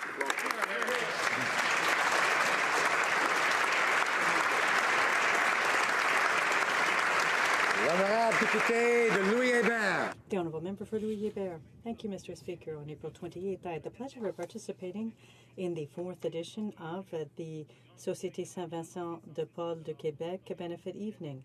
It's a great organization that has gathered up over $106,000 to help the most underprivileged people over 165 years, and there's a dedication of over 800 volunteers. Mr. Speaker, these volunteers are people that I meet on a daily basis in Saint-Jean-Baptiste, Saint-Geneviève, Saint-Notre-Dame-de-Foy, Saint-Benoît, Saint-Charles-Garnier, people like Leda Bouchard, who held down the fort at the food bank in Notre-Dame-des-Foy for 15 years, people who have a sense of conscience, their heart is filled, and they work very hard to help people every day, Mr. Speaker. It makes me think that each time I come back to Ottawa, Mr. Speaker, I realize that I have the best riding. Member for Bay-Quinte. Thank you, Mr. Speaker. Today I rise to proudly pay special tribute to the organizers of the Butterfly Run, an event designed to support those who have experienced the devastating loss of an infant or child. Close to $70,000 was raised. All money will be donated to the Pediatric Bereavement Fund at Quinte Healthcare. I personally want to thank three remarkable women, Barb, Laura Lee, and Beth, not only for their organization of this event, but also for your strength, your compassion, and for your sharing of your own personal experiences. Our Butterfly Girls have transformed grief and loss into a positive action and inspired an entire community. As MP for the Bay of Quinte, I stand today to honor baby Charlie Mae McFadden and to remember all the infants and children that we have lost, but we will never forget. Thank you. The Honourable Member for Brandon Souris. Mr. Speaker, I rise today to congratulate the new Premier of Manitoba, Brian Pallister, and the entire Progressive Conservative team forming a new government on April the 19th. In particular, I'd like to highlight the PC team set new modern records by winning 40 of 57 seats in the House and 53% of the popular vote. From across our great province, my former colleagues in the Manitoba Legislature won resounding pluralities and will soon be joined by a new group of MLAs eager to chomp at the bit and get Manitoba back on track. There are many challenges ahead, but I have full confidence that this entire PC team, as they work collectively to improve the lives of Manitobans. And I know that every member of this House wishes the new Pallister administration well as they begin to set out to to implement their new plan for a better Manitoba.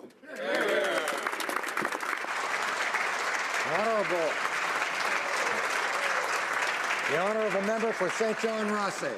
Mr. Speaker, economists agree one of the best ways to spur economic growth in St. John Rothsay is the promotion of our rich cultural heritage. I call it the St. John Trail of History. Our city market is the oldest in Canada. The Carlton Martello Tower stood guard over the entrance to what is now Canada since 1813. Fort Latour fell in 1645 after the Battle of St. John, where Lady Latour defended the fortress for 3 days. Partridge Island was named by Samuel de Champlain. In 1791, the third Canadian lighthouse was built there, later housing the world's first steam-powered foghorn. We have the Marco Polo.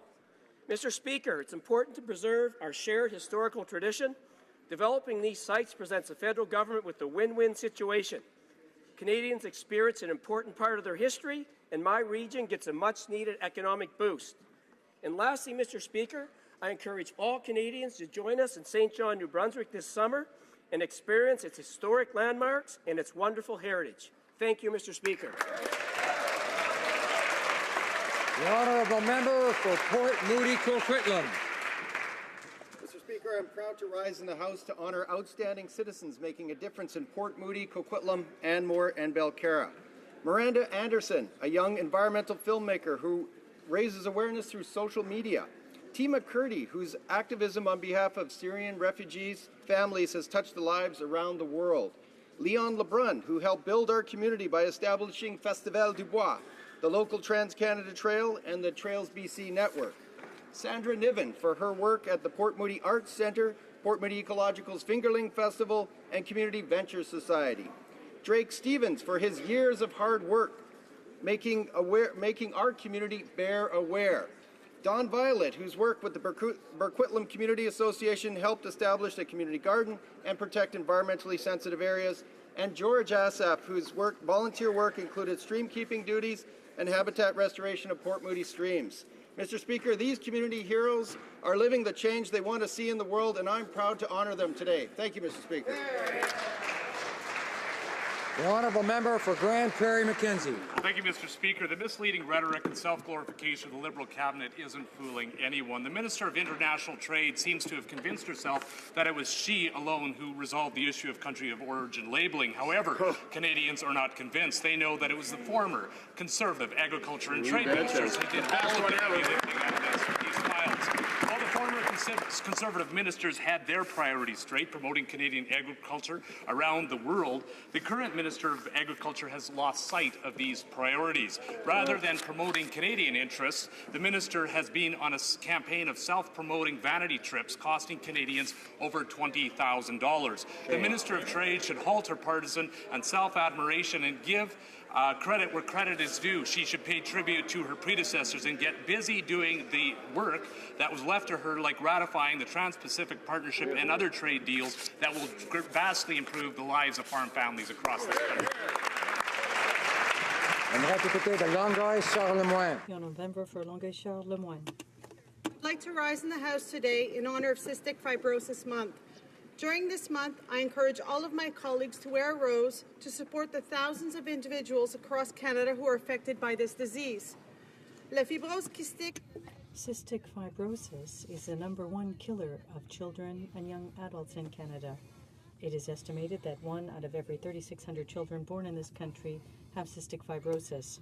Great strides in recent years.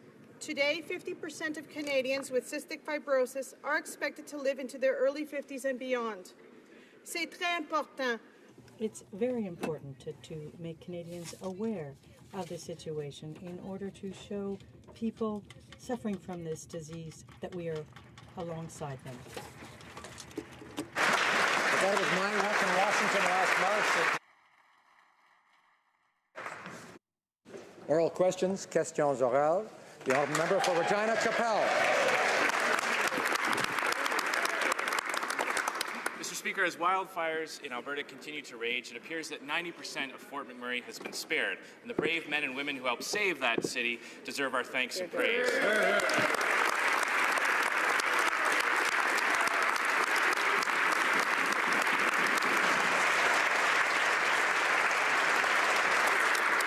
Now the rebuilding will begin, and in addition to aid and infrastructure, the region will need significant investment to ensure that there are jobs to come back to. Will the Liberals stop blocking private sector investment that would cushion the blow and allow pipelines to be built? The Right Honourable Prime Minister. Mr. Speaker, I too, in the name of all Canadians, congratulate the brave firefighters and first responders who've been there to do extraordinary work through these terrible blazes in Fort McMurray. I want to congratulate as well all the MPs from all parties, particularly the Leader of the Opposition, who've been very strongly engaged on the ground supporting their fellow citizens. I want to congratulate all Canadians who across the country came together to give incredibly generously to the people of Fort McMurray through the Canadian Red Cross and in other ways. And I'm pleased to confirm, Mr. Speaker, that I will be going personally to Fort McMurray on Friday to offer support for all Canadians. The honourable member for Regina Capel.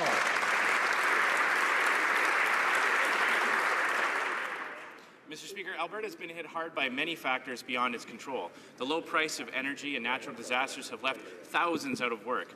One thing we can control, though, is ensuring that the private sector is able to bounce back. Unfortunately, the Prime Minister has added additional red tape and unnecessary hurdles to pipeline approval projects. His new term, social license, is actually just political license. Can the Prime Minister assure energy workers that he will not allow special interests and politics to block important pipeline projects? Right Honourable Prime Minister.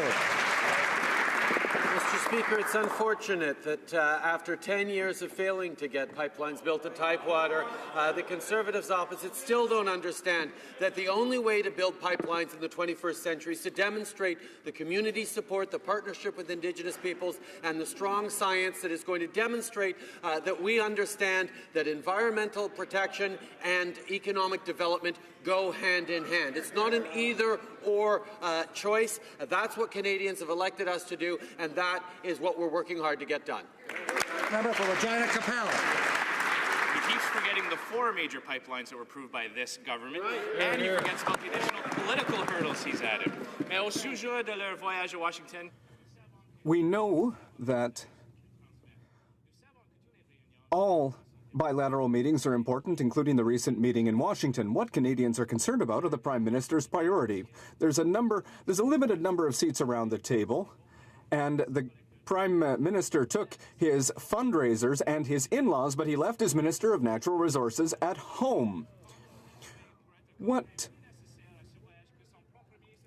How are these people more important than his Minister of Natural Resources, the Right Honourable Prime Minister? For 10 years, Mr. Speaker, the former government had only one concern with the United States, and that was pipelines. And unfortunately, that hurt relations with the United States, and our country has suffered economic development, and it has affected the work of our businesses and our entrepreneurs. The reality is that we need to rebuild this relationship. It takes a lot of energy. We have started that effort full force, and I was touched that President Obama personally invited my mother and my in-laws to be part of this great meeting of two families. The Honourable Member for Regina Capel.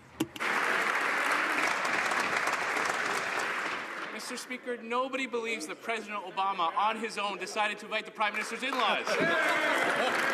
Nobody believes that President Obama, on his own, decided to invite Liberal Party fundraisers.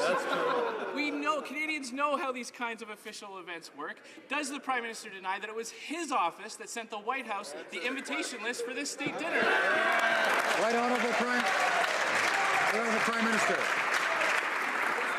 Yet again, this the party opposite has demonstrated that it has very little understanding for the strong friendship between Canada and the United States. And I can say that on top of the official delegation seats that we were allocated, the President and his office insisted that we add to it my mother and our in-laws, because it emphasizes the relationship. These were extra seats that the President made available, not in the official delegation that we provided.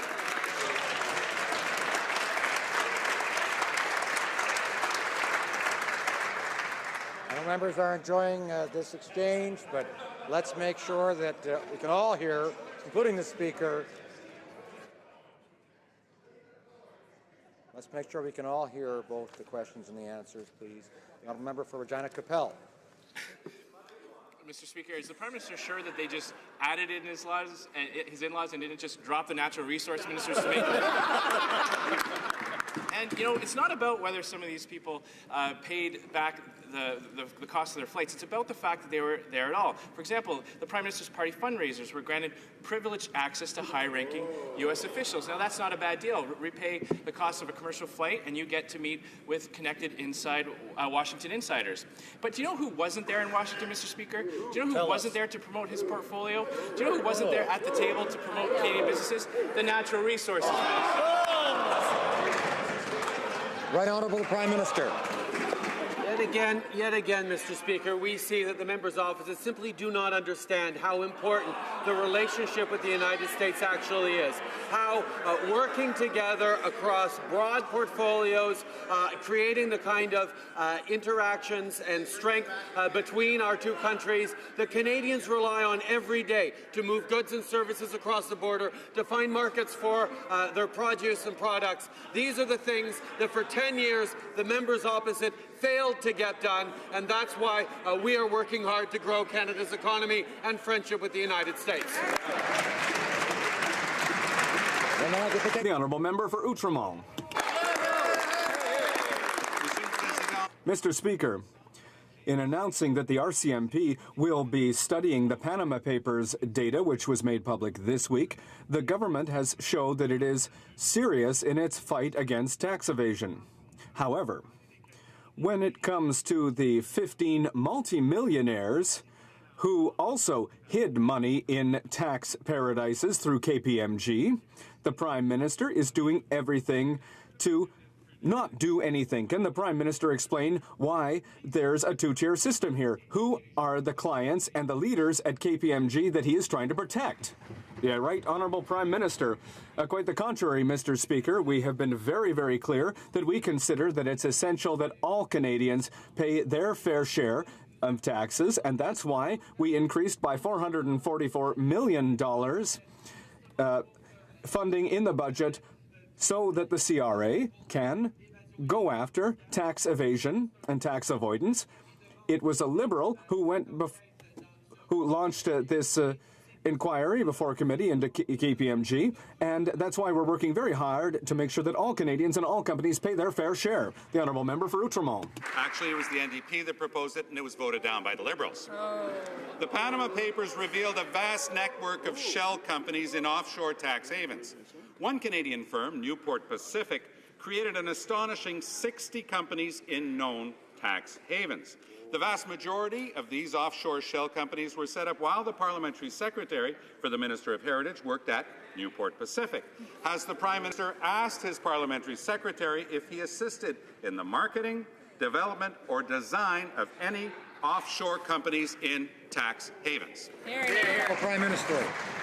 Mr. Speaker, the Liberal Party has been very, very clear that as government we're committed to making sure that all Canadians pay their fair share of taxes and to cut down on avoidance and tax dodging. And the fact is that we put $440 million in this latest budget to make sure that the Canada Revenue Agency has the tools to go after tax avoidance and tax evasion. That's something that we're committed to. That's what we're working very, very hard on. That's what we will continue to put forward, regardless of the smears put forward by the members opposite. For Outremont. And crickets on his Parliamentary Secretary. Today, the Liberals moved to cut off debate on their omnibus budget bill, something they once deplored when the Conservatives did it, and something they promised never to do. Buried within the bill, amongst changes to 35 other laws, is the cancelling of small business tax cuts the Liberals promised they would keep. The PBO reports today that this broken promise will not only cost small businesses $2.2 billion, it will kill jobs and hurt economic growth. Now that the Prime Minister knows the true cost of his flip-flop, will he do what he promised and reduce the small business tax rate? Honourable Prime Minister. Thank you, Mr. Speaker. The budget implementation bill contains commitments that we made in our platform. There are very clear commitments in the budget. These are things that we're putting forward that will indeed allow for Canadians to get 9 out of 10 Canadians to get more generous child benefit checks as of January 1st. On top of that, we've allowed for around 20 hours of debate in the first reading of this bill. Second reading of this bill. These are things that are greater proportionately than any previous government had for the small size of this budget bill. That's it. The honourable member for Outremont. A number of legal experts have serious concerns about the constitutionality of Bill C-14. The bill is at risk of being contested before the courts, and in committee, the Liberals have rejected almost every amendment to fix this bill. What is the Prime Minister waiting for to refer C-14 to the Supreme Court? Concerns about the constitutionality of C-14. Why won't the Prime Minister simply refer this bill to the Supreme Court to avoid years of legal challenges. Prime Minister.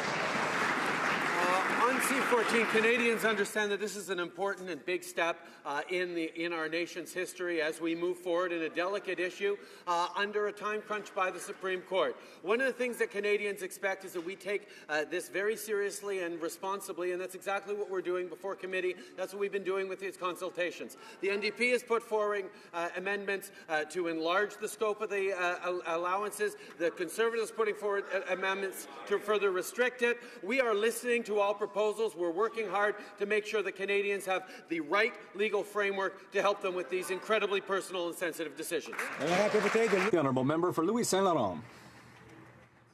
Thank you, Mr. Speaker. Mr. Speaker, the Prime Minister has made his choices. When he went to Washington, to the White House, he chose who was going to be there with him. He chose the Liberal Party president and their chief fundraiser. However, the Minister of Natural Resources, who should have been there, was left behind here in Ottawa. So, Mr. Speaker, it's a very simple question for the Prime Minister. Can he give me one reason, just one good reason, why he preferred to bring their bagman but left the Minister of Natural Resources at home? The Honourable Government House Leader, as I said yesterday, and as the Prime Minister has said several times, we are proud of what was accomplished in Washington at that historic visit. I would like to remind my colleague that this is the first time since 1997 that Canada has been invited to a state dinner at the White House. There are certain people who were invited by the White House, and as I've said to my colleague yesterday, he knows very well that all of the expenses associated with their participation were reimbursed. The Honourable Member for Louis Saint Laurent. Canadians are not proud to see that when they're at the White House with the Prime Minister, it's just the guy who raises money for the Liberal Party who's there and not senior ministers whose duty and responsibility would be to be there, Mr. Speaker. The member for Papineau is acting like a leader of the Liberal Party and not as Prime Minister to all Canadians. I'll offer him the opportunity to explain. Can he give one good reason why the guy who raises money for his party was there, but not an important senior minister for all Canadians? The Government House Leader. Mr. Speaker, speaking about senior ministers who were part of the delegation, my colleague knows very well that they discussed with a number of files with their American counterparts, including climate change, the environment and energy, international security, defense cooperation, and the World Coalition Against ISIS, as well as trans-border cooperation, as well as international trade. Mr. Speaker, it was a pretty full agenda, and we're proud of what was accomplished. Middlesex, London. Mr. Speaker, the fact is the Prime Minister's friends and family enjoyed a weekend of VIP access, sipping champagne with the Washington elite. Meanwhile, ministers like the Minister of Natural Resources were left off the guest list. We know the guest list was submitted by the Liberals. That's why family members and party executives were part of the delegation. Why were Liberal insiders and family brought along instead of actual government decision makers? The Honourable Government House Leader. Mr. Speaker, I draw my colleagues' attention to the answer the Prime Minister just gave in terms of the family members who were invited directly by President Obama in addition to the official delegation. She should reflect on that answer. The Prime Minister gave a very precise answer to her exact question, but she talks about the delegation, Mr. Speaker. The delegation, comprised of many senior ministers, engaged their American counterparts, as I said, on issues as important to Canadians as climate change, trade, energy, environment. Mr. Speaker, we made progress on something as important, Mr. Speaker, on pre-clearance. The Honourable Member for Elgin, Middlesex, London. The Minister of Natural Resources sat at home while the Liberal Party bagman wined and dined with U.S. cabinet ministers. The Minister of Natural Resources sat at home while the Liberal Party president mixed and mingled with the senators. The government had a chance to use this event to build energy relationships, but they wasted it. Isn't the reason he brought friends and family instead of the Natural Resource Minister because the Liberals want to shut down the energy industry? The Honourable Minister of Public Safety. Mr. Speaker, what utter nonsense. 400,000 people move back and forth across the Canada-U.S. border every day. $2.4 billion in trade moves back and forth across that border every day. We have to make that border secure, and we have to make it efficient for the movement of people and goods. We negotiated and concluded an agreement on pre-clearance, which they worked on for 5 years and couldn't get it done. We finished it, Mr. Speaker.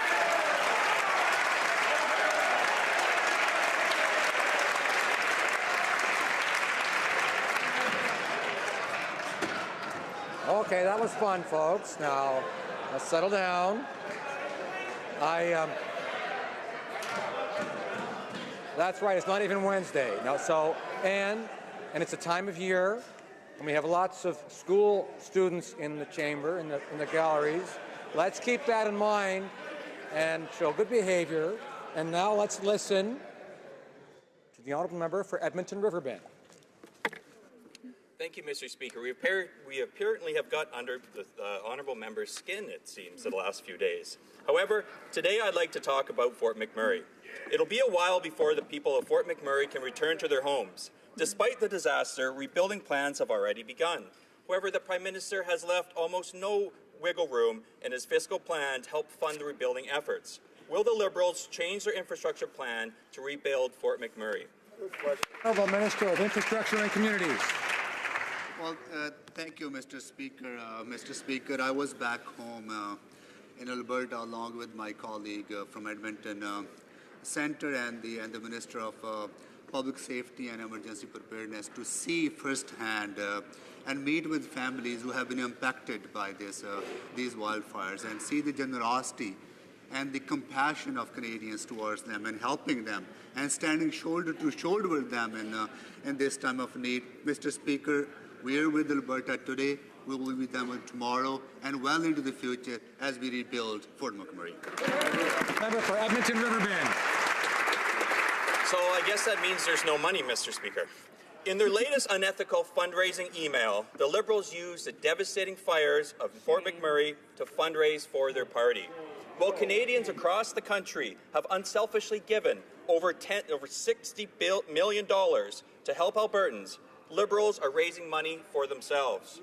Why is this Prime Minister begging for donations on the backs of Canadians who just lost their home? The Honourable Minister of Public Safety. Mr. Speaker, Canadians have rallied to this cause with enormous generosity.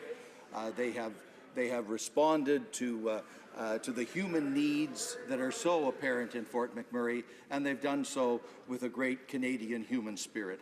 Mr. Speaker, in addition to that, the Government of Canada is providing support through the Department of National Defence, the RCMP, Transport Canada, the Innovation Department, Health Canada, Natural Resources Canada, Public Services Canada, the Interagency on Firefighting, the CRA, and Employment Insurance, Mr. Speaker, and that doesn't even get to the important question of DFA.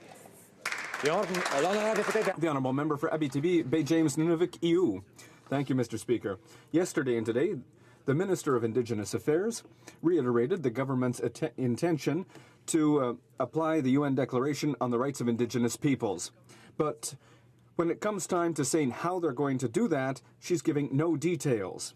However, Mr. Speaker, I would like to say that the work has already been done. My bill specifically calls for the adoption and the implementation of the declaration. So the question is very simple. Will the government support Bill C-262?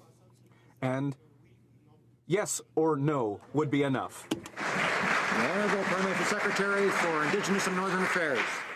Mr. Speaker, today is a historic day as the Minister of Indigenous and Northern Affairs is speaking in New York at the United Nations, outlining that we will remove any objections that we've had to the United Nations designation of Indigenous people.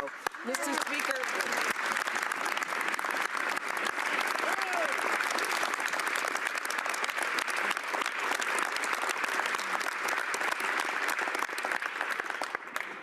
Speaker, Mr. Speaker, our support to the Declaration of the Rights of Indigenous People is a part of advancing our commitment to Indigenous... The Honourable Member for Timmins James Bay.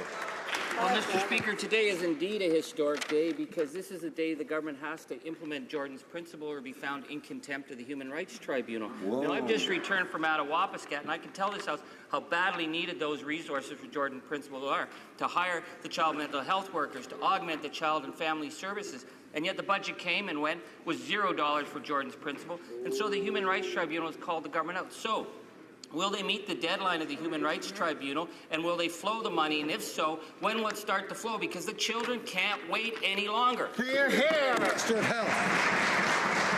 Mr. Speaker, in fact, the work that is going on currently in the community of Attawapiskat is an excellent example of how our government is responding to the principles behind Jordan's principle, in that we are working across jurisdictions. There is no question of whose responsibility it is. We are all working together. The federal government is working alongside the provincial government, is working alongside First Nations leadership to make sure that the needs of the community are met in the immediate phase. We are also working together to make sure that we develop long-term sustainable solutions for these communities.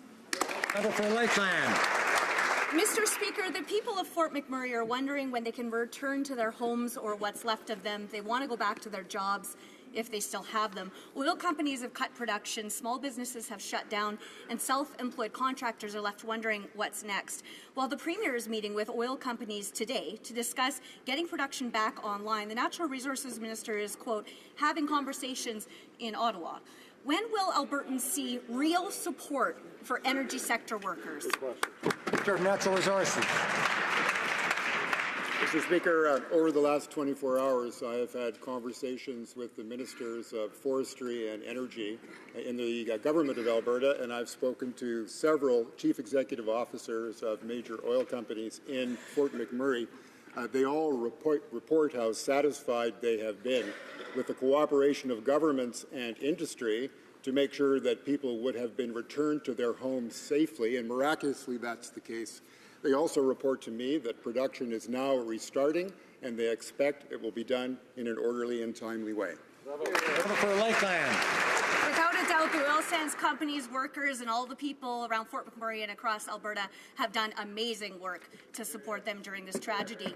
And it could be weeks or months before residents of Fort McMurray can get home and get back to work. They've shown they're Alberta strong, but that doesn't pay the bills. Yesterday, the Minister of Natural Resources said his government is, quote, responding to that reality. Can the Minister tell Canadians exactly how this government has responded to the job losses caused by the fire?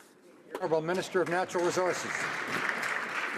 Mr. Speaker, we have responded in the first place in the most important of all ways, and that is to guarantee the safety of those who were evacuated from their homes, to minimize damage to infrastructure, to keep an ongoing conversation with those who are running these industries to make sure that their infrastructure is protected so that when this tragic incident passes, we'll be well positioned to rebuild the sector, which is in the interests of all members of this House.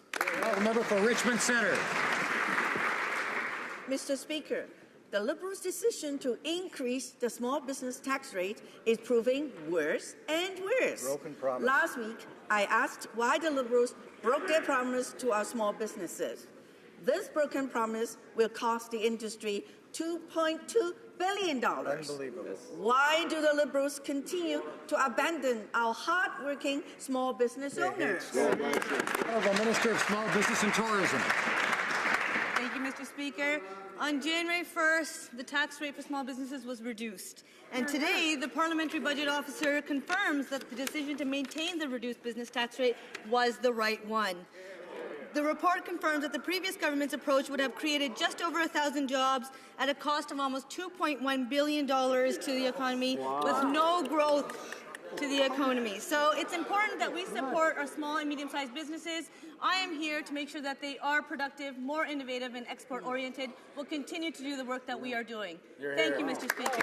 Member for Richmond Centre. Mr. Speaker, well, I wish Liberals understood small businesses. They don't. But They the don't. facts just don't support that. No clue. A report from the Parliamentary Budget Officer today indicated that in addition to the $2.2 billion cost to the industry, the changes to the small business tax rate will actually cost jobs. Wow. Mr. Speaker, When will the Liberals stop punishing small businesses?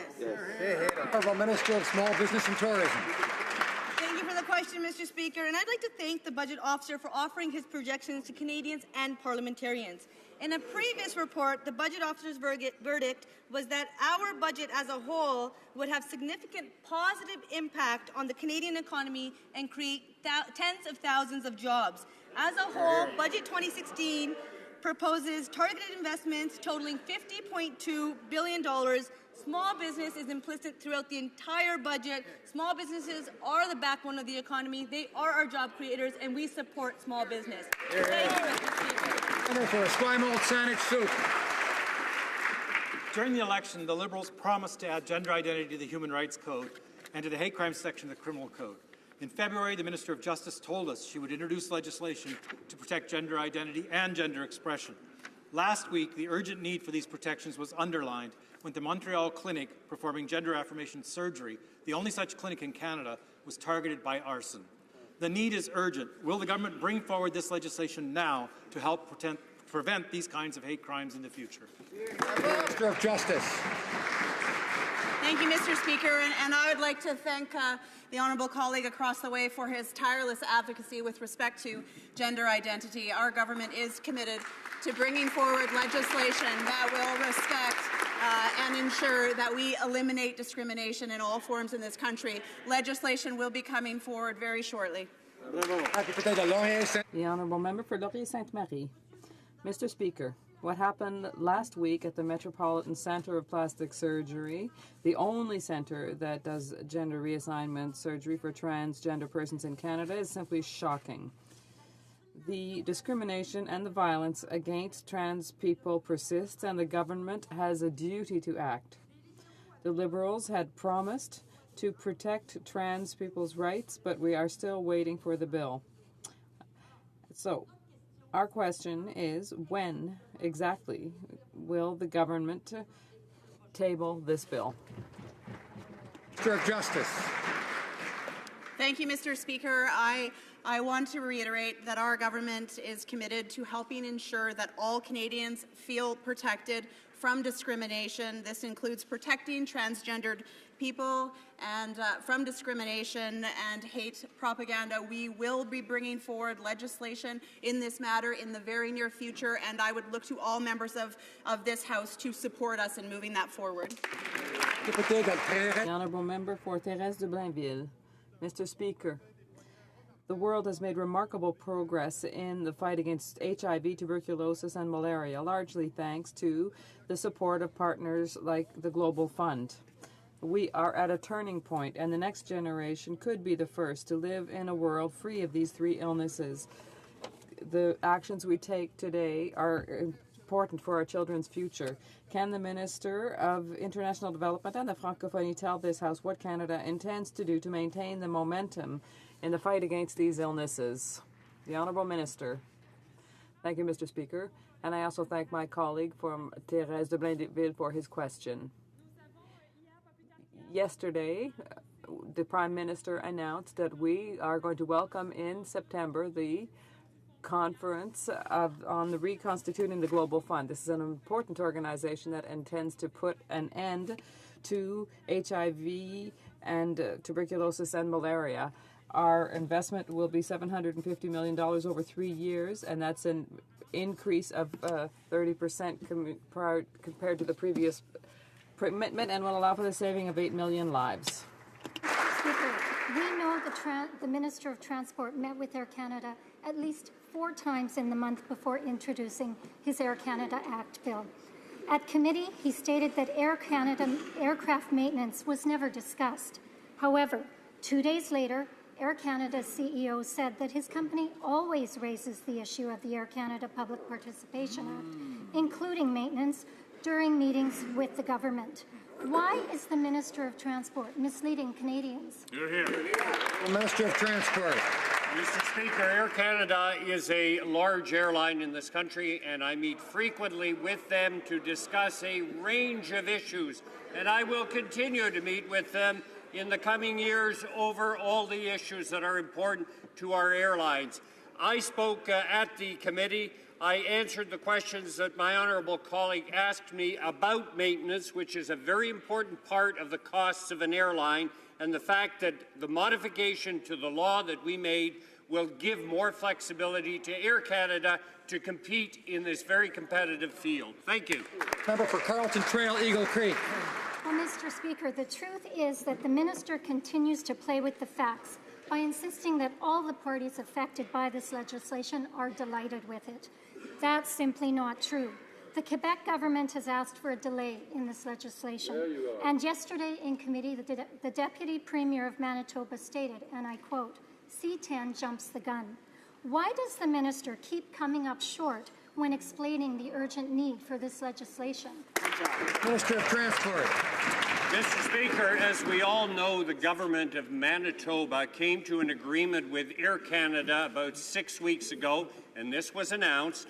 Air Canada would create 150 quality jobs in Manitoba beginning in 2017, and the government of Manitoba said that they would drop their litigation with Air Canada. I've said this a large number of times. We recognize the importance of Manitoba's aerospace industry. We are growing this economy. Canada has the 5th largest aerospace sector in the world. We are committed to improving it, and we will do so. The honourable member for Portneuf-Jacques-Cartier. Mr. Speaker, this government is not governing. The only thing they're doing is gaining time. In the case of Bombardier, they told us that they would be announcing their intention before the budget, and afterwards they said, wait for the budget and you'll see. Well, 50 days after the budget was tabled, we've not seen nothing yet. This government likes to talk a lot about transparency. So, Mr. Speaker, can we finally see the agreement? Honourable Minister of Economic Development. Mr. Speaker, Bombardier is a strong Canadian company, and that is why we're engaged with the company on a solution that we want to focus on jobs, on R&D, and keeping the head office here in Canada, Mr. Speaker. And that is why we're making sure that we're engaged with them in a manner to also set them up for success in the long term, because they're important to the Canadian economy, to the aerospace sector, to the supplier base, the 950 suppliers, the 180,000 jobs that are in that sector, and the $29 billion they contribute to our national economy. We'll continue to remain engaged with the company, Mr. Speaker. It is a priority of this government. The honourable member for Portneuf-Jacques-Cartier. Mr. Speaker, let's talk about solutions. It would have been so easy for this government to demonstrate some tangible support for Bombardier. One way, among others, to support the company would have been to help it add to its order book. Porter Airlines was ready to buy 30 C-Series jets. Why did the Minister of Transport say no to the extension of the runway at Billy Bishop Airport? The Honourable Minister of Transport. Thank you for the question. I have often given the answer to that question. We have made the promise in the last election to the people of Toronto to make a balance, find a balance between commercial pressure and the quality of life for those living along the shores of Lake Ontario. We maintained our promise not to reopen the tripartite agreement, and we have kept our promise, Mr. Speaker. Mr. Speaker, getting more women elected and having a more representative parliament is a goal we all share. While this parliament set a new record, women still have only 26% of the seats in this House. At this rate, it will take over 60 years to achieve equality. I have tabled the Candidate Gender Equity Act to take a concrete step forward. Will the government support getting my bill to committee and work with us so together we can take another step for gender equality? Thank you. Honourable Minister of Democratic Institutions. Mr. Speaker, I appreciate the honourable member's efforts. We take note of his private member's bill and will study it on its merits when it is debated in this House.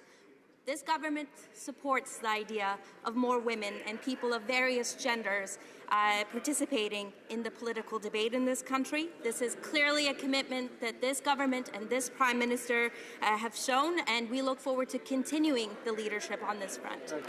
Member for North Island, Powell River. Thank you, Mr. Speaker.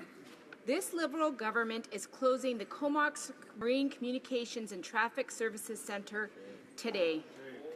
This was a bad plan when the Conservatives hatched it, and after hearing damning evidence during the Fisheries Committee study, the minister should have seen reason and cancelled the closure.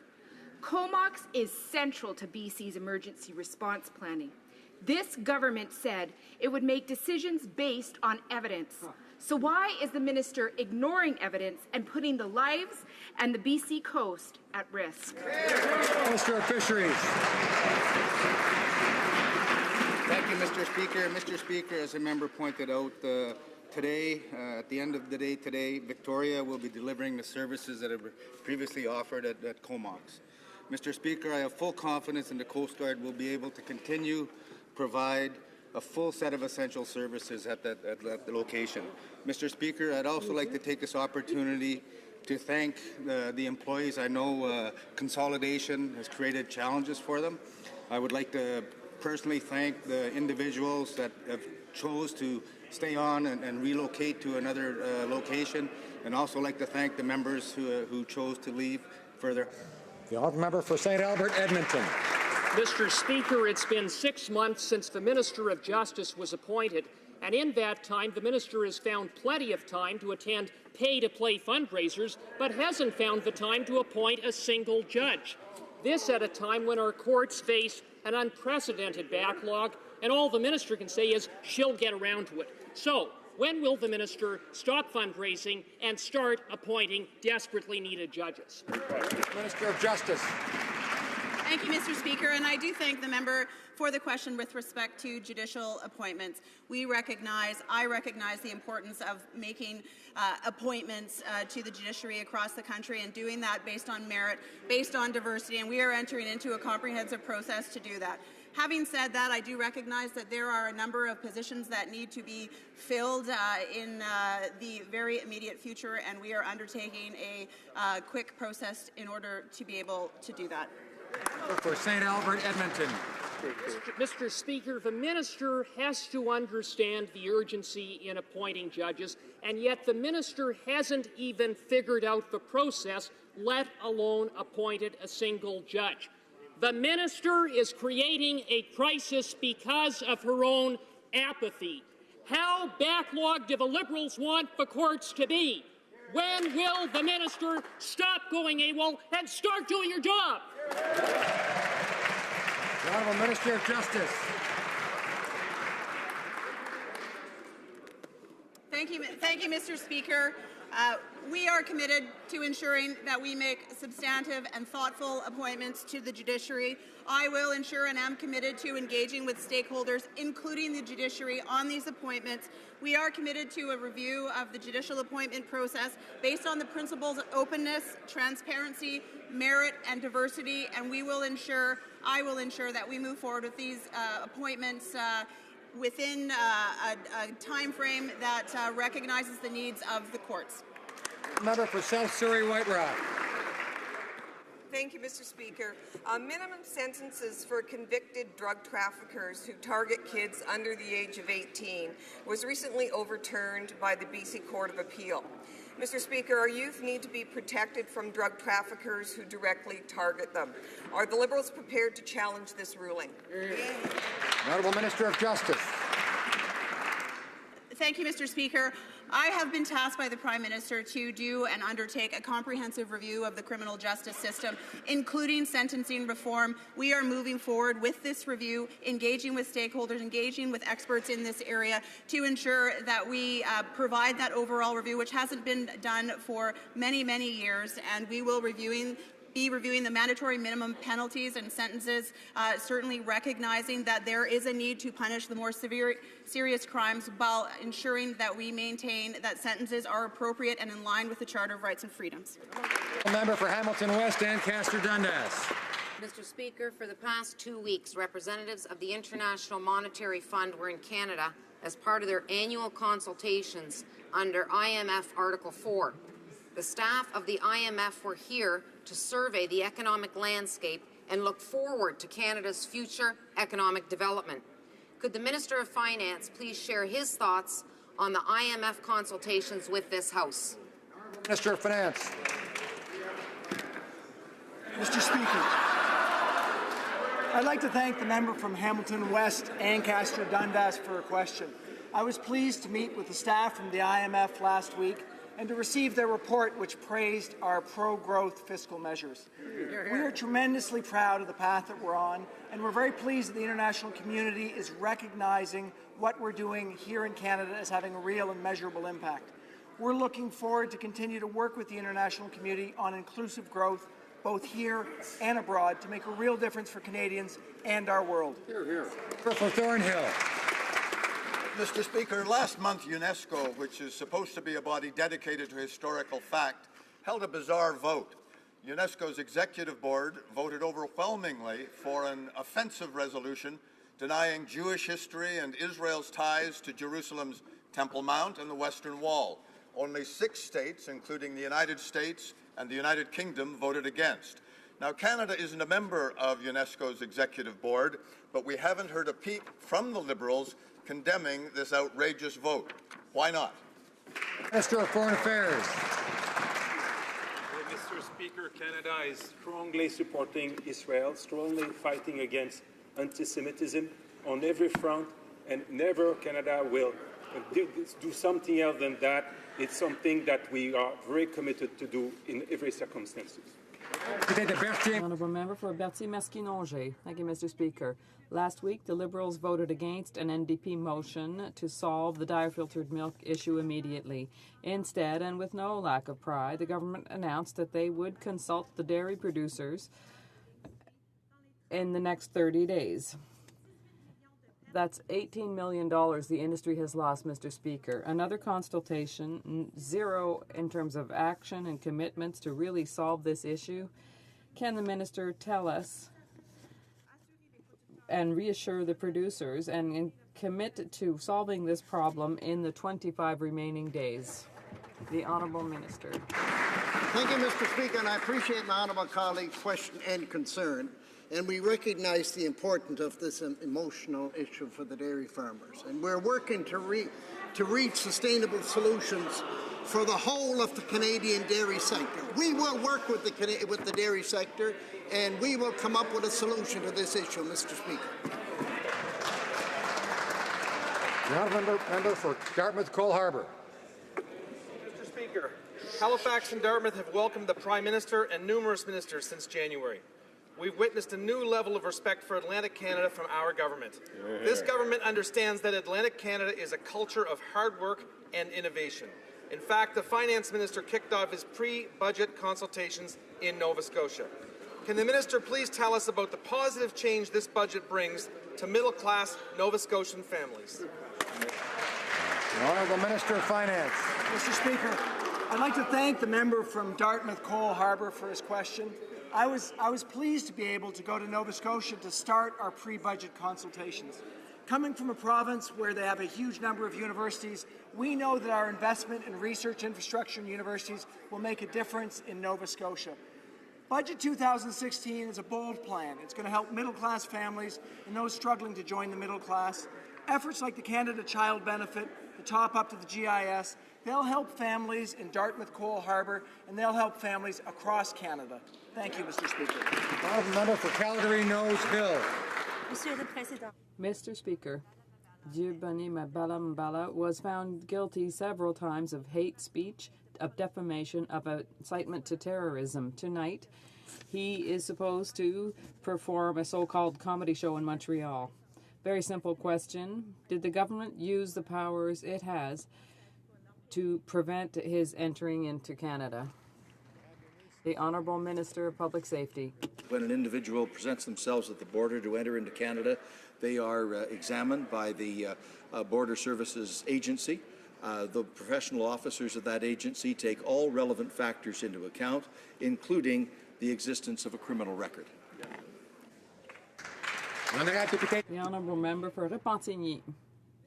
Mr. Speaker, Équiterre and the David Suzuki Foundation support the petition against Energy East. Like the UPA and millions of Quebecers, they are rightly expressing their opposition to this pipeline project, which is dangerous for our land and our waterways. Unfortunately, the Liberal government is turning a deaf ear and a blind eye to this growing opposition to Energy East at home. Will the Quebec MPs on the government side continue to represent TransCanada, or will they defend the interests of Quebecers? Natural Resources.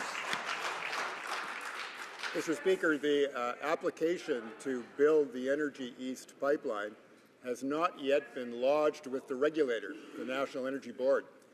There will be many months of public discussion when the honourable member will be encouraged to appear in front of the board, to write a letter, to go onto a website, to have conversations with the community about her attitude about whether or not that pipeline is in the national interest. To ask the government to offer an opinion before it's before the regulator, Mr. Speaker, is irresponsible. The honourable member for Pierre Boucher, les Patriotes, Verchères. Mr. Speaker, the Quebec Federation of Chambers of Commerce and its 60,000 business members are asking the government to eliminate tax unfairness that penalizes those selling their businesses to their families rather than to strangers. Our business people have had enough of seeing Ottawa undermine the future of Quebec family businesses. Quebec has already solved this injustice. If Quebec was independent, the problem would not be complicated. It would already have been dealt with. The question is to know if a single one of the members among the 40 Quebec MPs will rise and defend the request of our business people.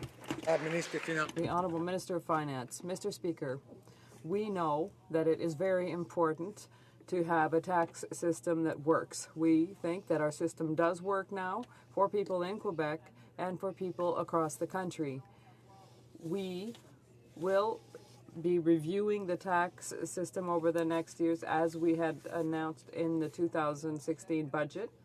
And with this review, we will consider the measures that are important for the tax system in Canada. Period for today. I have a point of order. The honourable member for Beauport, Limoilou. Mr. Speaker, this morning, the Leader of the Opposition in the House moved a motion to take steps with respect to Bill C-15 and to remove the Canadian Forces and Veterans measures. The members opposite said no, so therefore I would say that notwithstanding any standing or special order or usual practice of the House, Bill C-15, an act to implement certain provisions of the budget tabled in Parliament on March 22nd, 2016, and other measures, be divided into two bills, namely Bills C-15A and C-15B as follows. 1.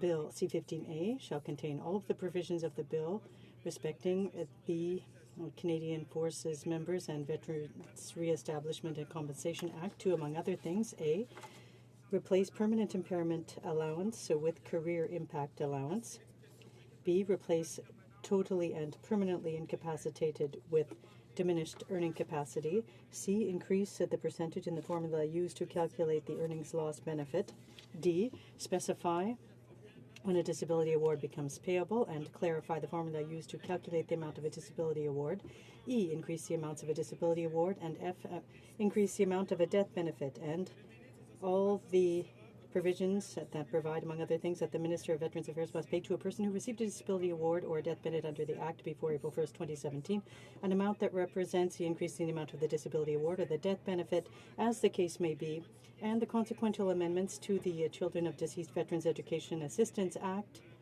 the Pension Act, and the Income Tax Act.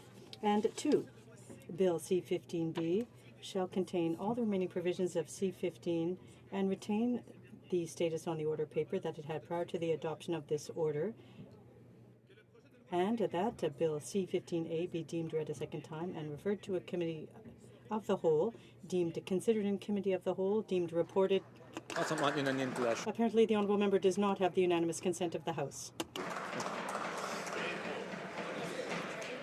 The Honourable President of the Treasury Board. Speaker, I have a message from His Excellency, the Governor General, signed by his own hand. Here, here. Thank you, Molly. Mary Ann told me about.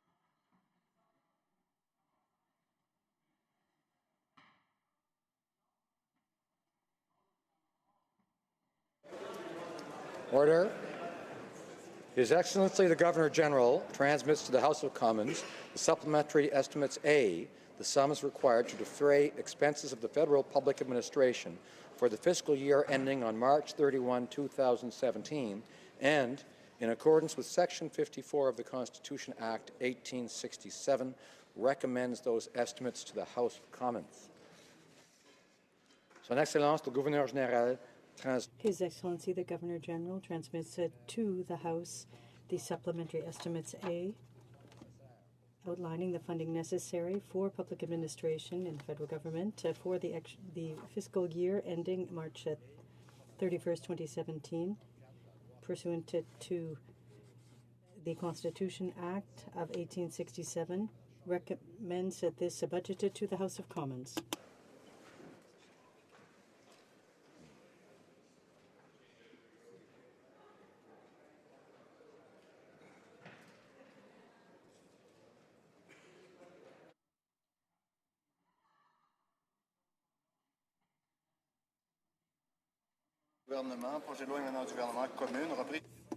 Resuming debate at second reading of Bill C-15, Budget Implementation Act 2016, Number 1.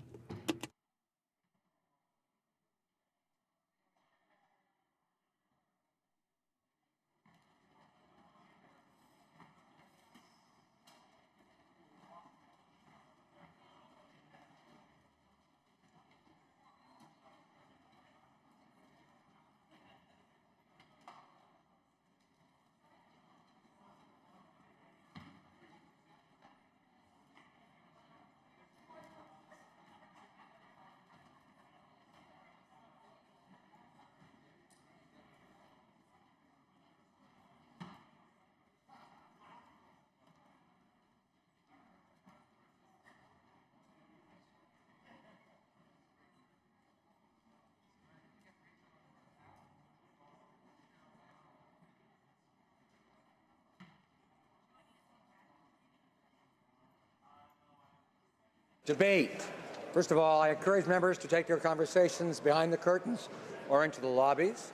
Debate. The honourable member for Sherwood Park, Fort Saskatchewan. Order. Thank you very much, Mr. Speaker. I've listened to a number of the speeches given by other members, and as I join this debate, I must note, with some amusement, frankly, the positively apocalyptic terms in which my friends across the way have described the kind of country we had between January of 2006 and October 19th of 2015. I thought we were getting on rather well, but to listen to the way in which our country was described during that period, it is as if we narrowly avoided the introduction of some kind of Hunger Games. Now, to be sure, the odds were not always in our favor, and we did go through a significant global financial crisis, but our performance when it comes to growth and inclusive growth were very strong. The record needs to be corrected, I think, because a poor understanding of the past can set us up for ineffective efforts to shape the future. And indeed, the game makers of this budget seem to be proceeding as if we were in an alternate reality. Over the last 10 years, a Conservative government managed Canada through the worst global recession since the Great Depression. The record is, I think, well known. No bank failures, no tax hikes. Through these years, we had the best economic growth in the G7, the best job creation record, with 1.3 million net new jobs created, and by far the lowest federal debt to GDP ratio at the end of it. We were able to implement, yes, a stimulus program, one that was timely, targeted, and temporary, and the government delivered a balanced budget 1 year ahead of schedule. Now, although the new government wishes to paint a drab picture of Canadian life over the last 10 years, most of these facts are quite beyond dispute. So instead of disputing them, our friends on the other side have sought to claim that this growth has not been inclusive enough. But even on that score, the facts don't add up to their assertions. Here's what Hillary Clinton said about the Canadian middle class in 2014. I know some Liberals may find her too right-wing for their liking, but she is the presumptive Democrat nominee. Secretary Clinton said, Canadian middle-class incomes are higher than in the United States. They are working fewer hours for more pay, enjoying a stronger safety net, living longer on average, and facing less income inequality. So it's no surprise that even while Donald Trump is modeling his economic policy on Pan Am, Secretary Clinton is looking to Canada. There are two principal ways of evaluating the performance of middle class, median net worth and median income. Median, I think, being a better measure than average in this case because it prevents the numbers from being skewed upwards by a small percentage of high performers. Between 1999 and 2012, the median net worth of Canadian families rose by 78%. That translated to more than 50% growth in net worth for every single income quintile except the lowest, which still grew, though not by quite as much. So, Mr. Speaker, this is no District 12. Now, what about median income? According to analysis from the far-right New York Times, a noted supporter of the previous government, Canada had the richest middle class in the world in 2014. Real, or inflation-adjusted median income, in fact, went up by more than 20% since the beginning of the last decade, while real median income in the U.S. remained stagnant. Now, tracking real economic changes as opposed to nominal changes is fundamental to a sound description of the economic picture, because nominal indicators always go up, regardless of other factors, because of inflation. Real figures adjust to look at non-inflationary effects. This rather elementary distinction is important, but it is something that the game makers of Budget 2016 seem to have missed, and it seems rather intentionally. Now, I read through the whole budget after it came out, even though it wasn't exactly as gripping as the Hunger Games. I know my colleague from Calgary Shepherd suggested that the budget be nominated for the Giller Prize in fiction, but I would respond that even good fiction has to be believable. But it was obvious to me already on page 11 and 12 of this budget that there was some active and intentional sleight of hand. I'll refer members to page 12, where there was a graph purporting to show real median wage income of Canadians from 1976 to 2015. This particular graph paints a rather positive picture, especially of the last 15 years. Although with an increasing number of Canadians self-employed and doing very well, it's sort of strange that this budget focuses on wage income only instead of overall income. But then on the next page, on page 12, we have a graph that shows increasing household costs. The increases appear alarmingly steep until you realize that that graph is titled Nominal Increase in Household Cost Selected Items. So aside from the whole selected items issue, the nominal costs of things always go up because of inflation, which is precisely why economists almost always use real or inflation-adjusted numbers.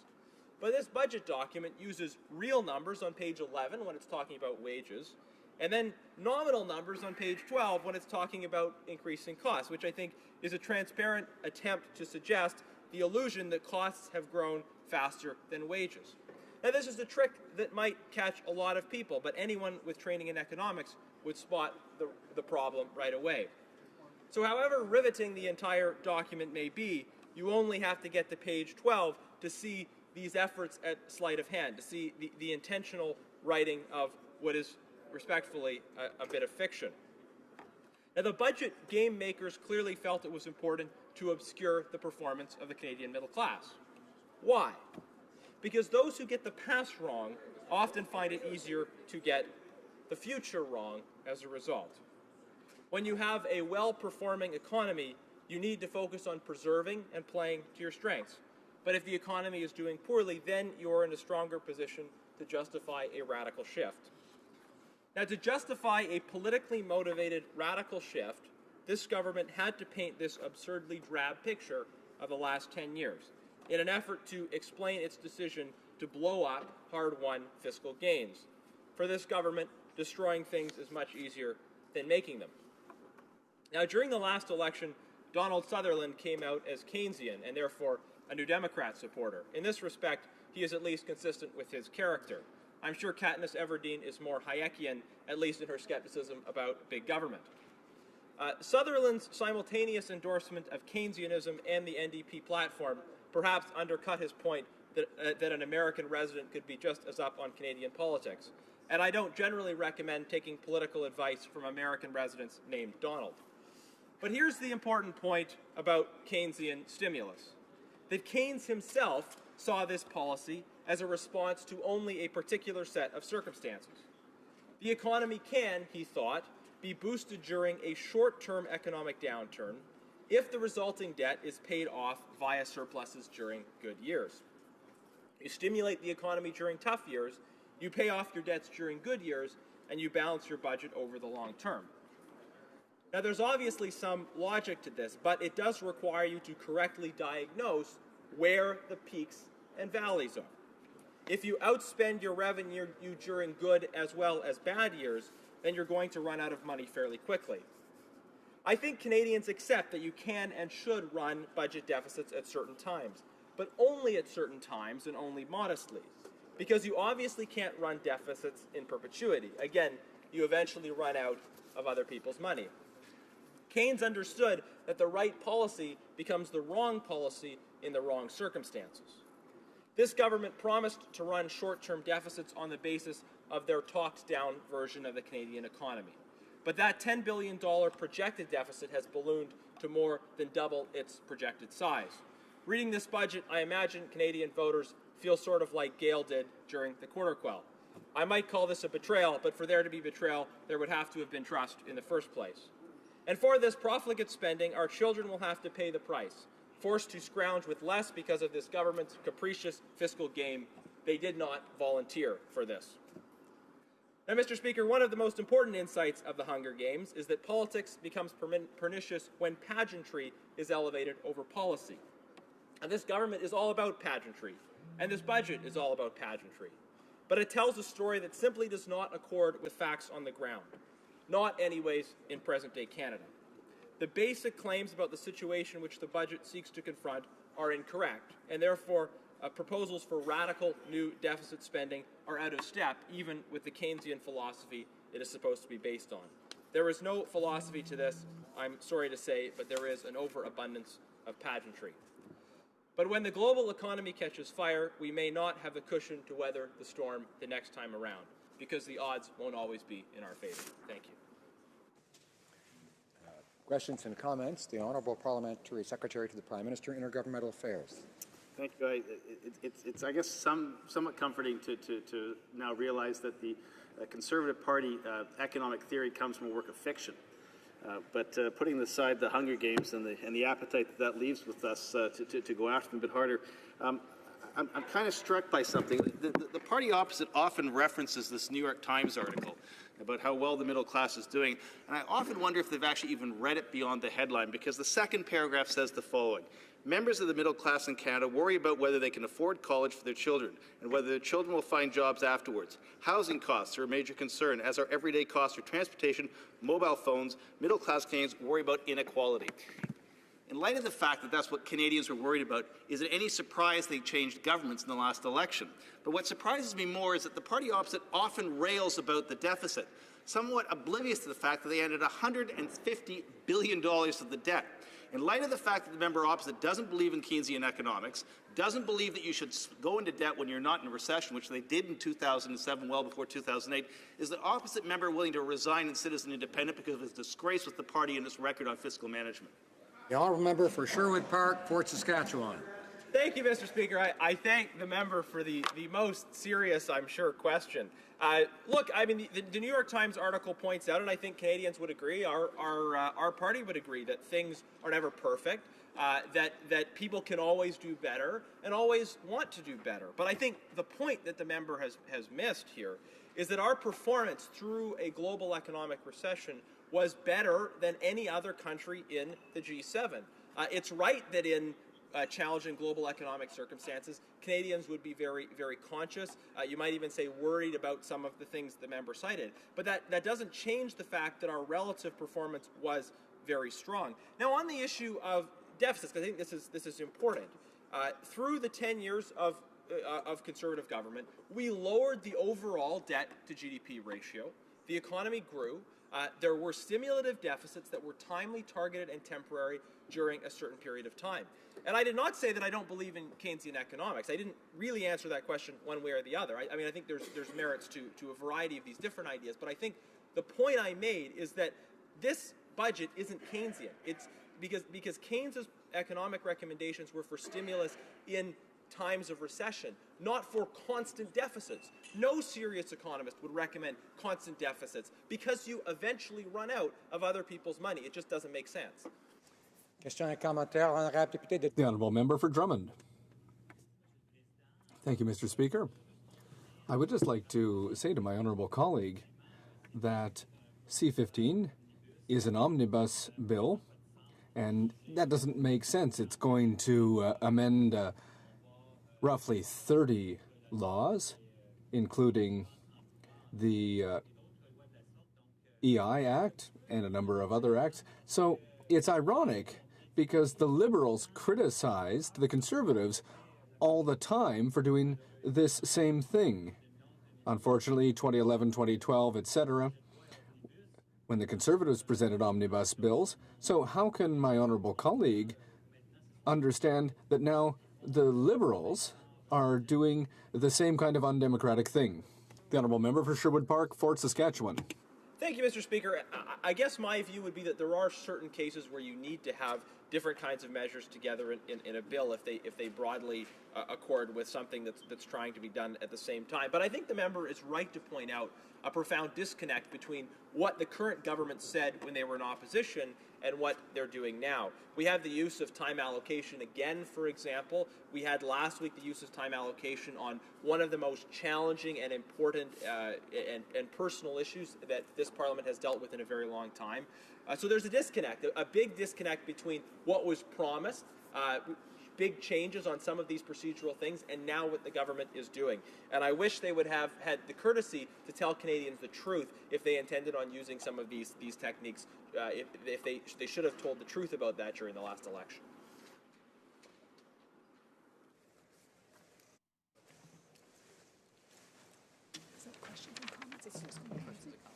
Questions and comments, questions et commentaires. The honourable member for Yukon. Thank you, Madam Speaker. And thank the member for his speech. And I think he wisely did not answer that last question because it showed a misunderstanding of the omnibus bill procedure. I am actually delighted that the budget had so many things for so many Canadians that it had to deal with a number of other acts. But what it didn't do, and what people were incensed about in the past, is when budget implementation bills included a whole bunch of information from things that weren't related to the budget, other issues that a government wanted to get through, and that is the improper use of omnibus bills that we are moving away from. Thank you. And a brief answer for the member for Sherwood Park, Fort Saskatchewan. Thank you, Madam Speaker. Well, I did answer the question. I think there is a disconnect between the government promise and what they're doing. But I will say I don't often hear people incensed about details of parliamentary procedure so much as they are incensed about how this budget raises taxes on small business and runs massive deficits far beyond the scope of what was promised. These things are going to hurt our long-term economic well-being. So if there's something that people are incensed about, I think it's much more the substance of this than the process. Thank you very much. And resuming debate, reprise de débat, the honourable member for Sackville, Preston, Chesapeake. Good afternoon, Madam Speaker. It gives me great pleasure to stand in the House today and speak on C-15, Budget Amendment Act. And I would like to say that I'm extremely happy because this budget will deliver for the people, the constituents of my riding, as well as all of Nova Scotia and Canada, a budget that will come and help all Canadians in various capacity, if you want. I'd like to begin by speaking a little about an area in my riding, Eastern Passage, an area which is on the north side of the Halifax Harbour, a very vibrant community which is home to many local entrepreneurs, a small craft harbour, great restaurants, I must say, and a healthy dose of East Coast hospitality. This region, Madam Speaker, is a community that's very proud of their neighbourhood and their people. And it is evident as we see many tourists from Nova Scotia, from Canada and outside of Canada come and visit this great small area, but very vibrant. However, I must say that the fisheries and tourist industry in this riding and in this village would be much improved if we upgraded if the upgrading would include the extension of the wharf and dredging of the harbour in Eastern Passage. This would not only help the fishermen in their livelihood of entering the harbour, but it would also stimulate the economy for the tourist industry. These two projects would create much needed prosperity, and we could have, as some of you may not know, we have about 250,000 visitors on cruise ships that stop in Halifax Harbour in the summer, spring and fall, and these people could access Eastern Passage in 15-20 minutes, either by ferry or boat, and that would allow them to enjoy the hospitality of this small village area and also other parts of my riding. I'd love to be able to stand here today and make those official announcements, but I'm unable to do that. But what I am able to say, and I'm very proud to be able to say, is that this budget has created categories and opportunities for very many communities across Canada to access funding for many infrastructure projects. And it is our responsibility to work hard and closely with various organizations and communities to help them make application and hopefully receive funding for these very important projects. It's obvious that the last 10 years have been very difficult years for many communities across Canada. As you know, there's very little cooperation and very little investment in many communities in the last 10 years with the last government. But this budget is evident that we have listened and listened well to Canadians across Canada throughout our campaign and since then. But I have to say that this budget doesn't only address infrastructure. This budget addresses many other areas that we need to talk about, which is extremely important. It also ensures that we are respecting our obligation to support our veterans who have served so proudly for Canadians, to ensure that we maintain peace and they fought for their freedom not only but across the world. And that's extremely important to talk about the involvement and the support of veterans. For example, retired Captain Medrick Cusino, a resident of my riding in Nova Scotia, Madam Speaker, whom I received a copy of his book a few weeks ago entitled Further Than Yesterday, are all too familiar with the risk of defending our country abroad. Medrick was diagnosed with post-traumatic stress disorder several years ago and suffered from this depression. Luckily, he had access to a service dog named Ty, who was constantly by his side. Today, Medrick is in a much better place, and this is reflected in his inspiring book. Budget 216 invests in veterans like Captain Cusino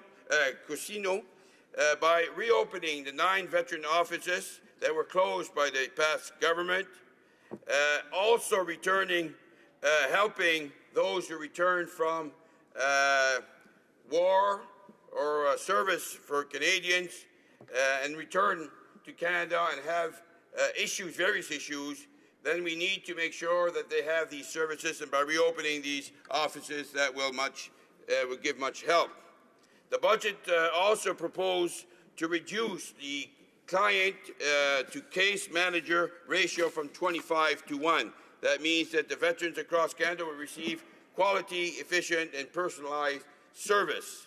These and many other measures, including the increase in earning loss benefit, the increase in disability award, and the expanding access of higher grade of the permanent impairment allowance, amount to one of the most significant investment in our veterans in a generation.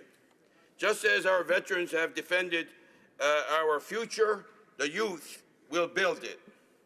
This is why Budget 216 also makes innovative investment in young Canadians.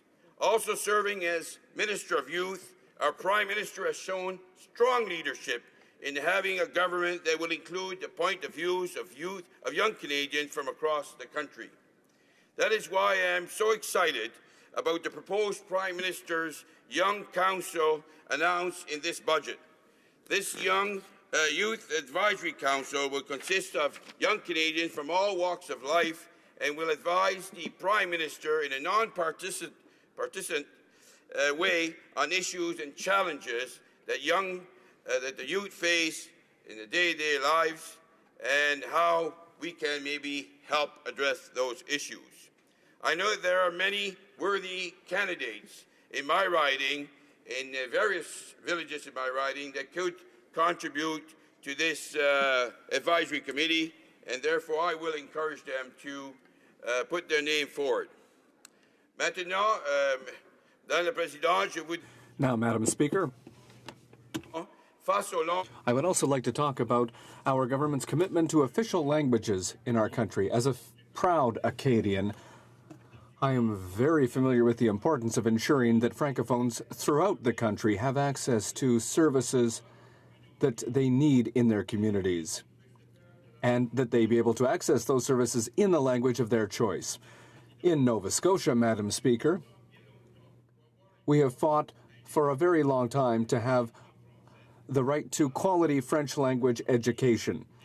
Thanks to the incredible work done by many Francophone Acadians, this has happened.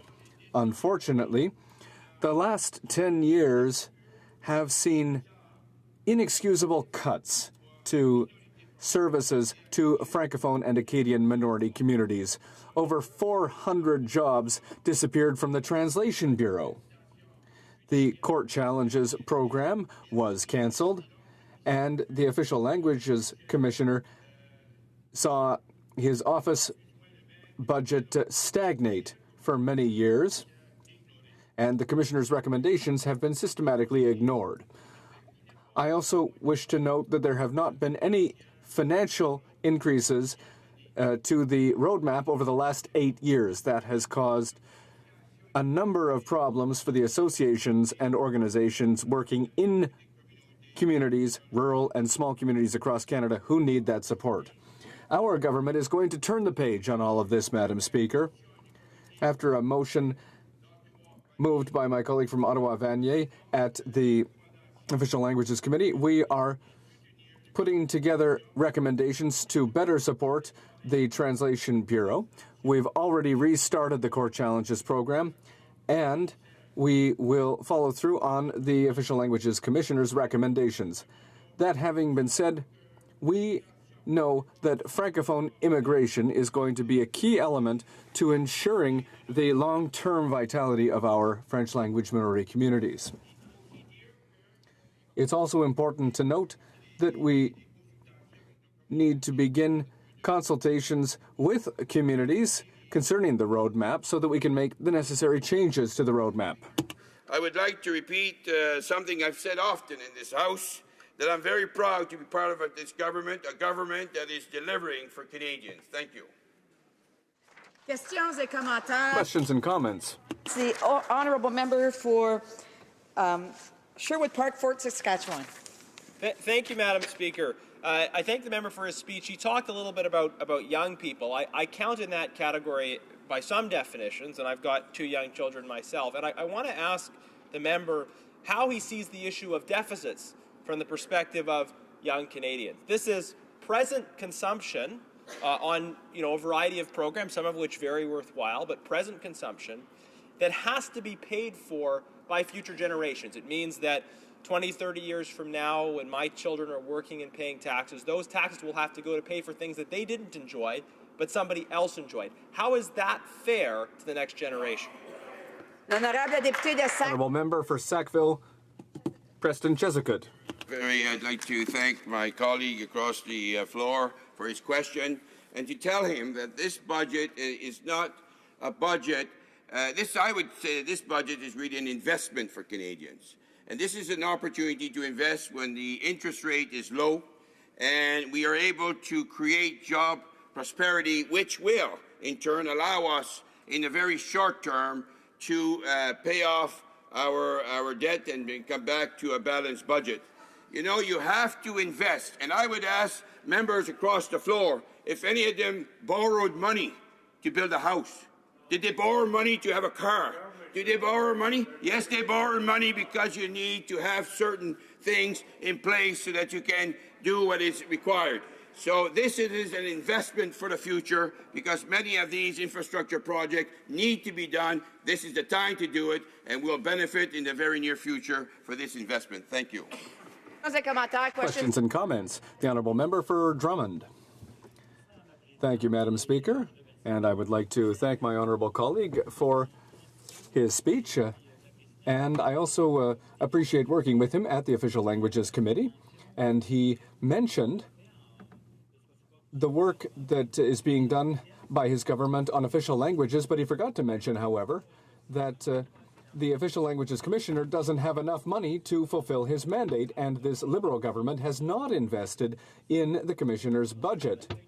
And in terms of the roadmap for the next 2 years, well, it has the same budget as it did before, despite the requests of the FCA, among other groups. So I'd like to know if the Liberal government really believes in official languages and if it really wishes to work on that. And if so, why will they not say if they'll support my bill, C-203, which would require that all judges named to the Supreme Court speak both English and French so that all Canadians be equal before the law. The Honourable Member for Sackville, Preston Chesapeake. Thank you, Madam Speaker, and I'd like to thank my colleague for his question. On a number of occasions, we've had the opportunity to discuss official languages and what we'd like to see in the future, and there can be no doubt that, and we discussed this at a committee meeting recently, where the Commissioner himself said that he had not asked for additional resources at this time because they are finishing certain files. And so we can't give money if there's no request, and at this time there was no request. What our government is starting is consultations with organizations across Canada that work in minority language communities, and those consultations will allow the government to look at a new 5-year plan. In terms of the Supreme Court judges, that's something we'll be looking at very soon. We have time for a brief question from the member for Shepherd. Merci, Madame la Présidente. C'est bien ça. Thank you, Madam Speaker. I would like to, first of all, congratulate my friend for his passionate speech and all of the work he does for his community. This budget, which was tabled by our government, brings a breath of fresh air, I think, for most Canadians here, and of course for the people of Nova Scotia.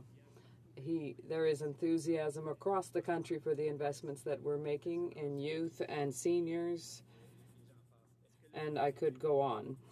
Could the member give one or two concrete examples of what this will do in his riding? The Honourable Member for Sackville, Preston, Chesapeake. 20 seconds, please. Thank you very much, Madam Speaker, and I thank my colleague. There's no doubt that investments for young people in my area will be very well received, and in July, this will be very obvious. Already people are talking about it. The investments in education are already very significant. There's so much being done. I don't have time to go on. Thank you. Resuming debate, reprise de débat, the Honourable Member for Calgary-Signal Hill. Thank you, Madam Speaker, and it is my pleasure to participate in this particular debate today. Before I do so, I know there's been an awful lot that's been said in this House and elsewhere about the situation in Alberta, but it would be clearly inappropriate to not make a few comments about the heroes of Fort McMurray in northern Alberta, but also the heroes of all of Canada, Madam Speaker, who have come forward with donations, with just expressions of goodwill. And I think it's important to recognize that every opportunity we have. You know, I had the opportunity to speak on the budget debate, I guess about 3 weeks ago. And I talked a little bit about the situation in Alberta. I talked about my constituents and how they were feeling at this particular time 3 weeks ago. And it is not a good time in Alberta. And it was sort of like, how could it get any worse? And I can tell you, Madam Speaker, that in the last week it's gotten an awful lot worse. But what I did talk about in that particular address was that what Albertans were looking for was hope. And I still believe that Alberta is an entrepreneurial province.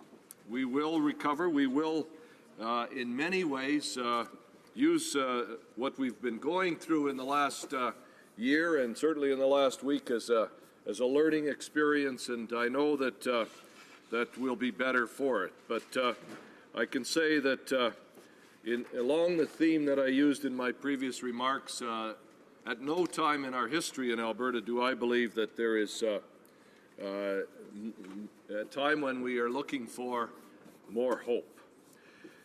Madam Speaker, in preparing of what I was going to say today, I like to think about things in one word.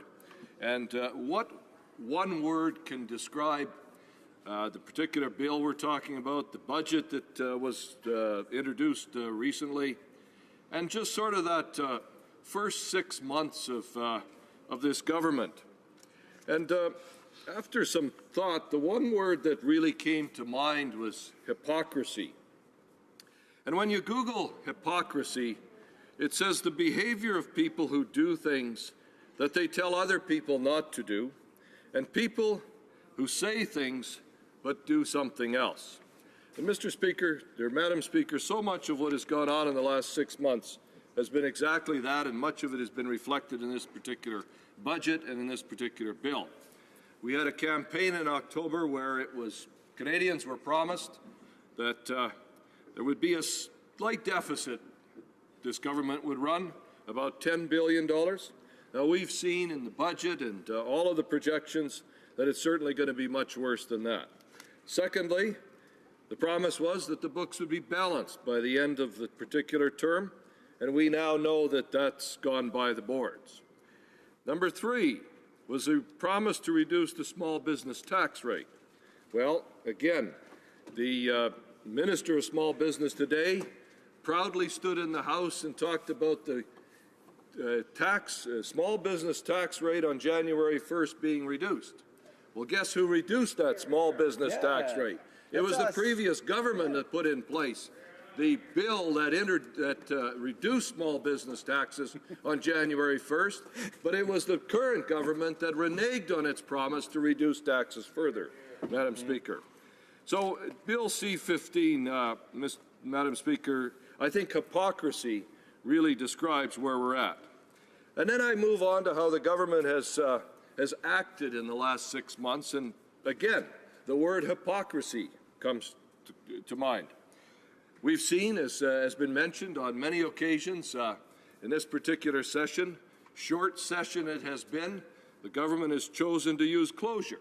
Now, I know if the member from Winnipeg North has the opportunity to ask me a question, he will rant on about all of the times the previous government used closure. And I'm not suggesting for a moment, Mr. Speaker, that closure doesn't have to be used at certain instances. But what's hypocritical, Madam Speaker, is the fact that that same member from Winnipeg North in opposition used to rail on the government about using closure. And here we have, some 6 months later, within a period of a few weeks, this new government using the same mechanism. So I can only, Madam Speaker, refer and use that same word again, hypocrisy. We also hear them talking about things like openness and transparency, and we, again, I would say, could attribute that to hypocrisy. You know, I think also it's become fairly evident that this particular finance minister is probably, as I said in a speech earlier in this House, when I was referring to the Minister of Energy, is getting the feeling that the Minister of Energy was getting a little uncomfortable because he was having to deliver a message that he probably didn't necessarily believe in. He was being directed in many ways when it came to pipeline discussions and the future of the energy industry, being directed by many of the environmentalists within that caucus, Madam Speaker, and I didn't get the feeling that he was all that comfortable delivering the message, and I still feel that way. I think I would say the same thing about the Minister of Finance.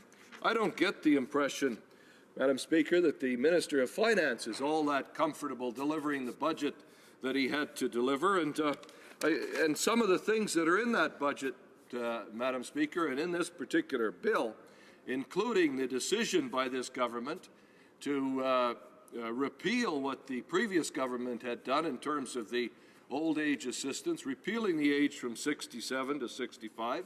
And the reason I say that I don't think he feels all that good about it is because before he was elected, he wrote a book.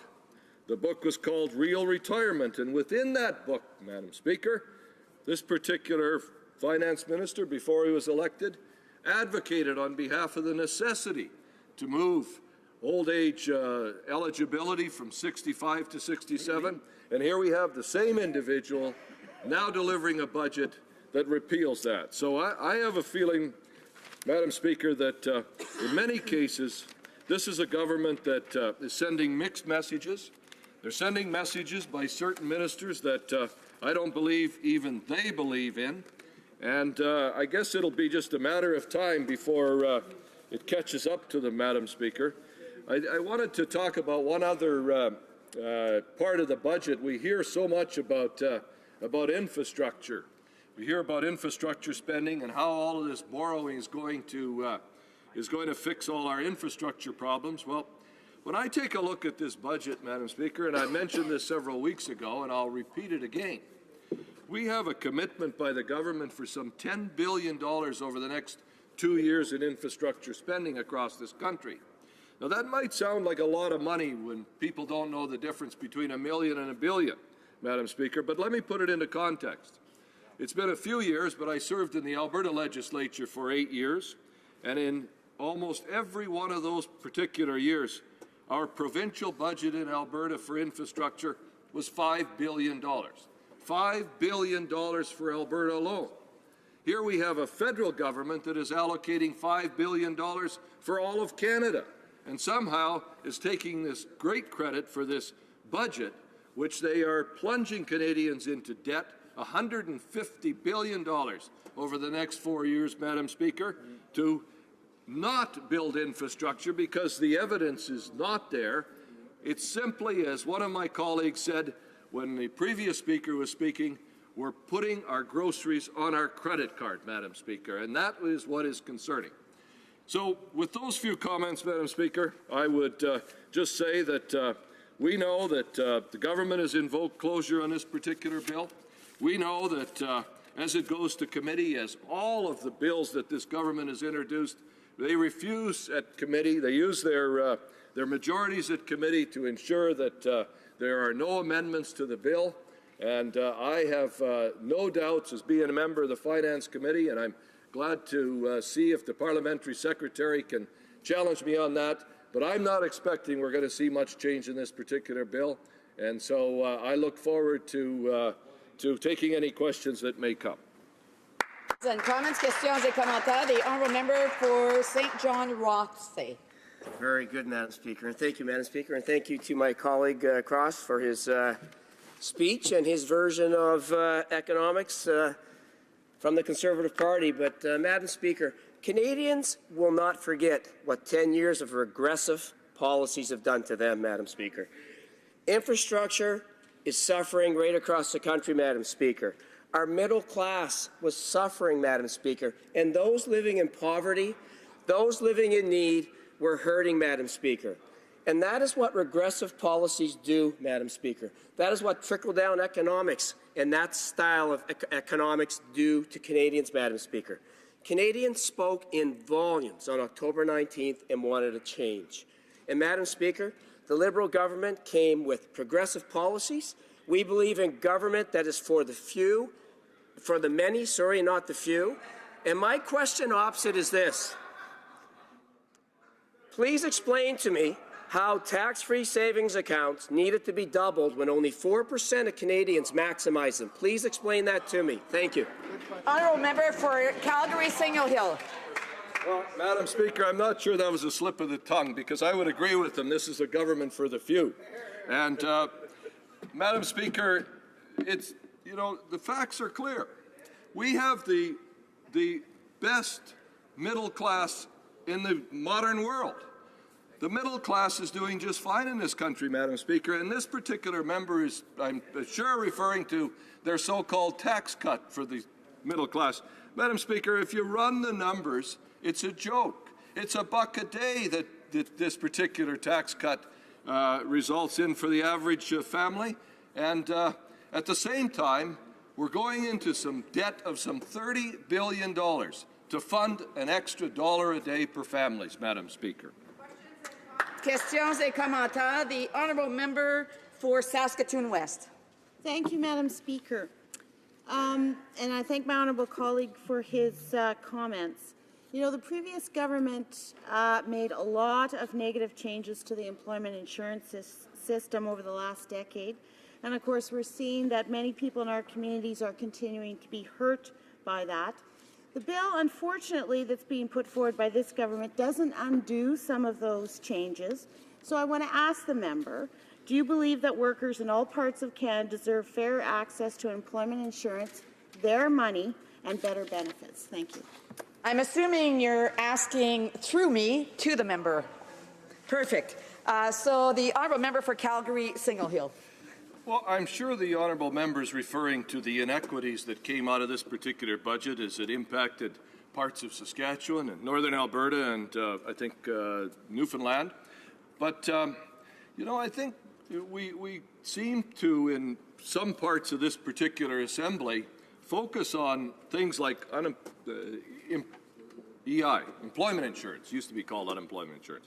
But what this budget should be doing is incenting the private sector to continue to create jobs, as was the case in Alberta up until recently, where the goal is to have 0 people collecting EI, Madam Speaker, not continuing to argue whether it's relative in a particular part of the region or not, but this government's going the wrong direction. This government believes it can create jobs. And it's never been proven in the history of this country that government creates jobs. It's the private sector. We could have cut small business tax to create jobs with the private sector, but they chose not to do that, Madam Speaker. We have time for a brief question. Questions and comments. The honourable member for Kitchener-Conestoga. Thank you, Madam Speaker. I want to thank my colleague for his great initiative in outlining the failures of the budget. But, Madam Speaker, the one big failure in this budget is its lack of comment or commitment to palliative care. They promised in their platform $3 billion for palliative care and home care. And under the current circumstances with physician-assisted suicide, it's critical. I wonder if my colleague would comment on that. A brief answer from the member for Calgary Single Hill, please. Well, that has certainly been something that this particular 98 members of the House have been advocating throughout several of the debates that have taken place in this House, Madam Speaker, and I would agree with my colleague. I do think, however, that one of the challenges the new health minister is going to have to face is the cost of health care and how we as a country can deal with that. And I think that's part of the whole discussion, Madam Speaker. Resuming debate, reprise de débat, the honourable member for Calgary Forest Lawn. Thank you, Madam. Thank you, Madam. Madam, it's again a pleasure for me to rise to speak on this Budget Implementation Act. But I would like to, Madam Speaker, talk my comments on what this government has been doing since they got elected. Just now, the member opposite asked a question, and his question was 10 years of regressive policies, Mr. Speaker. May I remind that members, very simple, Mr. Speaker, we were elected in 2006, we were elected in 2008, and we were elected in 2011 with the majority government. What are you talking about regressive policies, Mr. Speaker? Similar thing, Mr. Speaker, let me remind this member, they keep getting up and talking about we gave them a deficit, Mr. Speaker. Let me tell them, Mr. Speaker, quite very clearly that even the PBO, at one time you were all in praise of the PBO, and now you're having problems with PBO by when he said we gave you a surplus. Again, you're hiding what is really the truth. Today, the Prime Minister, Mr. Speaker, got up today and talked about we did not understand protocol because he took his mother and his in-laws to Washington, and that we did not understand protocol. He's talking to somebody who has been in the government for the last 10 years, and we don't understand the protocol, Mr. Speaker? Again, trying to hide this thing. Madam Speaker, this government, when it came into power, the Prime Minister went into this international stage, and I'm talking about international stage because I was the Parliamentary Secretary for 10 years of Foreign Affairs, going around the world, Mr. Speaker. And very interestingly, he said, Canada is back, Mr. Speaker. Canada is back. And of course, all the other media took that to be something as if the government never existed before these people came to power, Mr. Speaker. Not for the fact that he was sitting in that corner before the Prime Minister over there, Mr. Speaker. But let me say this, that was an insult not only to everybody who was working, but most importantly to the hard-working foreign affairs people who are working out, Madam Speaker, and who have demonstrated time after time the excellent way they have run Canada's foreign policy, the objective that this government set out, Mr. Speaker, and we should be thankful to them. Yet here is the Prime Minister going on the world stage and saying what? I am back. Insulting who? The same officers that he's dealing now with there. Let me give an example, Mr. Speaker. When the Prime Minister came into power after that, first thing he did was say that in international development, Madam Speaker, he said they will continue supporting child maternity initiative that was done by this government, Madam Speaker, at the Muskoka conference.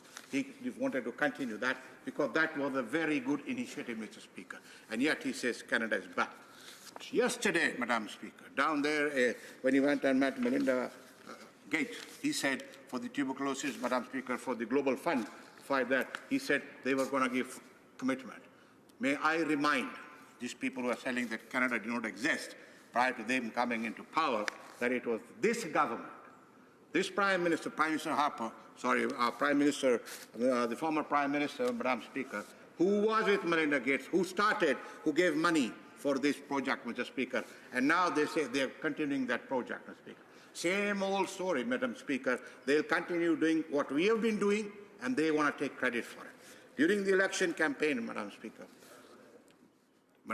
the Liberal Party got up and made numerous promises, Madam Speaker, which now is coming out to say that all of them is being broken. One by one, major promises are being broken. But today we are speaking about budget, so let's talk about budget. We're going to do a $10 billion budget, Madam Speaker. Well, guess what? Okay? And then one of the members asked that, yes, we can borrow money at cheap rate. There's nothing wrong in borrowing cheap rate. Yes, we borrow money, but we have a plan to pay back, Madam Speaker. Everybody has a plan to pay back. Where is your plan to pay back that you are raising this money, Madam Speaker? You are going to this deficit of $30 billion, Madam Speaker. There is absolutely no plan. And then they get up, and what do they say? That, yeah, we are borrowing the money. Everybody just. Let me also say this, Madam Speaker. They raised the international development budget by $250 million. Fair enough.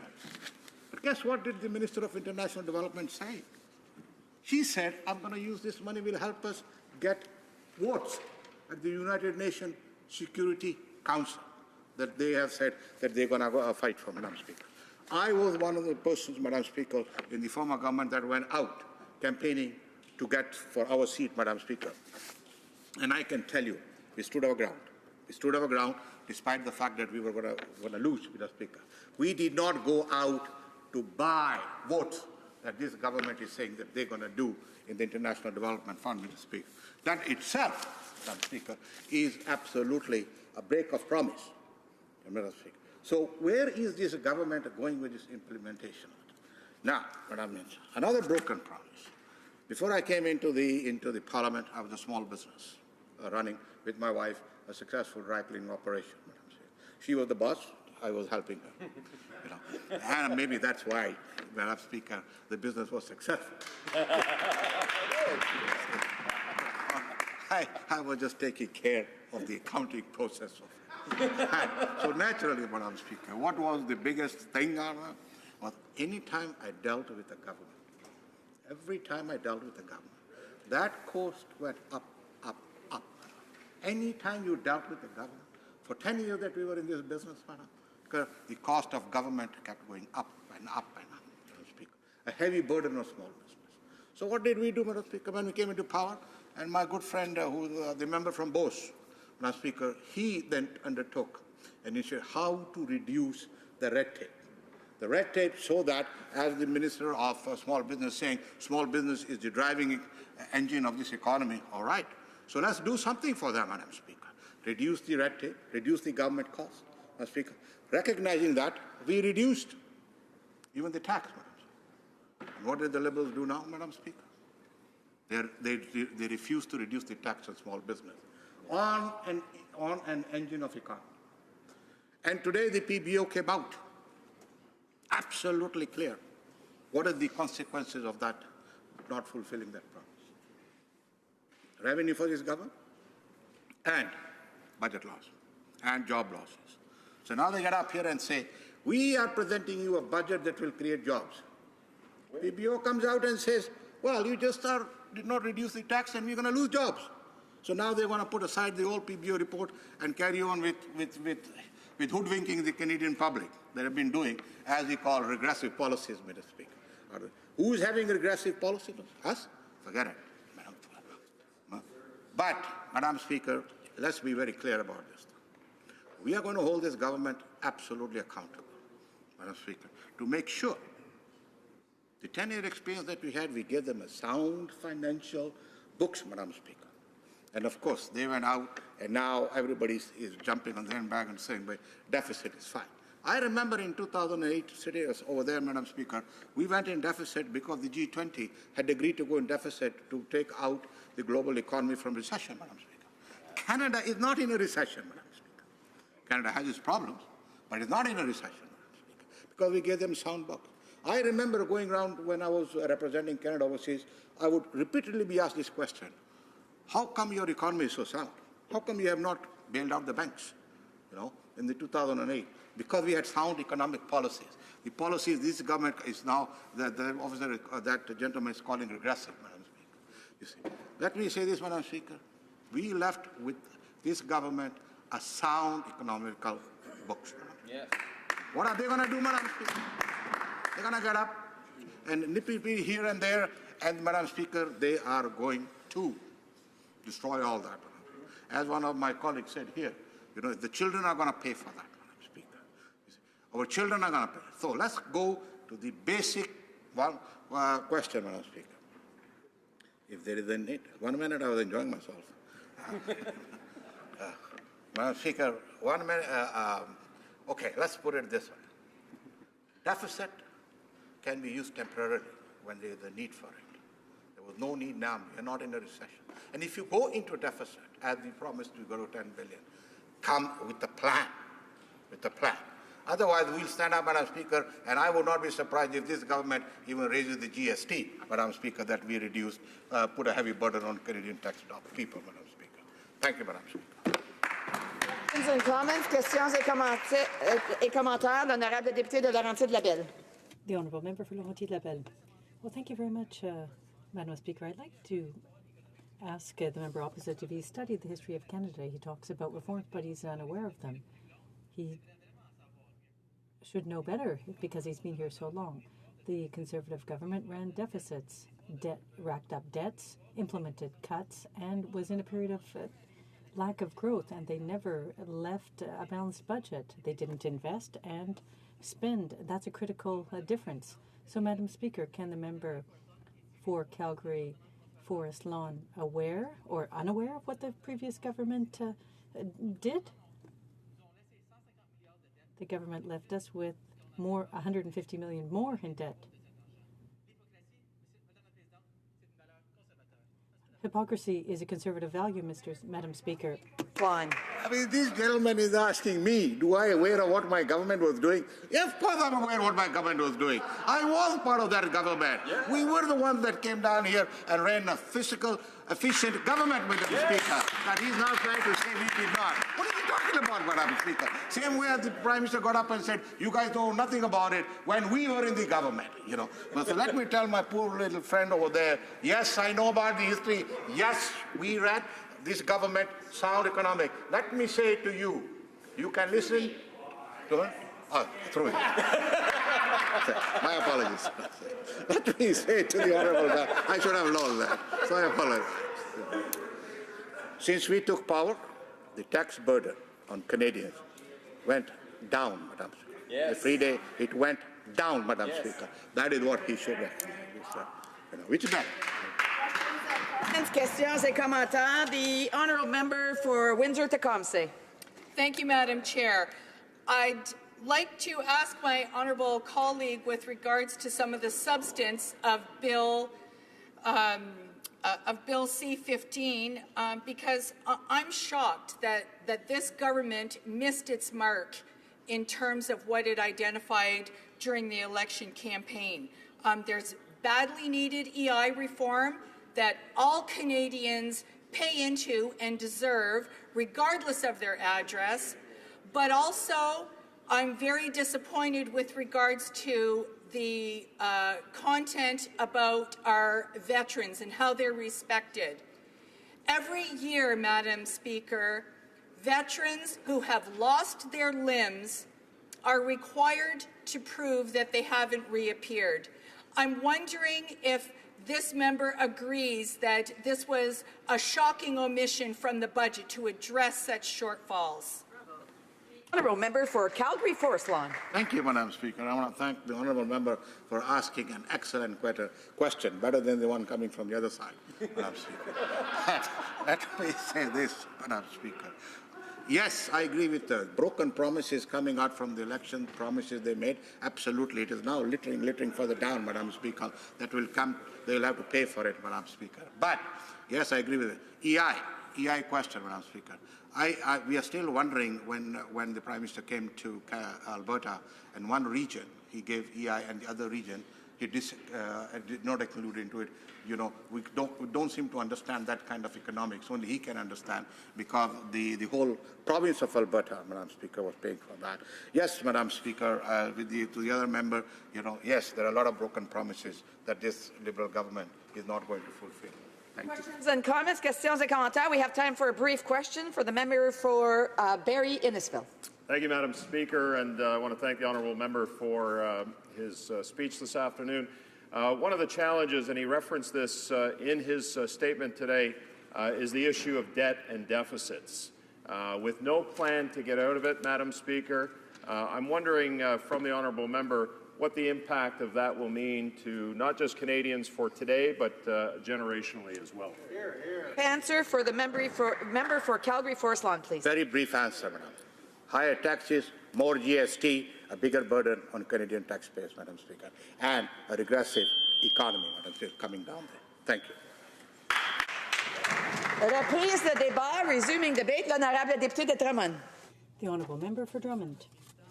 Well, thank you very much. Madam Speaker, I'm pleased to have this opportunity to rise in the House today to debate Bill C-15, which is the Budget Implementation Act, which was tabled in Parliament. As many of my colleagues have already mentioned, this bill is once again an omnibus bill, and unfortunately the Conservatives had accustomed us to omnibus bills, and at the time the Liberals criticized that way of doing business, but they're giving us the same thing here, the same medicine, if you will.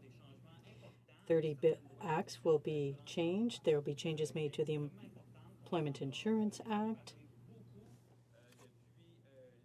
And there's been a great amount of talk about that. The poor, misguided changes made by the Conservatives, they need to be reversed.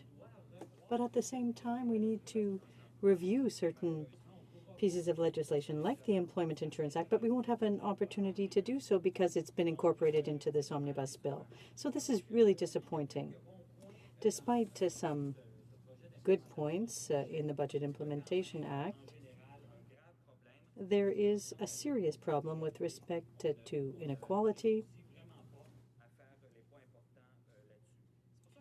And that's why it's important for us to split the bill. We've requested this several times. We've called for it and asked for the bill to be split so that we would have an opportunity to have an adequate debate on the EI components, for example, but the Liberals have turned a deaf ear to that request.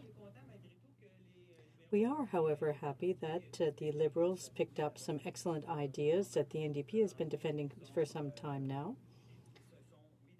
They agreed to restore the Labour-sponsored fund provisions that will enable workers to save money, and the Labour-sponsored funds will reinvest in the local economies.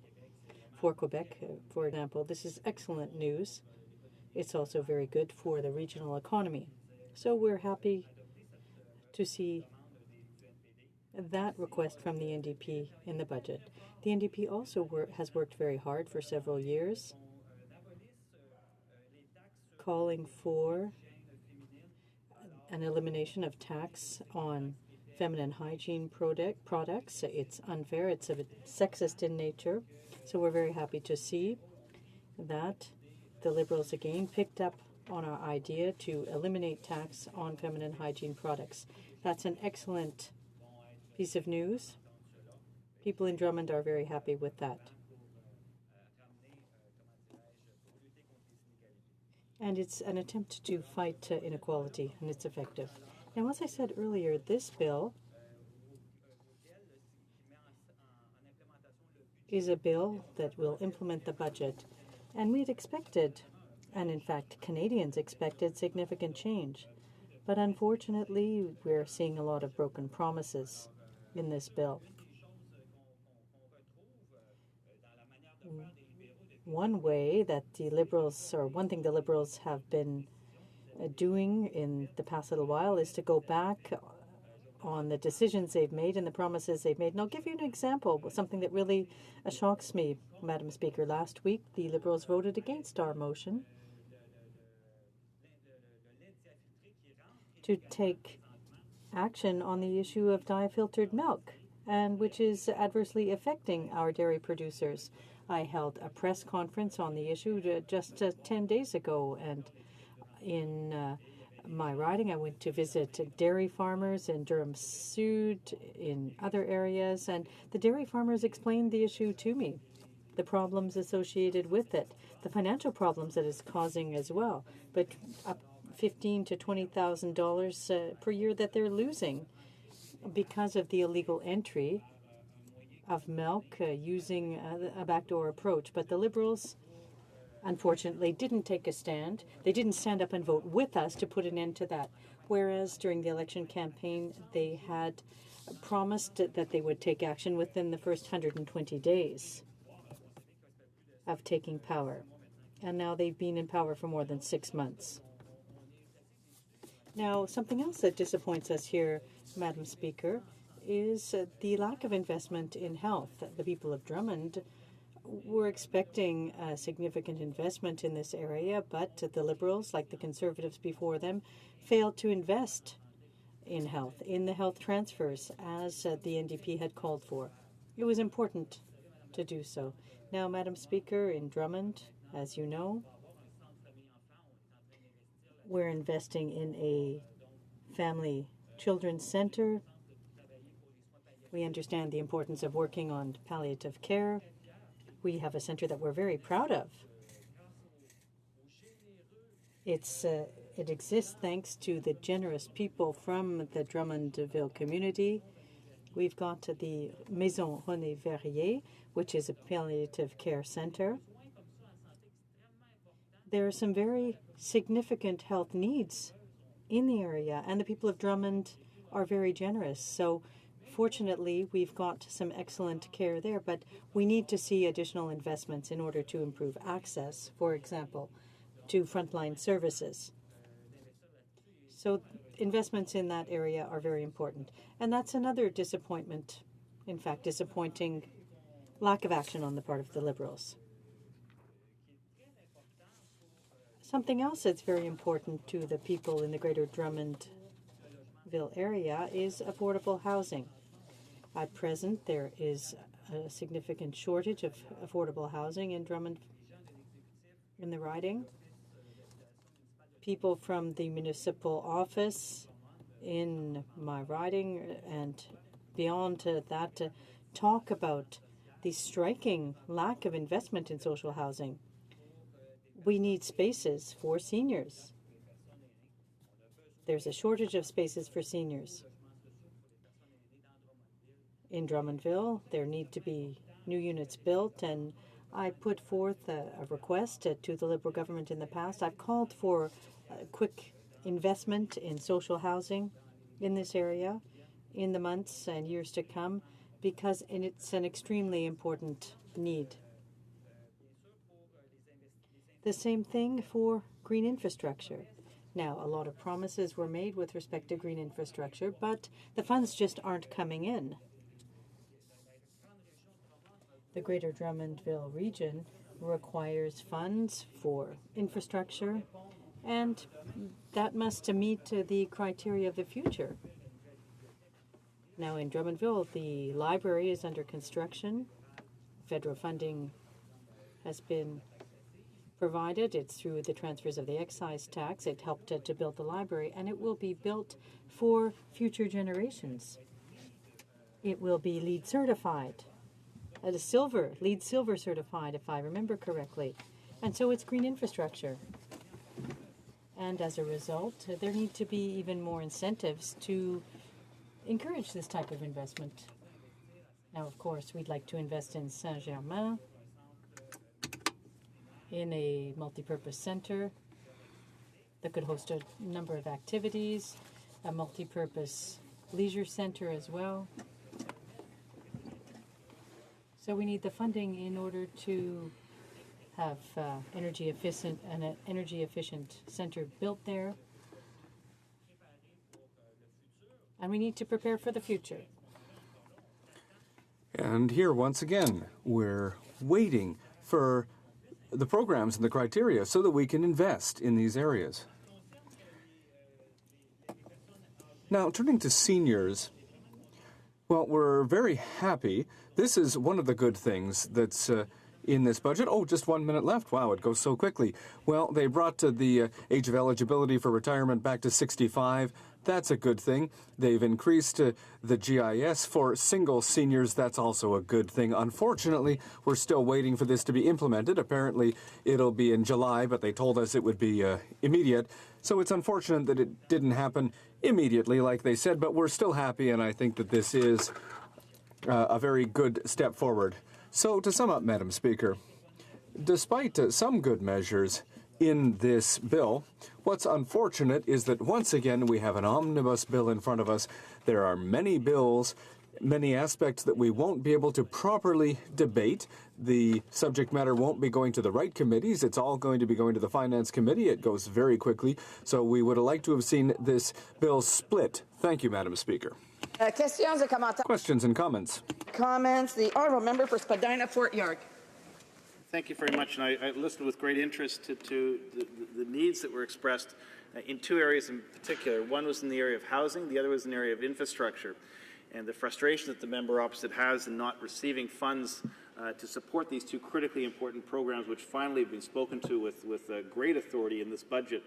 Is the member aware that the lack of an agreement on infrastructure, and in particular on housing with the government of Quebec, is the primary reason why $0 flowed to that province? $0 in particular flowed to cities like Montreal and Quebec City from new infrastructure funds announced, even though the announcements were loud and proud that the dollars were never cut, the checks were never delivered. Is the member aware that the failure of the previous government to get an infrastructure agreement and a housing agreement with the province of Quebec primarily responsible for the lack of programs in that particular province? The honourable member for Drummond.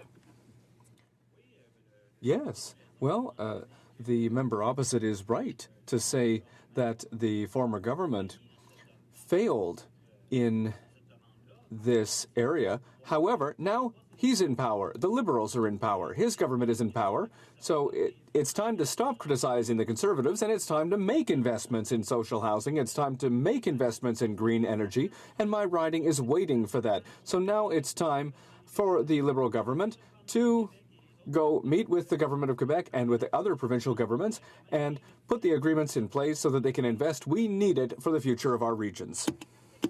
Questions and comments. The honourable member for Kitchener-Conestoga. Thank you, Madam Speaker. I want to thank my colleague for his comments today.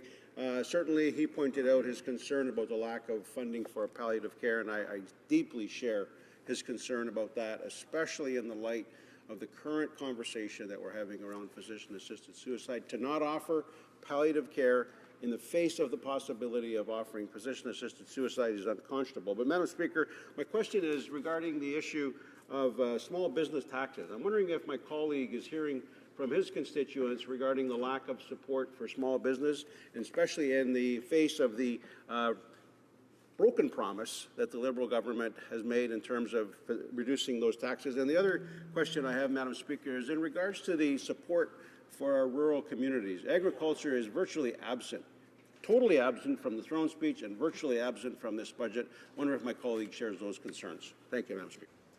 The honourable member for Drummond. So a lot of elements in my colleague's questions, and I've had a lot of. I've very much enjoyed working with him. For example, in the Environment Committee for a number of years. I didn't always agree with him, but I always had a good time working with him. But I agree. This is very disappointing. We're having quite a wide conversation on physician-assisted dying, but we need to invest in palliative care. This is essential in my region of Drummond. Yes, the private sector is doing a lot of work, but the government has a responsibility here as well. In terms of agriculture, this is utterly disappointing. We had a motion last week on diafiltered milk, and I've met with dozens of dairy producers who've told me to what extent they are disappointed with this government. They're asking why the government isn't acting. They don't understand. It's very, very simple. All we need to do is clarify the rules. We don't even need a bill for this. Diafiltered milk, it's milk. It shouldn't be crossing borders. So this government needs to act responsibly, and they're not doing that right now for the regions or for agriculture. Questions and comments? For Edmonton Strathcona. I'd like to thank my colleague for his very thorough review of what his constituents require. And I could simply echo that, being a voice from Alberta, including the dairy farmers, the egg and chicken producers who just met with me and expressed the same concerns. But I would like to put a question through you, Madam Speaker, to my colleague. Cheng Hoon Lim, who's the head of the IMF's annual review of Canada's economic performance, has raised a concern that this government is failing to take real action on childcare, and that they say that putting money into childcare is going to help women get employed, and that's going to improve our labour productivity. Would you like to speak to that? A brief response from the honourable member for Drummond. Well, I would like to thank my honourable colleague for all the work that she is doing in her province. I know she's working very hard and that she's very appreciated by her constituents there. And yes, we have a plan for daycare spaces, a national daycare plan, and unfortunately, the Liberal government has nothing to bring to the table in this area, and that's really disappointing because such a plan would allow people to get daycare spaces at a reasonable price. Thank you, Madam Speaker.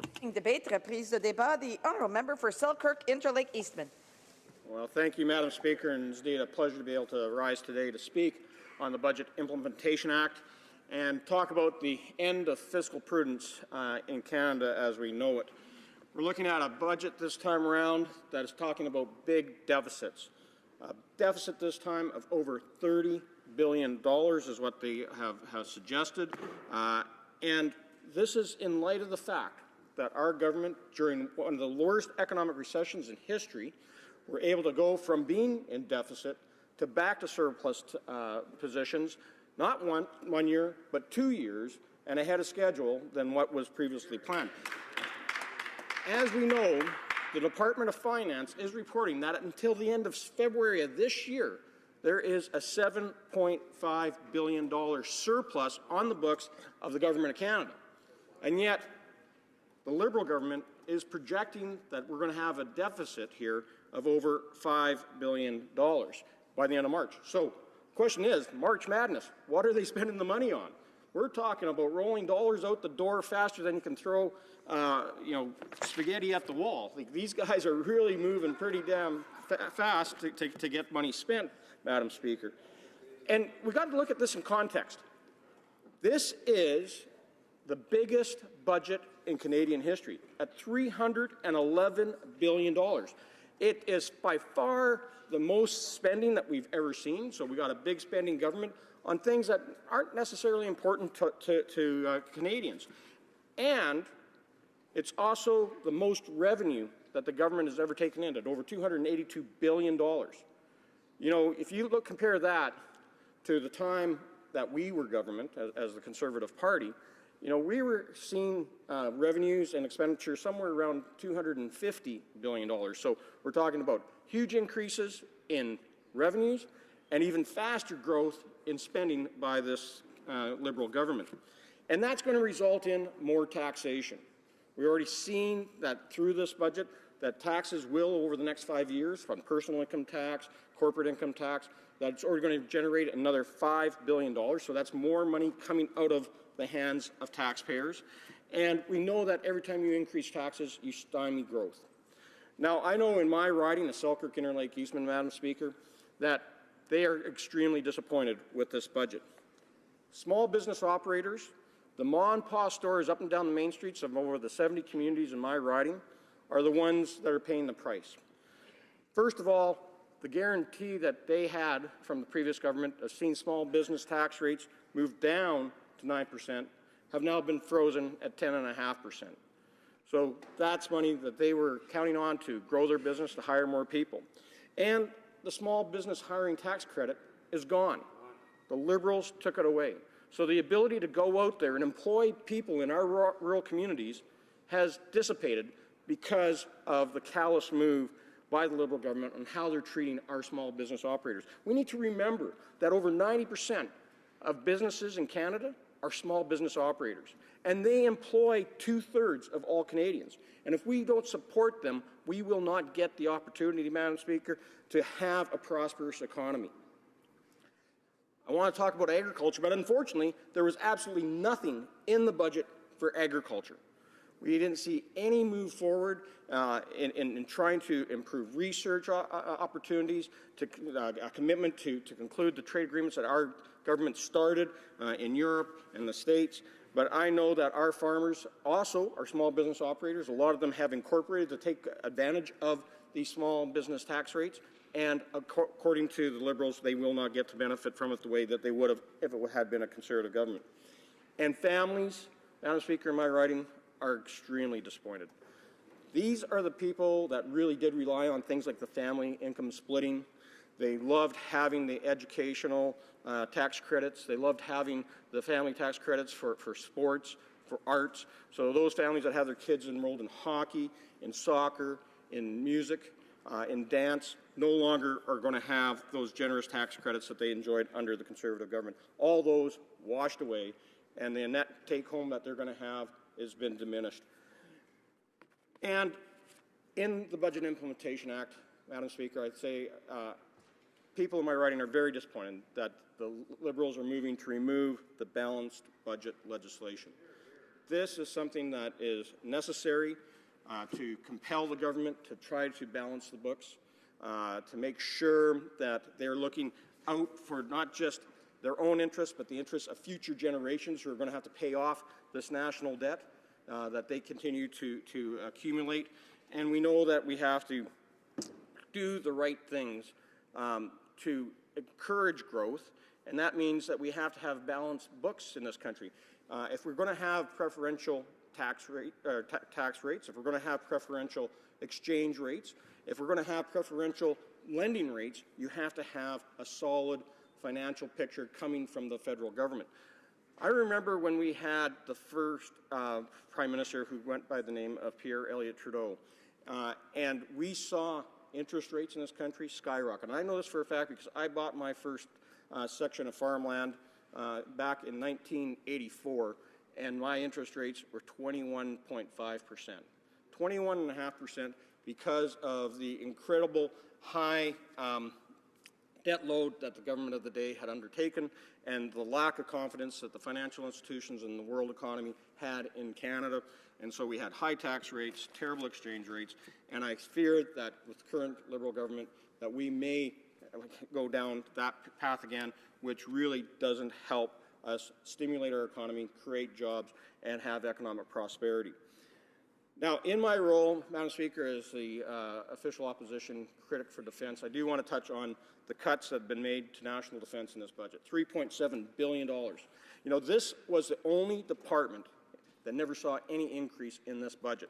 As David Perry said, who's with the Canadian Global Affairs Institute, he says, and I love this quote, says, "This budget reminds me of the episode of Opera where everybody in the audience got a new car.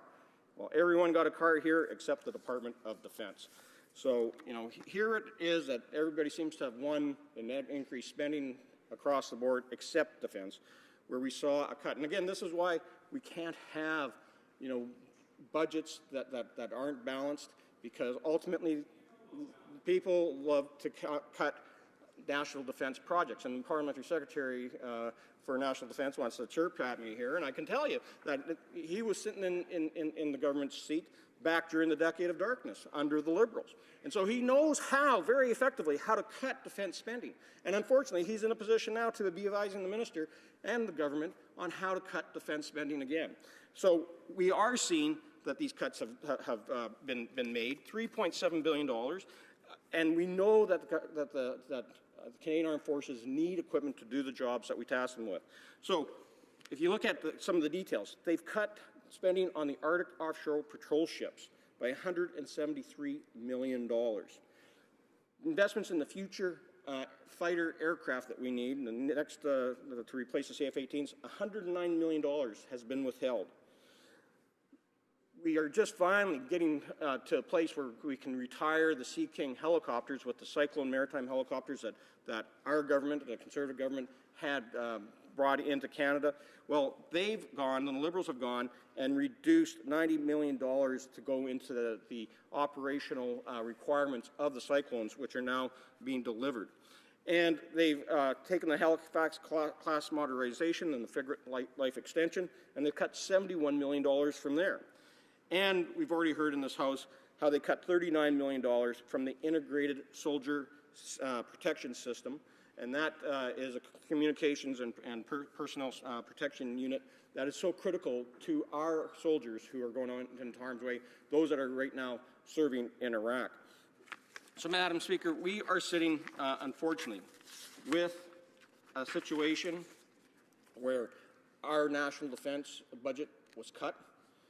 We need to continue to tool and kit out our soldiers, our air crew, and our sailors who serve in the Royal Canadian Air Force, the Canadian Army, and the Royal Canadian Navy, so that they have the ability to do the jobs in protecting Canada and protecting our influence on the world stage on issues that are important to us. And I just want to quote the Parliamentary Budget Officer, who clearly shows that the Liberals have a history of doing this. And he said in his 2015 report that the most significant cuts under program review occurred from 1995 to 2004, and the cumulative expenditure over the period of time was roughly $13.4 billion, below that our model showed was required to maintain existing force structure. As it was called back then, it was called the Decade of Darkness, and I sure hope, Madam Speaker, that we're not entering another era of liberal darkness for the Canadian Armed Forces. Questions and comments, questions et commentaires. The honourable member for Longueuil, Charles Lemoine. Thank you, Madam Speaker, and I'd like to thank my colleague from across the way for his speech. And I'm happy to hear that he remembers the price of land that he purchased back in 1984. I'd like to ask the honourable member, does he remember the $1.19 billion cuts in defence spending in 2012 under his government? Selkirk, Interlake, Eastman. Well, Madam Speaker, actually, you know, it was a lot of hard work, Madam Speaker, in repairing the damage that the Liberal government had done previously under the Decade of Darkness. And we saw defence spending stagnate at $10 billion per year during the Decade of Darkness. When we came to office, we took it from $14 billion a year to over $20 billion a year. And unfortunately, here we are today, still talking about a $20 billion expenditure for the Canadian Armed Forces. Now, under departmental programs, that looks like a big number. But as we know, we have other partners in the NATO alliance who are spending much more than that on a percentage of GDP. And they're spending the NATO goal is that every nation should spend somewhere around 2%. It's an aspirational goal of 2% of GDP. Right now, this year, we're going to be sitting at 0.9% of GDP being spent on national defense. That, unfortunately, is not enough for what we need to do to protect the brave men and women and to protect our sovereignty here in Canada. Questions et commentaires. The honourable member for Windsor-Tecumseh. It's extremely disconcerting that this government will produce a budget that is basically void of any details on palliative care, especially in light of C-14. It's extremely important that we have these enhanced details, and I'm wondering if the member would agree that this is a glaring error in how we move forward responsibly with this budget. The honourable member Selkirk-Interlake Eastman. Well, thank you, Madam Speaker, and I want to thank my honourable colleague for a question, because this is something that I've recommitted myself to in light of this discussion on physician-assisted death, that we need to have more palliative care across this country. We need to improve it. My wife is a nurse in personal care. She does palliative care, and we live it on a daily basis. So it is something that we know that resources are lacking. We had a promise come from the Liberals during the election that they would provide more resources for palliative care across this country. Unfortunately, we have another broken promise here, as the Liberals seem to prove over and over again. And I understand there's so many broken promises that they're actually paving the Wellington Crescent with them right now. Questions et commentaires. Questions and comments. The honourable member for Flamborough-Glanbrook. Thank you very much, Madam Speaker. My colleague was talking about the decade of darkness and the cuts in military spending, and I think sometimes Canadians don't understand just how much that impacts us at home, how much it impacts manufacturing, how much it impacts the hundreds of reservists in the greater city of Hamilton, the riding of which I represent in that area, and how it actually affects us during national disasters when we actually need to call on our own military. I wonder if my colleague would expand on just how much this will impact the average Canadian on a day-to-day basis. The honourable member for Selkirk-Interlake Eastman. Well, I thank you, Madam Speaker, and thank my colleague for that great question. And I can tell you that this is an issue that does impact. There's a lot of industries right across this country, including in my riding, Selkirk-Interlake Eastman, and in the city of Winnipeg, especially in the aerospace sector, that provide a lot of equipment for the military. And that's jobs. And what we see right now in the rhetoric coming from the Liberal government is that they're going to cancel the F-35 contract. In Winnipeg alone, just one operation, there's a number of operations that are being undertaken in building components of the F-35. Well, Magellan Aerospace has over 400 people employed. If they cancel the F-35, 400 people in Winnipeg could lose their jobs. Alors, it is my duty, pursuant to Standing Order 38, to inform the House that the questions to be raised tonight at the time of adjournment are as follows. L'honorable député. The honourable member for Regina Louvain, Employment Insurance. The honourable member for Nanaimo Ladysmith, Indigenous Affairs, and the honourable member for Trois-Rivières, Housing. Resuming debate, reprise de débat, the honourable member for Perth Wellington. Madam Speaker, and I'm pleased to rise today to debate Bill C-15, the Liberal Government's Budget Implementation Act. I doubt it will become as much of a surprise to this House that I will be voting against this Budget Implementation Act. When I examine any piece of legislation, first and foremost, I look at how it will impact the citizens, the taxpayers, and the employers in my riding. And I can tell you right off the top that in my riding of Perth Wellington, this budget amounts to a tax increase on the hardworking families and taxpayers in Perth Wellington. If one examines Part 1 alone of this Budget Implementation Act, we see tax increases. We see the elimination of the education tax credit. We see the elimination of the textbook tax credit, the cancellation of the children's arts tax credit, the cancellation of the children's fitness tax credit. Gone is income splitting for families, and with it, the family tax cut. Gone is the universal child care benefit. Gone are so many programs that helped and benefited and provided real value to hardworking Canadian families. Tax increase after tax increase after tax increase. And with each of these increases, the Liberal government is making it harder and harder for families to make ends meet. I look at my own community of Perth Wellington. Perth Wellington is home to some of this country's premier cultural and artistic attractions. We are home to the Stratford Festival, North America's largest classical repertory theatre.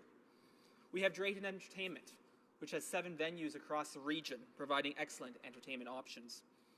We have Stratford Summer Music, which over this summer, over 6 weeks, will provide a wide variety of diverse talent ranging from the Harlem Gospel Choir to Whiskey Jack. Madam Speaker, it's an honor to live in such a diverse, culturally rich community. And I want to see more young people get involved in the arts and culture. I want to see more young people have the opportunity to take piano lessons, or dance lessons, or learn the art of the stage. And under our former Conservative government, they could do that through the Children's Arts Tax Credit. In 10, 15, 20 years from now, I hope that we'll be able to see some of the great artists, some of the great actors who grace our stages, some of the great musicians who perform at venues across the country. I want to be able to see these great talents and be able to say that they are there because we as a country and we as a community encouraged them to excel in the arts. Madam Speaker, some of my own vivid memories from my childhood, and granted my childhood wasn't quite as long ago as some of my colleagues was, but I do have some vivid memories of my childhood. And among those great memories was learning to play a variety of musical instruments as a member of the Mitchell Legion Band. Learning to play a musical instrument is one of my great passions in life, and being able to do that as a member was a great opportunity. I remember playing soccer behind Upper Thames Elementary School. I remember taking swimming lessons at the Mitchell Lions Pool. And for myself now, I can more fully appreciate the sacrifices that my own parents made in ensuring that all 4 of their children learned to play a musical instrument and had the opportunity to participate in fitness and sports activities like swimming lessons. And now, as a father myself, with 1 young daughter and a second kid on the way in a matter of days or weeks, I want to someday see my kids play soccer, learn to swim, and participate in these culturally rich activities. And in an era where we see an alarming rise in childhood obesity, I truly think that this Liberal bill is taking us down the wrong road. Let us as a community and as a country encourage a healthy future generation, not work against one. Madame la Présidente. Madam Speaker, this bill also represents a tax hike on small businesses. For each of the next 3 years, the tax rate on small businesses will be increased by 0.5 percentage point. By 2018, small businesses will be paying 1.5% more in taxes. We all know the importance of small businesses to the Canadian economy. In 2011, small businesses represented roughly 30% of Canada's GDP. Small businesses are not tax havens for the rich. On the contrary, small businesses are simply trying to pay their fair share and provide jobs for our communities. The Minister of Small Business and Tourism was even instructed in her mandate letter to work with the Minister of Finance to lower the small business tax rate. Instead, we're just seeing another broken promise. Madam Speaker, the government's own finance department says this tax increase on small businesses will cost them $2.2 billion over the next 4 years. Their own officials acknowledge this tax increase will only further burden small businesses in Canada. Madam Speaker, I'm proud that our previous Conservative government created 1.3 million net new jobs since the recession. The majority of these jobs were in the private sector and were full-time. These jobs were created despite going through the worst economic recession since the 1930s. Madam Speaker, it is also very concerning that C-15 repeals the Balanced Budget Act. This act was brought in to protect Canadian taxpayers by ensuring federal governments do not return to the days of unnecessary deficits, such as those of the 1970s. The Prime Minister might not understand the importance of a balanced budget, but Canadian families do. Canadians know how to live within their means. Working Canadians have mortgages, transportation costs, daycare expenses, and many other expenses. They are responsible for ensuring these expenses stay in line with their income. Unfortunately, this government is not reflecting these values, and they are spending beyond their means. Madam Speaker, this is unsustainable. This is irresponsible, and this will have serious long-term impacts. Quite frankly, it is galling that the Liberals take such glee in returning to deficit. We have heard over and over again in this House that this government is in complete denial. The Parliamentary Budget Officer has confirmed that they were left with a surplus, and their own officials at Finance Canada have confirmed that they were left with surplus. Every credible authority has accepted this. The only people who have not accepted this are the Liberals across the way. Only months into their mandate, the Liberal government broke a major campaign promise to limit the deficit. The leader of the Liberal Party said they would run modest deficits of $10 billion. And yet in his first budget, the Minister of Finance introduced a deficit of $30 billion. There's no other way to put it. This is a broken promise. Madam Speaker, what makes this even more concerning is that the government has no plan to return to balanced budgets. During the campaign, the Liberals told Canadians that they would return to balanced budget within their term. Now, the Finance Minister is projecting deficits for at least the next 5 years. The government has shown no plan to return to balanced budgets. Madam Speaker, the Minister of Finance has said one thing that is entirely accurate, and that is that we as Conservatives on this side of the House are stuck on this balanced budget thing. But you know who else is stuck on this balanced budget thing? Canadian taxpayers. My constituents in Perth Wellington. Those who on a monthly basis have to budget and balance their own pocketbooks, their own monthly expenses, their own monthly revenue so they don't spend more than they take in. They know that in the long run, you cannot continually spend more than you bring in. Madam Speaker, I'm proud to be voting against this budget because it takes away valuable tax credits. It breaks the Liberals' own promise to lower taxes on small businesses. And it takes on billions of unnecessary and long-term debt. This is the wrong budget for the people of Perth Wellington, and it is not the budget the Canadians need. Thank you, Madam Speaker. Questions and comments? Questions et commentaires. L'honorable député de Argentan. The Honourable Member for Argentan-La-Petite-Nation. Thank you, Madam Speaker. I would like to thank my colleague for the efforts he's made to speak French, and I would also like to congratulate him on his speech. My colleague across the way, Madam Speaker, spoke to us about tax credits in the first part of his speech, and even mentioned that we were taking things away from young people with those, eliminating those tax credits. But I want to say that we made a choice to give the family tax credit, where 9 out of 10 families will benefit from having more money in their pockets, and they'll be able to register their children into sports in the categories where they wish to participate. So I want to say that we are behind children and we support physical education. But Madam Speaker, I ask my question. Given that last month I registered my daughter in with a soccer organization, is it normal that a member have access to a tax credit with a MP's salary? Wellington? Oui, merci, Madame la Présidente. Thank you, Madam Speaker, and I'd like to thank the honourable member from Quebec for his question. I believe that it's important that government programs be universal for all Canadians. I think it's important, for example, that the tax credit for people who are putting their children into sports activities have the opportunity to use these programs. All Canadians should have that chance. And I think that it's important, as we've seen with the increasing obesity here in this country, these programs are very important. The honourable member for, Edmonton Strathcona. Thank you, Madam Speaker.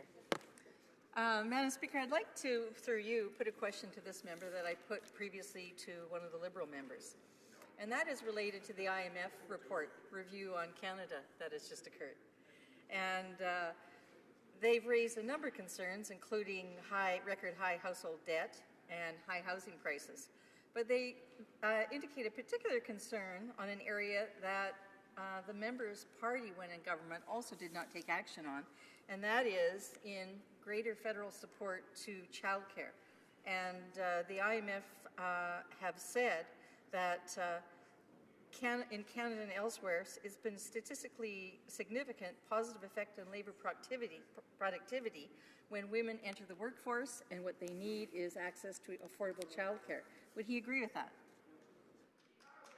Wellington. Speaker, I'd like to thank my colleague from Edmonton Strathcona for her question. I might begin by saying, just in case there's any confusion, I don't have any taxpayer-funded nannies. My daughter is in daycare at Perth Care for Kids, and we pay for those expenses out of our own pocket, as I think most Canadians would expect it to be normal and reasonable to do so. To the member's question, I think it's important that we encourage all members of society, particularly those women in society, to have the advantages necessary to return to the workforce if they so choose. I know in my particular situation, my wife was a nurse prior to giving birth to our first child, and she made the decision not to return to work at this time, so put that off to the opportunity to raise her own children. But that's the decision that we made, and we need to ensure that all Canadian families have the opportunity to make the choices that are right for their families, including being able to allow women to return to the workforce after giving birth, which is why I was so proud of the universal child care benefit, which applied to all Canadian families and didn't pick and choose those who got it. Thank you, Madam Speaker. Questions and comments, questions et commentaires. If the member for Kitchener-Conestoga has a small question to be entertained. Thank you, Madam Speaker. I want to thank my colleague for a great job on his comments today. My colleague is my next-door neighbor in riding, and he's probably has the honor of having the second best agricultural riding in the country. I'm wondering, Madam Speaker, if he would comment on the lack of support for actual farmers and small businesses in this particular budget. Thank you, Madam Speaker. Answer for the member for Perth Wellington. Thank you, Madam Speaker. And Perth Wellington is the heartland of Canadian agriculture. We have the most dairy farmers of any riding in the country, some of the most fertile farmland. And it is disappointing that this budget and the Liberal government speech from the throne has all but ignored the importance of Canadian agriculture. But there is, as I've said before, one thing that the Liberal government can do to help Canadian farmers, and that would be to ratify the Trans-Pacific Partnership. Reprise de débat, resuming debate. The honourable member for North Island Powell River. Thank you, Madam Speaker. First, I would like to take this opportunity to send my thoughts to the people of Fort McMurray. A close friend of my husband lives there, and we all watched in terror as this happened, worrying about the well-being of all the people who were fleeing. It is moments like this that remind us to be grateful for all those we hold dear, and a reminder to remember the privilege it is to give when the need arises and to receive when the hard parts of life happen. I thank all those who have given during this painful time. Today, this House stands to debate Bill C-15. Budgets are about setting priorities and about confirming commitments made. Today, I want to discuss some serious concerns I have about this budget. Bill C-15 is 179 pages long. It amends over 30 statutes and contains another bill, Bill C-12, which is on the order paper before the House of Commons. Now the time of debate has been shortened. A promise of this government was transparency and openness. This bill has multiple complexities that include repealing an entire act, retroactive legislation changes, and much more. This alone lessens the capacity for focused discussion in this House, and with a shortened timeline, less time for discussion on these important issues. The people of North Island Powell River have shared with me their concerns with omnibus bills, and with Bill C-15, this government is going in a direction that concerns many Canadians. Mr. Speaker, I hope this is not what real change looks like. I know many members in my riding will feel some relief with the child tax benefit. It is a start, Madam Speaker, However, I also know that many of my constituents are looking for a real childcare strategy. When I travel in my riding, I am sad to hear the stories of many women who have had to leave their work because they cannot afford daycare. They shared with me their concern that they would miss out on opportunities for their careers. One woman said to me, "I just want to feel like I have a choice in the matter." She loves her children, wants to spend meaningful time with them, and wants to have a career that promises a future for her family. This budget does not provide any support for the affordability of childcare, nor does it address the reality that there are few daycare spaces available. I talk with single parents who are stranded without the supports for the childcare they desperately need.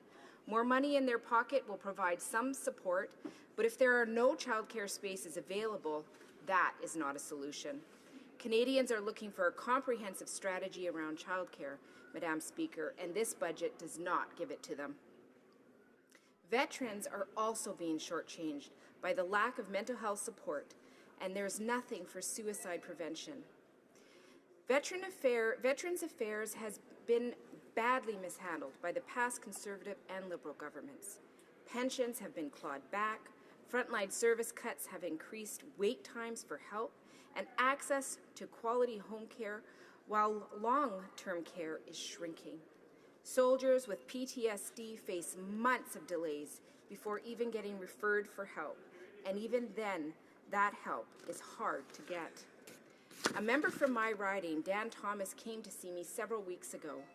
A retired soldier with severe PTSD, he talked about how invisible he felt with his long-term issues. He shared with me the helplessness of not being able to receive the support he so desperately requires for his day-to-day life. When someone serves their country, Madam Speaker, they should not feel invisible. Bill C-12 was tabled in the House of Commons on March the 24th, 2016.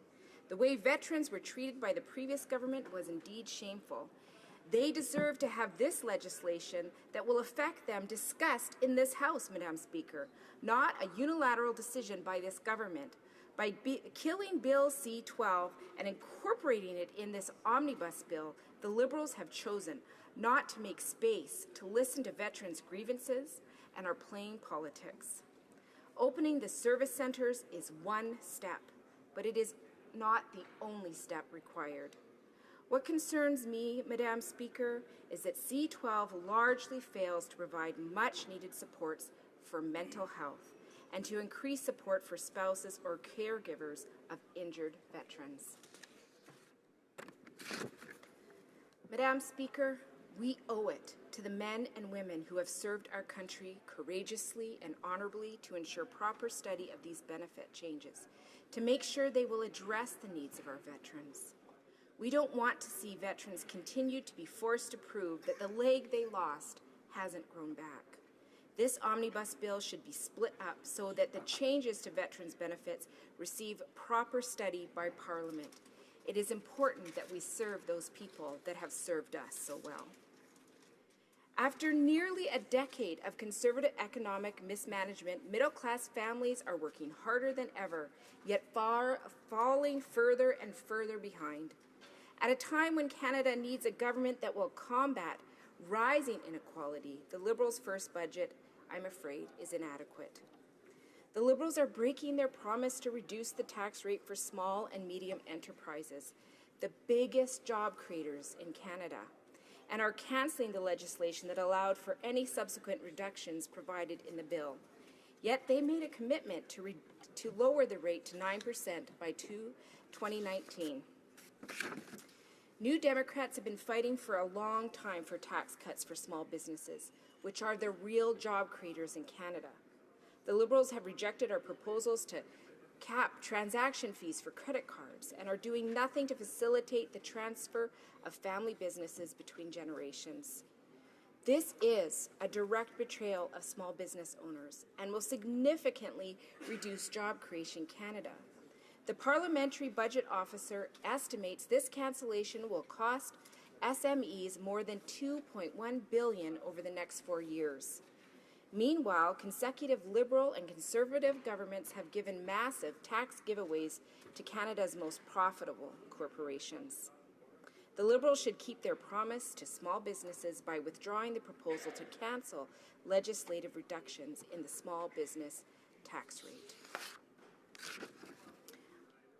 Madam Speaker, more than a quarter of seniors are living in poverty, and some Canadians are wondering whether they will have a secure income when they retire. We welcome the Liberals' recommitment to returning the age of eligibility of the Old Age Security and the Guaranteed Income Supplement to 65. We also welcome their recommitment to increase the GIS for single seniors, but we are disappointed that seniors have to wait until July, despite the Liberals' promise to help them immediately. This is a useful start, but more can be done. Increase the GIS by 10% for all seniors. It would lift nearly 150,000 additional people out of poverty. Income data shows that the median income for single seniors without an employer pension income is below $20,000 a year.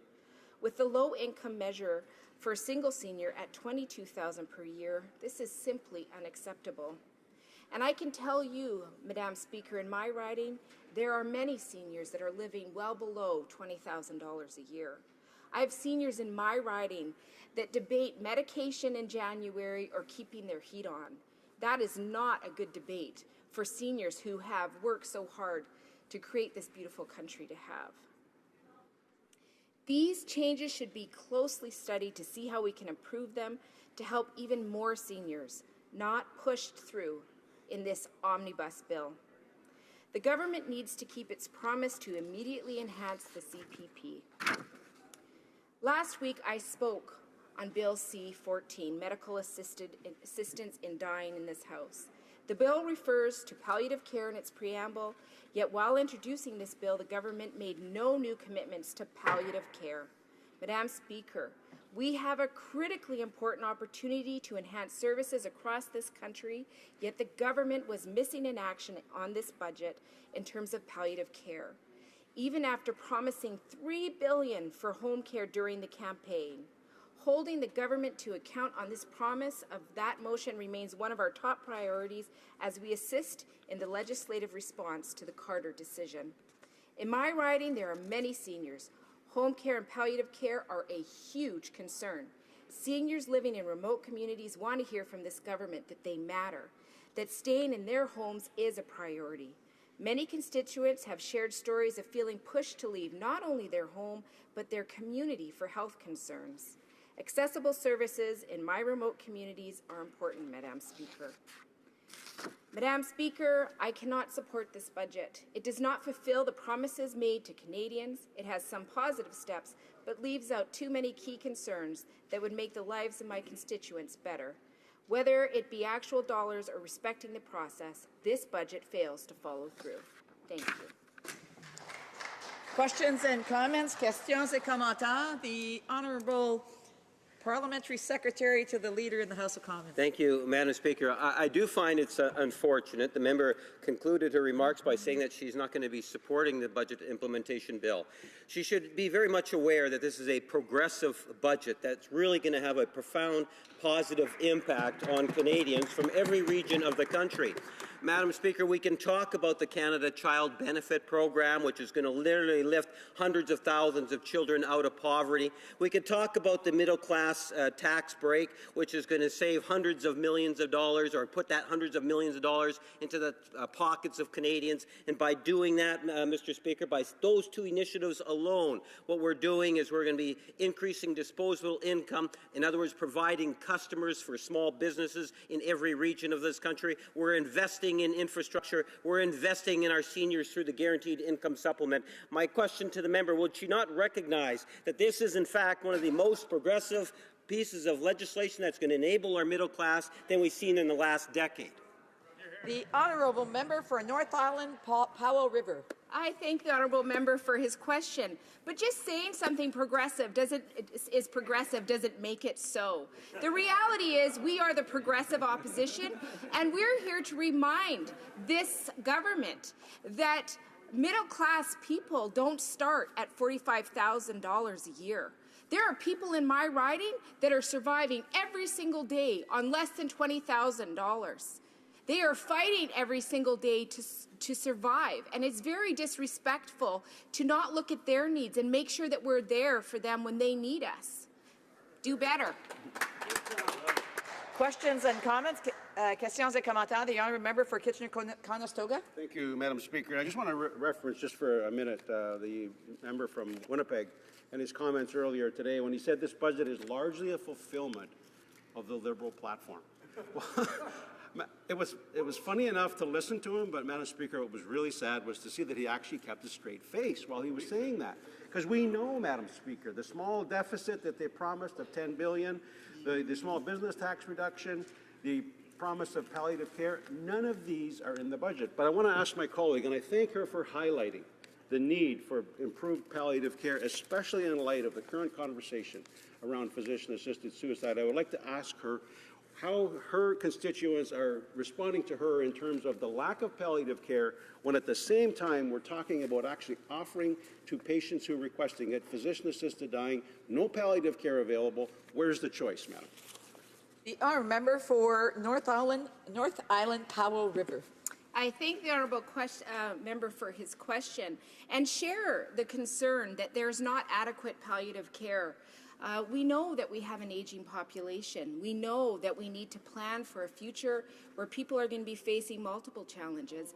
I think that we need to see an investment in home care so that we can keep people in their homes, keep them healthy and strong as long as we can. We need to make sure that when the time comes, the services are there.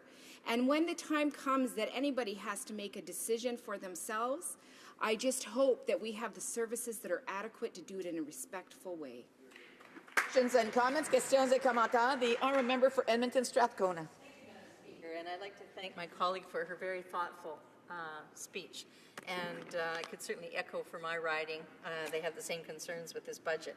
I put the question to the Liberals, I put the question to the Conservatives, and I was wondering if she would like to respond to.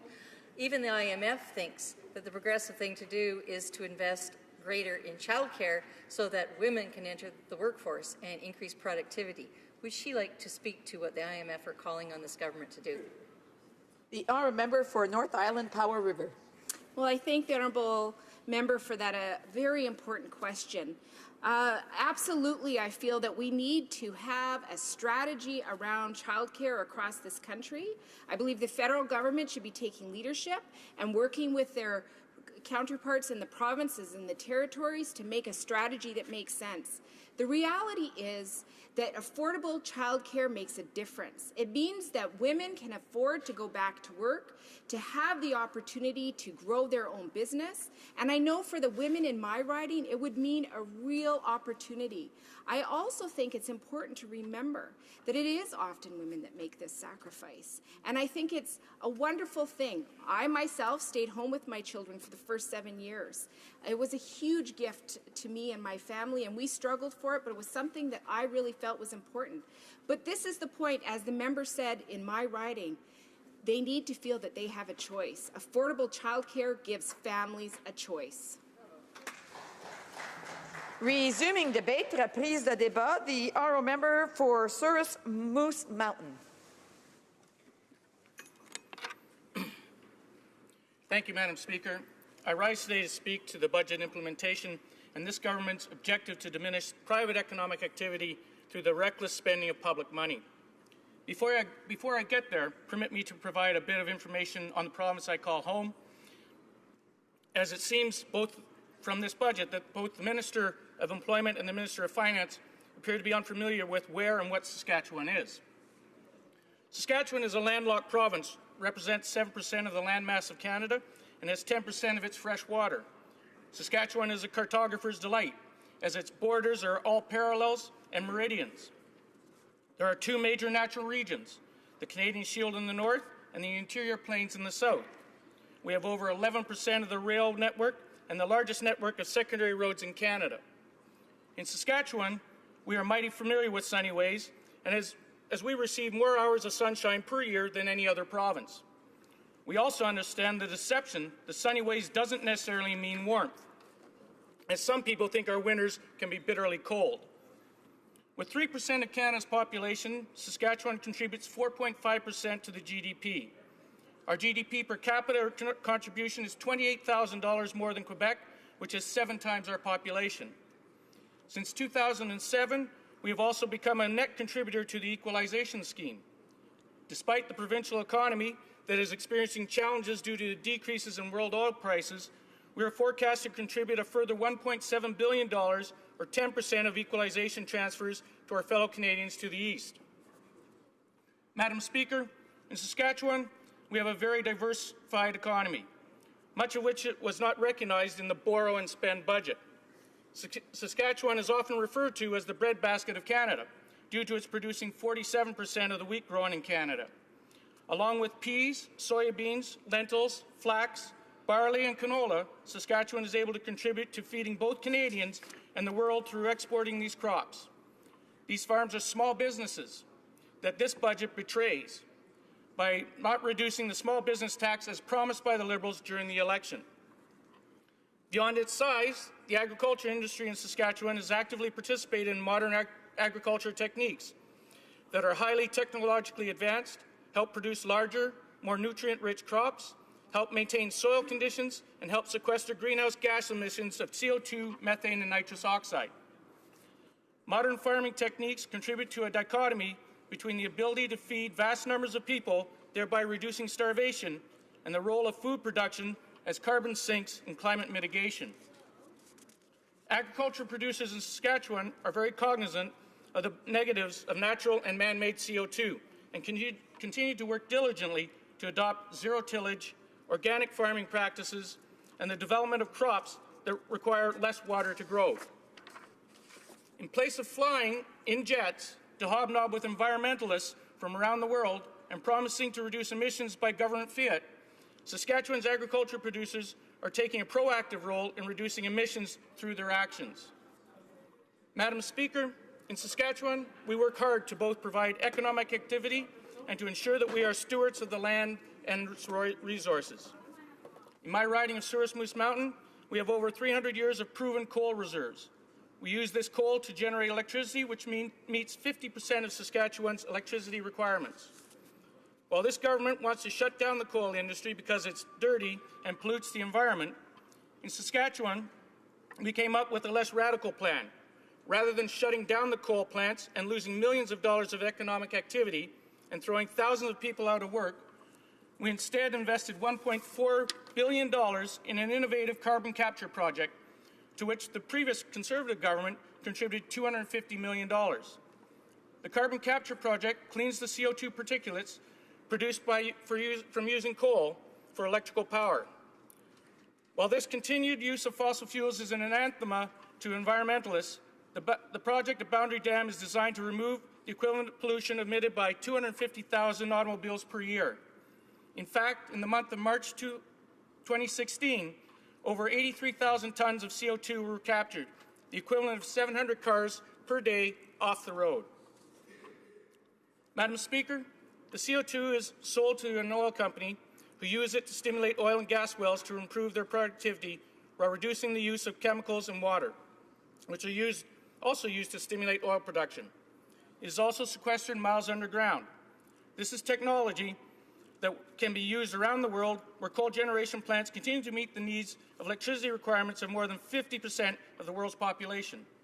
This is innovation, this is infrastructure, this is green technology, and this creates jobs. Madam Speaker, carbon capture is not a perfect system, but we take a measured approach in Saskatchewan.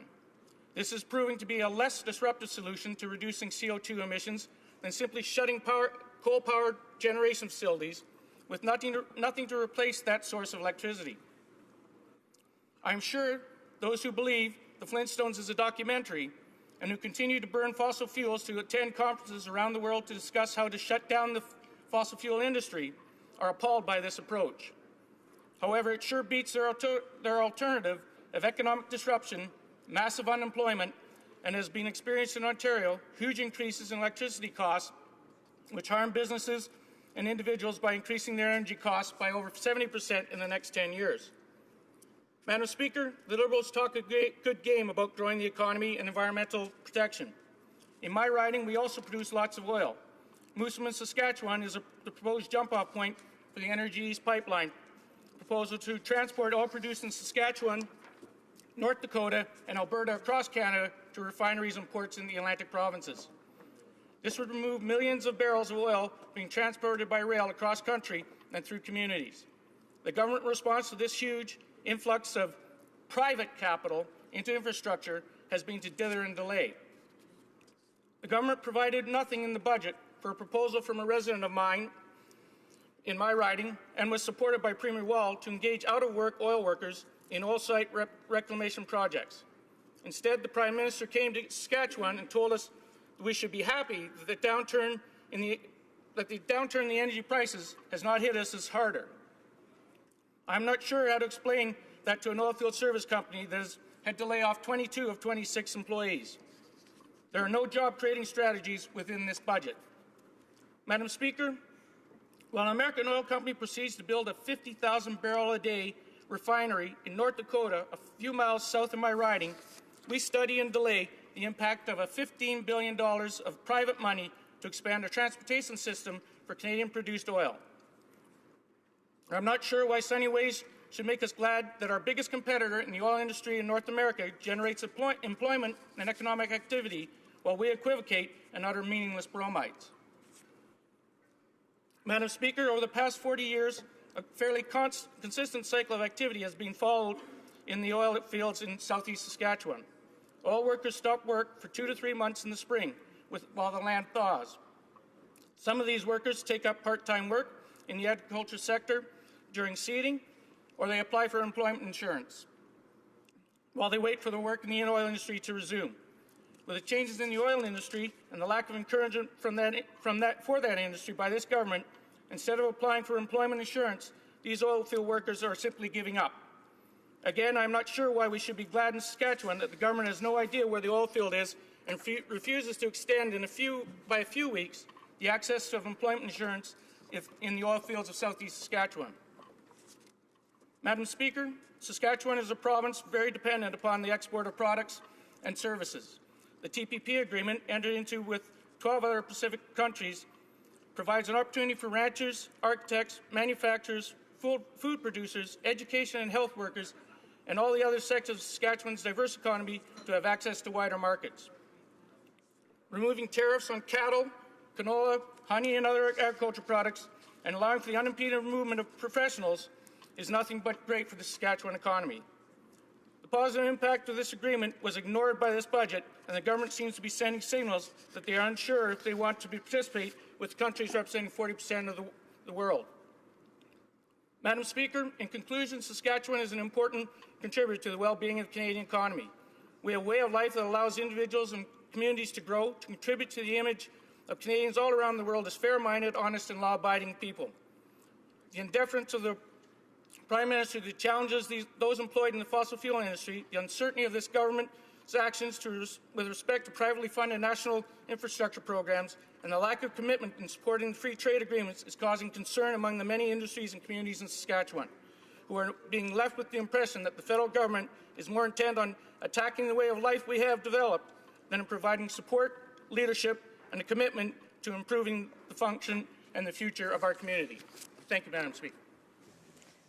Questions and comments, questions et commentaires. The honourable member for Toronto Danforth. Madam Speaker, I find it really interesting to hear what my friends say from other regions across the country. It gives me different perspectives to learn about. I was particularly interested in what he raised about farming and organic farming and the steps that are being taken in Saskatchewan to support sustainable agriculture. I was wondering if he perhaps could share a little bit more.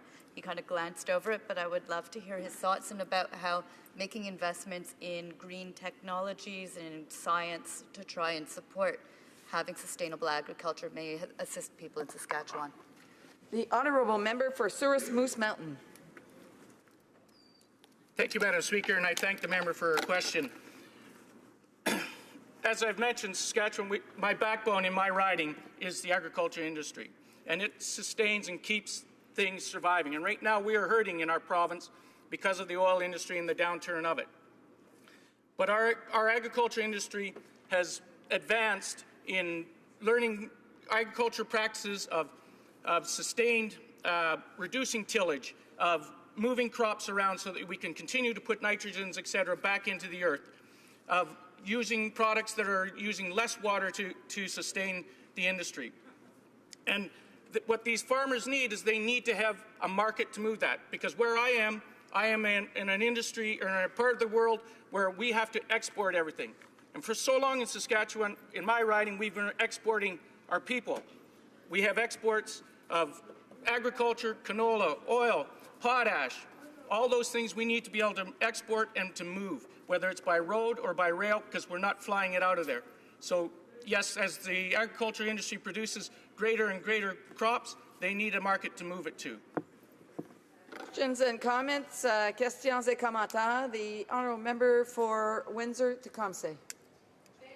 Chair, my honourable colleague said used the term of fair, honest, and law-abiding people to describe working people in that constituency, and I have to say that that describes working class Canadians all over Canada, and it really underscores the point that in the last 30 years, workers in Canada have contributed to economic growth of over 50%.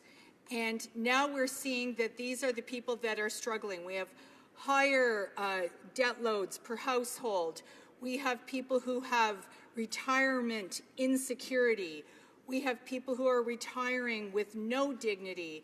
We have workers who can't afford childcare. It just seems like we have this section of our society that is really turning all of these gears for healthy economy that's being eroded. And we've talked about that before in a partisan way. So I guess my question to the member is actually, who do you think the middle class are that are being addressed in this budget? I just want to remind the member that address the questions to the chair as opposed to the individual members. So the member for Souris Moose Mountain would like to respond. Thank you, Madam Speaker, and thank you for the comment. And I often ask that same question: is who does this government think the middle class is, and where are they making their and setting their priorities? Because in Saskatchewan and my riding, we have people in various walks of life, and ranging from those who have nothing and who are trying to survive now because the oil industry has taken them out of a good-paying job, and now are trying to survive as and building homes or keeping their families together in an area instead of moving away. And we're seeing in areas in our middle class that are losing their jobs because this budget provides no suggestion or no indication of any jobs that are going to be created. And before, our Conservative government had reduced our taxes to the lowest it was in 50 years. And that was allowing people to have more money in their pocket and allowing them to sustain that lifestyle that we would like to see of all Canadians. Resuming debate, reprise de débat, the honourable member for Windsor West. Thank you, Madam Speaker, and it's a pleasure here to talk today with regards to this budget bill. Bill C-15 is very important with regards to Canadians. Unfortunately, time allocation is one of the issues that's been brought by the Liberals here, and it's interesting, Madam Speaker. I know I've been tested, and I'm red-green colorblind with regards to my own vision, but what's happened since I've been coming to Parliament for over 10 years, I've become red-blue colorblind because I see the same things happening over and over again.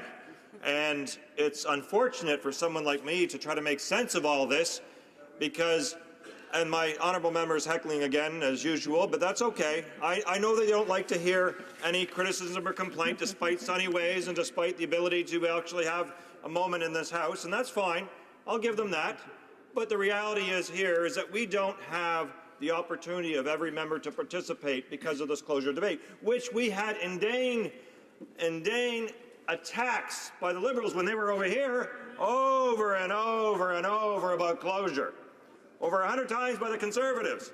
And lo and behold, They got that ring, and they put it on real quick, and sure enough, down came the hammer on closure of debate on a number of things now, including the budget bill. $200 billion, no problem. We don't want to hear from members of our own backbench. In fact, most of them actually aren't even speaking. It's too bad. I'm sure their constituents would want to know how important this budget is to their riding, and they can put all the popular things and things they believe in it, and they can talk about it for the rest of the country. But apparently they're not allowed. I don't know. We don't hear it. We hear closure, too, on top of that. It's unfortunate, Madam Speaker. I don't know whether it's because they can't survive the test of metal in this place, or whether or not they're just afraid generally of the public getting to understand what's taking place as we move away from the so-called new parliament that we were going to have to basically the same old system that we have here today. And this budget bill, it's interesting, they defend themselves, Madam Speaker, about closure using the bar of the previous government. Well, Madam Speaker, I can tell you that bar is much lower than this one right here. That bar is very, very low, and there's no way you can limbo under it at any point in time. That is no defense for the promises made, the attempt of Parliament, and some of their own members that want to do this, is actually have an engaging conversation about issues, whether it be at committee level or whether it be in the House chamber here. I think our committee, Industry Committee, does a very good job of having that healthy debate. And we have witnesses coming in from different departments. We've had ministers, and we've had now some new study with regards to the fact of manufacturing challenges in our country. And that's been done very much in a positive light, and it's been done with different opinions, but it's done with respect. And there's a set of rules in that committee, but you don't see committees right now closing down debate. Unfortunately, that's happening right here, Madam Speaker. And it's important because what Canadians need to see is that there was a time and place when we would just have a budget passed. But really, it stopped and became much more evident and more clear under the Paul Martin administration. That was the beginning of the time of slipping in different pieces of legislation in terms of the overall budget. In the United States, they call this riders. There's things that get tagged along to get a particular budget or item or something passed, is they'll attach all kinds of different things outside that for their ridings or for their areas to get it done. Here, what we have, Madam Speaker, and this is critical to democracy, and was spoken many times from this section right here in the last sitting of Parliament, about how that undermined legislation, democratic reform, the ability for members to have a place to state their case for their constituents, because this is supposed to be a country united, not divided by these tactics. We've lost that. We've lost it. And here's the problem, Madam Speaker, that we're faced with the previous administration with regards to some of the processes that they took. Well, guess where they are? A lot of those things are in the Supreme Court. A lot of those issues get through here. They don't go to committee for vetting. They don't get suggestions whether the government likes them or not. Then they decide at that point in day whether to move on, but at least they have a chance to think about it. I remember the days when we would find many technical and other errors in bills that even if we didn't agree 100% with the bill was carried at the end of the day through democracy, and it wasn't held up because we didn't do our business. And that's what we have in this bill, between the banking information that's going on, retroactive legislation going back in time to change things now, and other areas that are affected so significantly. And I think, Madam Speaker, when you look at that, and here's some of the facts of the matter, is that we have some very serious issues that are taking place in this House. One of ours is veterans.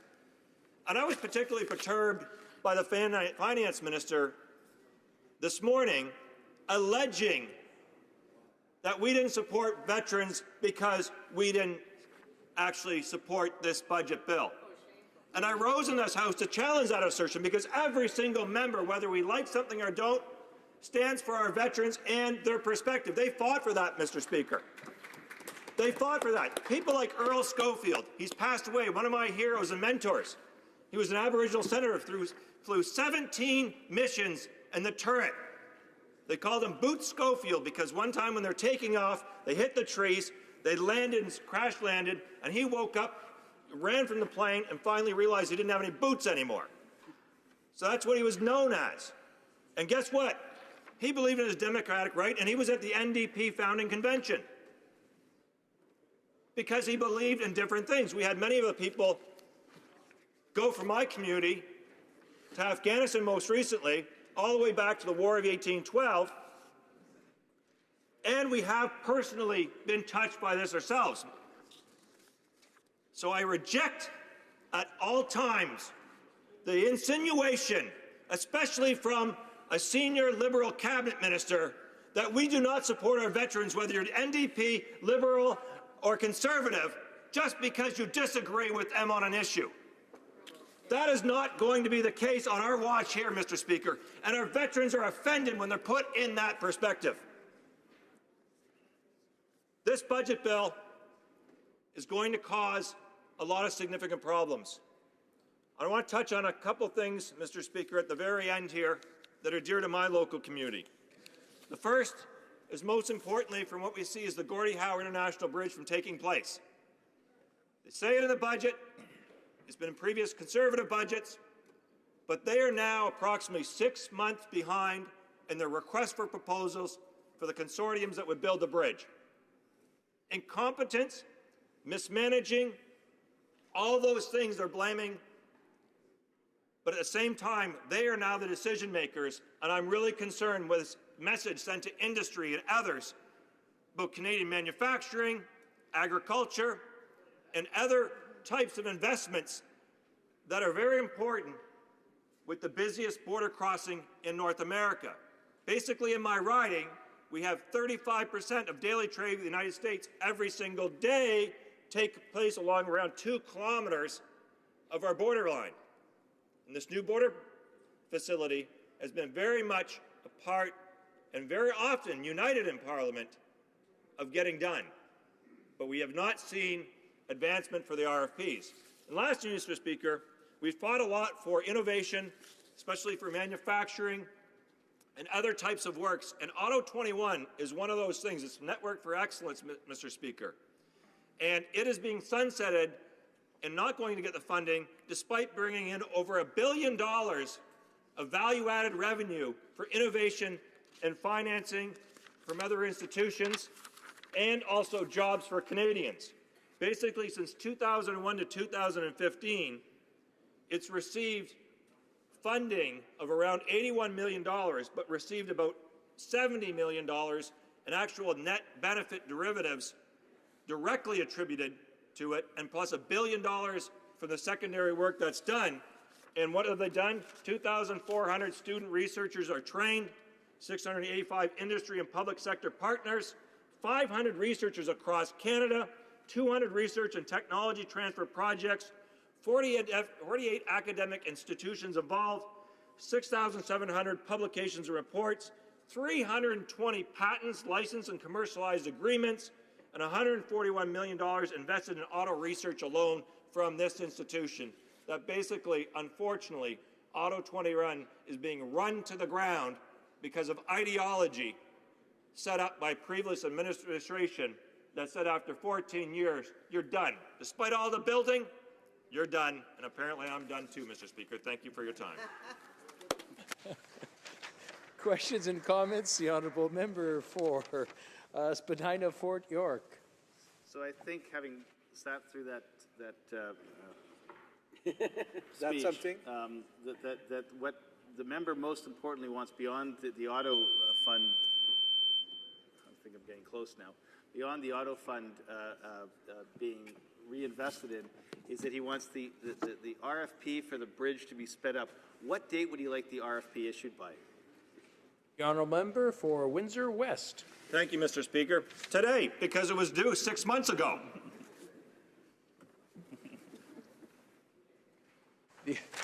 Questions and comments? Questions et commentaires? The honourable member for Barrie Innisfil. Thank you, Mr. Speaker, and I want to thank the honourable member for his speech today.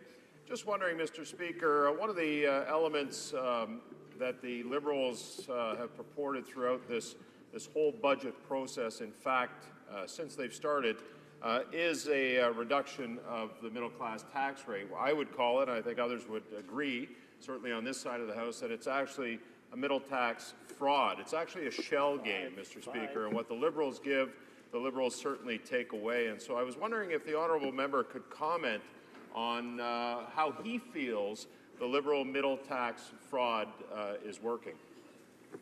Honourable member for Windsor West. Thank you, Mr. Speaker. It's fraudulent. That's how it's working. Now, the reality here is that we have a situation to correct the balance and protect those individuals that need disposable income to either maintain their home, make sure their kids can go to school and education. For some people, it's ability to actually get prescription drugs and other types of medicines that are necessary to have a healthy lifestyle so that they can actually be productive in Canadian society, whether it be work, volunteering, or in their community. And it's very difficult, Mr. Speaker, to accept these allotments that are taking place and not be compelled to basically speak out that it's going to the wrong people. We should be rebuilding while we can the middle class. Questions and comments? The honourable member for Windsor-Tecumseh. Thank you, Mr. Chair. I'd like to ask my honourable colleague to comment a little bit more with regards to this budget bill being a showcase of election campaign fiction, a showcase of broken promises, and maybe particularly hone in on the issue of tax loopholes and hone in on the issue of small businesses, these gems of opportunities that were just epically failed. The honourable member for Windsor West. Thank you, Mr. Speaker. And one specific example of an election broken promise was the Liberals in our area promised that the single event sports betting bill that I have 221 that allows money being shifted away from organized crime back to being a regulated industry that would actually provide jobs, new revenue sources for government in terms of being accountable funds, is still out there, and it could have been put in this budget because it was promised by Liberals during the campaign. And how that would benefit small business is quite clear by many of the economic studies that have been done related to this that show the redistribution of those funds would basically affect tourism in a positive way, economic development through the management aspects of with regards to a single event sports betting, and also protecting our billions of dollars of infrastructure against the United States that actually is moving towards this, that will basically, take that industry allocation out of the equation. And it would also provide resources desperately needed for public expenditures and also investment, and also having a revenue stream for those that have gaming problems. So we have all that versus that of allowing it $10 billion goes to organized crime and their associations per year, another $4 billion offshore that they do want to have a regulated environment that is not coming back at all and is not accountable. That's one specific example that would affect all of us in a very positive way and give organized crime. The worst thing is the reduction of revenue that they depend upon every single day. Reprise du débat. Resuming debate, the honourable member for Pierre-Boucher et Patriote Les Verchères, and I would like to tell the honourable member that we'll have about 4 minutes and then we'll be moving on to the vote. Thank you very much, Mr. Speaker. With 4 minutes, I'll try to do what I can. I want to say that the Bloc Québécois will not support Bill C-15, and this is probably not a surprise to the government, given that we had spoken of our opposition to it, which I will try and sum up quickly. The first thing that I want to emphasize, without getting into the negative side, is that there were some good aspects to the budget. The good aspects that we might think of is that there are funds invested for infrastructure, which are of interest, but we want to know how that's going to be done. Will there be an agreement with the Quebec National Assembly? Will this be done quickly to allow the Quebec government to move this along and for businesses in Quebec to benefit of it? We have serious questions about that. There's another thing we have to recognize, which is the money that is being sent back in terms of tax credits for the workers' funds, and that's very important for Quebec. We can also talk about the Canada Child benefit that will not be taxable. And with all of the old tax credits, that was very confusing, so combining them was very positive. However, we did not do away with taxing on some of the benefits that were created by the Conservatives, and that might have been done. The other thing I want to say is that tax decrease for the middle class, that's often been talked about, and yet it doesn't truly, it isn't truly aimed at the middle class. It's really aimed at people who are rather well off in the end. But certainly these are people who still can have certain financial problems, and it's not necessarily a negative thing. However, there are certain aspects that we really find unfortunate. The first being the health transfers to the Quebec government and the other provinces be indexed at the level of 3% per year, whether we know very well that health costs are going up by 5 to 6% per year. So that means that there is a shortfall of some $800 million for the Quebec government, and that's a hole for the government that the federal government benefits from. We can talk about the changes made to the EI fund, but also to other aspects of that. I think for 20 years we've been fighting to stop people spending from the surpluses in that fund. And yet we talk about $1.7 billion in 2014-15 into that fund, dipping into that fund. So I think it's unacceptable that workers' funds be used by the government. We know that not everybody pays into that, and that at a certain level of income you stop paying into it. The workers' money should be used for them. Still on EI, we have good news, which is that there are new measures being put into place. There will be 20 weeks that workers will be eligible for when we're in areas where unemployment has gone up a great deal. But the problem with that, when we look at the data and we look at the targeted regions, is the Northwest Territories, Ontario, Manitoba, Alberta, British Columbia, Saskatchewan, Newfoundland, and Nunavut, and I hope you notice that there's a province that was missing in that list, and it was Quebec. Quebec was forgotten. And why was Quebec forgotten? Because the unemployment rate in Quebec is still high. It wasn't as high as elsewhere, but nevertheless, Quebecers are suffering like everyone else, but they will not benefit from the improvements to the EI fund.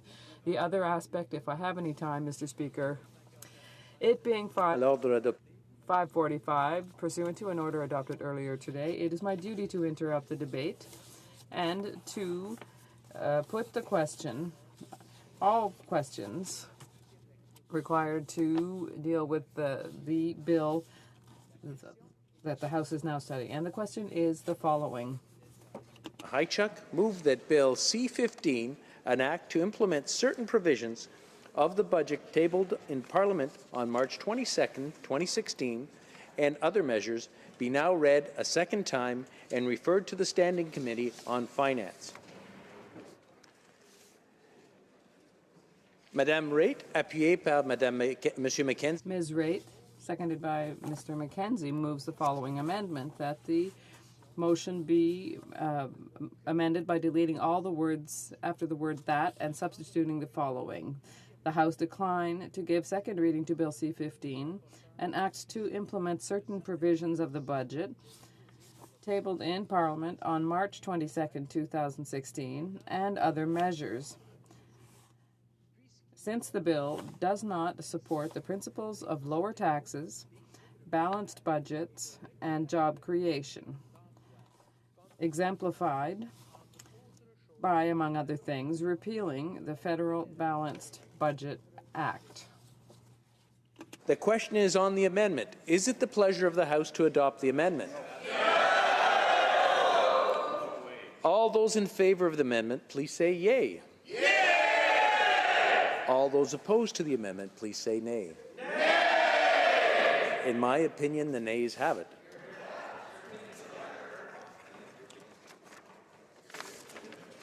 Call in the members.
sit down with them. Go.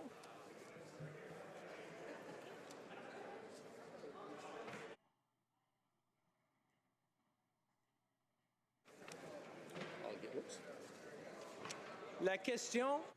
The question is as follows.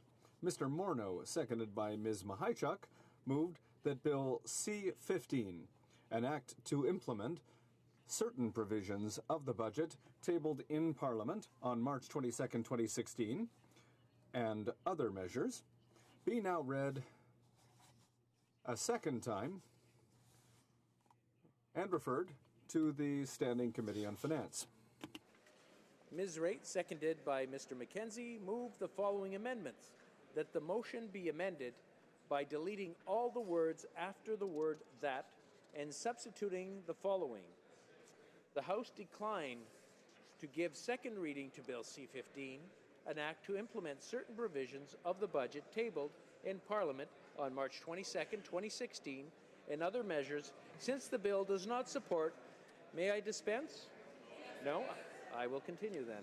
Since the bill does not support the principles of lower taxes, balanced budgets, and job creation exemplified by, among other things, repealing the Federal Balanced Budget Act. The question is on the amendment. All those in favor of the amendment will please rise. Mr. Scheer. Mr. Scheer. Mr. Harper. Mr. Harper. Mr. Nicholson. Mr. Nicholson. Mrs. Block. Mrs. Block. Ms. Leach. Ms. Leach. Mr. O'Toole. Mr. O'Toole. Ms. Raitt. Ms. Raitt. Ms. Watts. Ms. Watts. Mr. Kenny. Mr. Kenny. Mr. Clement. Mr. Clement. Ms. Rempel. Ms. Rempel. Mr. Van Loan. Mr. Van Loan. Mr. Strahl. Mr. Strahl. Mr. Clark. Mr. Clark. Mr. O'Brien. Mr. O'Brien. Mr. Polius. Mr. Polius. Mr. Poilievre. Mr. Poilievre. Mr. Workington. Mr. Workington. Mr. Bazan. Mr. Bazan. Mrs. McLeod, Camels, Thompson, Caribou. Mrs. McLeod, Camels, Thompson, Caribou. Mr. Reid. Mr. Reid. Mr. Anderson. Mr. Anderson. Mr. Brown. Mr. Brown. Mrs. Vecchio. Mrs. Vecchio. Mr. Abultayev. Mr. Abultayev. Mrs. Wong. Mrs. Wong. Mr. Fast. Mr. Fast. Mr. Deltel. Mr. Deltel. Ms. Gladue. Ms. Gladue. Mr. Warwa. Mr. Warwa. Mr. Sorensen. Mr. Sorensen. Mrs. Gallant. Mrs. Gallant. Mr. Allison. Mr. Allison. Mr. Carey. Mr. Carey. Mr. Chong. Mr. Chong. Mr. Lauzon, Stormont, Dundas, South Glengarry. Mr. Lauzon, Stormont, Dundas, South Glengarry. Mr. Lukiski. Mr. Lukiski. Mr. Miller, Bruce Gray, Owen Sound. Mr. Miller, Bruce Gray, Owen Sound. Mr. Tilson. Mr. Tilson. Mr. Trost. Mr. Trost. Mr. McKenzie. Mr. McKenzie. Mr. Sweet. Mr. Sweet. Mr. Albrecht. Mr. Albrecht. Mr. Calkins. Mr. Calkins. Mr. Gould. Mr. Gould. Mr. Lake. Mr. Lake. Mr. Shipley. Mr. Shipley. Mr. Stanton. Mr. Stanton. Mr. Dreeshen. Mr. Dreeshen. Mr. Kent. Mr. Kent. Mr. Law. Mr. Law. Mr. McColman. Mr. McColman. Mr. Richards. Mr. Richards. Mr. Genereux. Mr. Genereux. Mr. Sopak. Mr. Sopak. Mr. Albus. Mr. Albus. Mr. Falk. Mr. Falk. Mr. McGuire. Mr. McGuire. Mr. Barlow. Mr. Barlow. Mr. Iglinsky. Mr. Iglinsky. Mr. Arnold. Mr. Arnold. Mr. Berthold. Mr. Berthold. Mr. Broussard. Mr. Broussard. Mr. Cooper. Mr. Cooper. Mr. Diot. Mr. Diot. Mr. Doherty. Mr. Doherty. Mr. Jennings. Mr. Jennings. Mr. Godin. Mr. Godin. Ms. Harder. Ms. Harder. Mr. Genereux. Mr. Genereux. Mr. Kelly. Mr. Kelly. Mr. Kitchen. Mr. Kitchen. Mr. Kimmich. Mr. Kimmich. Mr. Leipert. Mr. Leipert. Mr. Macaulay, Edmonton West. Mr. Macaulay, Edmonton West. Mr. Nader. Mr. Nader. Mr. Nuttall. Mr. Nuttall. Mr. Reyes. Mr. Reyes. Mr. Soroya. Mr. Soroya. Mr. Schmale. Mr. Schmale. Mr. Shields. Mr. Shields. Mrs. Stubbs. Mrs. Stubbs. Mr. Vierson. Mr. Vierson. Mrs. Wagenthal. Mrs. Wagenthal. Mr. Waugh. Mr. Waugh. Mr. Weber. Mr. Weber.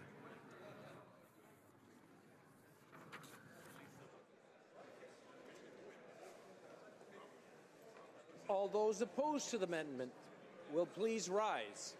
Mr. Trudeau. Mr. Trudeau. Mr. Hare. Mr. Hare. Ms. Qualtrough. Ms. Qualtrough. Mr. Sargent. Mr. Sargent. Mr. McCallum. Mr. McCallum. Mrs. Philpott. Mrs. Philpott. Mr. Goodale. Mr. Goodale. Mr. Dion. Mr. Dion. Ms. Wilson-Raybould. Ms. Wilson-Raybould. Mr. Leblanc. Mr. Leblanc. Ms. Foote. Ms. Foote. Mr. Morneau. Mr. Morneau. Mr. Bryson. Mr. Bryson. Ms. Mahaichuk. Ms. Mahaichuk. Mr. Macaulay Cardigan. Mr. Macaulay Cardigan. Madame Leboutillier. Madame Leboutillier. Madame Bibeau. Madame Bibeau. Ms. McKenna. Ms. McKenna. Mr. Baines. Mr. Baines. Ms. Fry. Ms. Fry. Mr. Paradis. Mr. Paradis. Mr. Easter. Mr. Easter. Ms. Scrow. Ms. Scrow. Mr. Nault. Mr. Nault. Mr. Bagnall. Mr. Bagnall.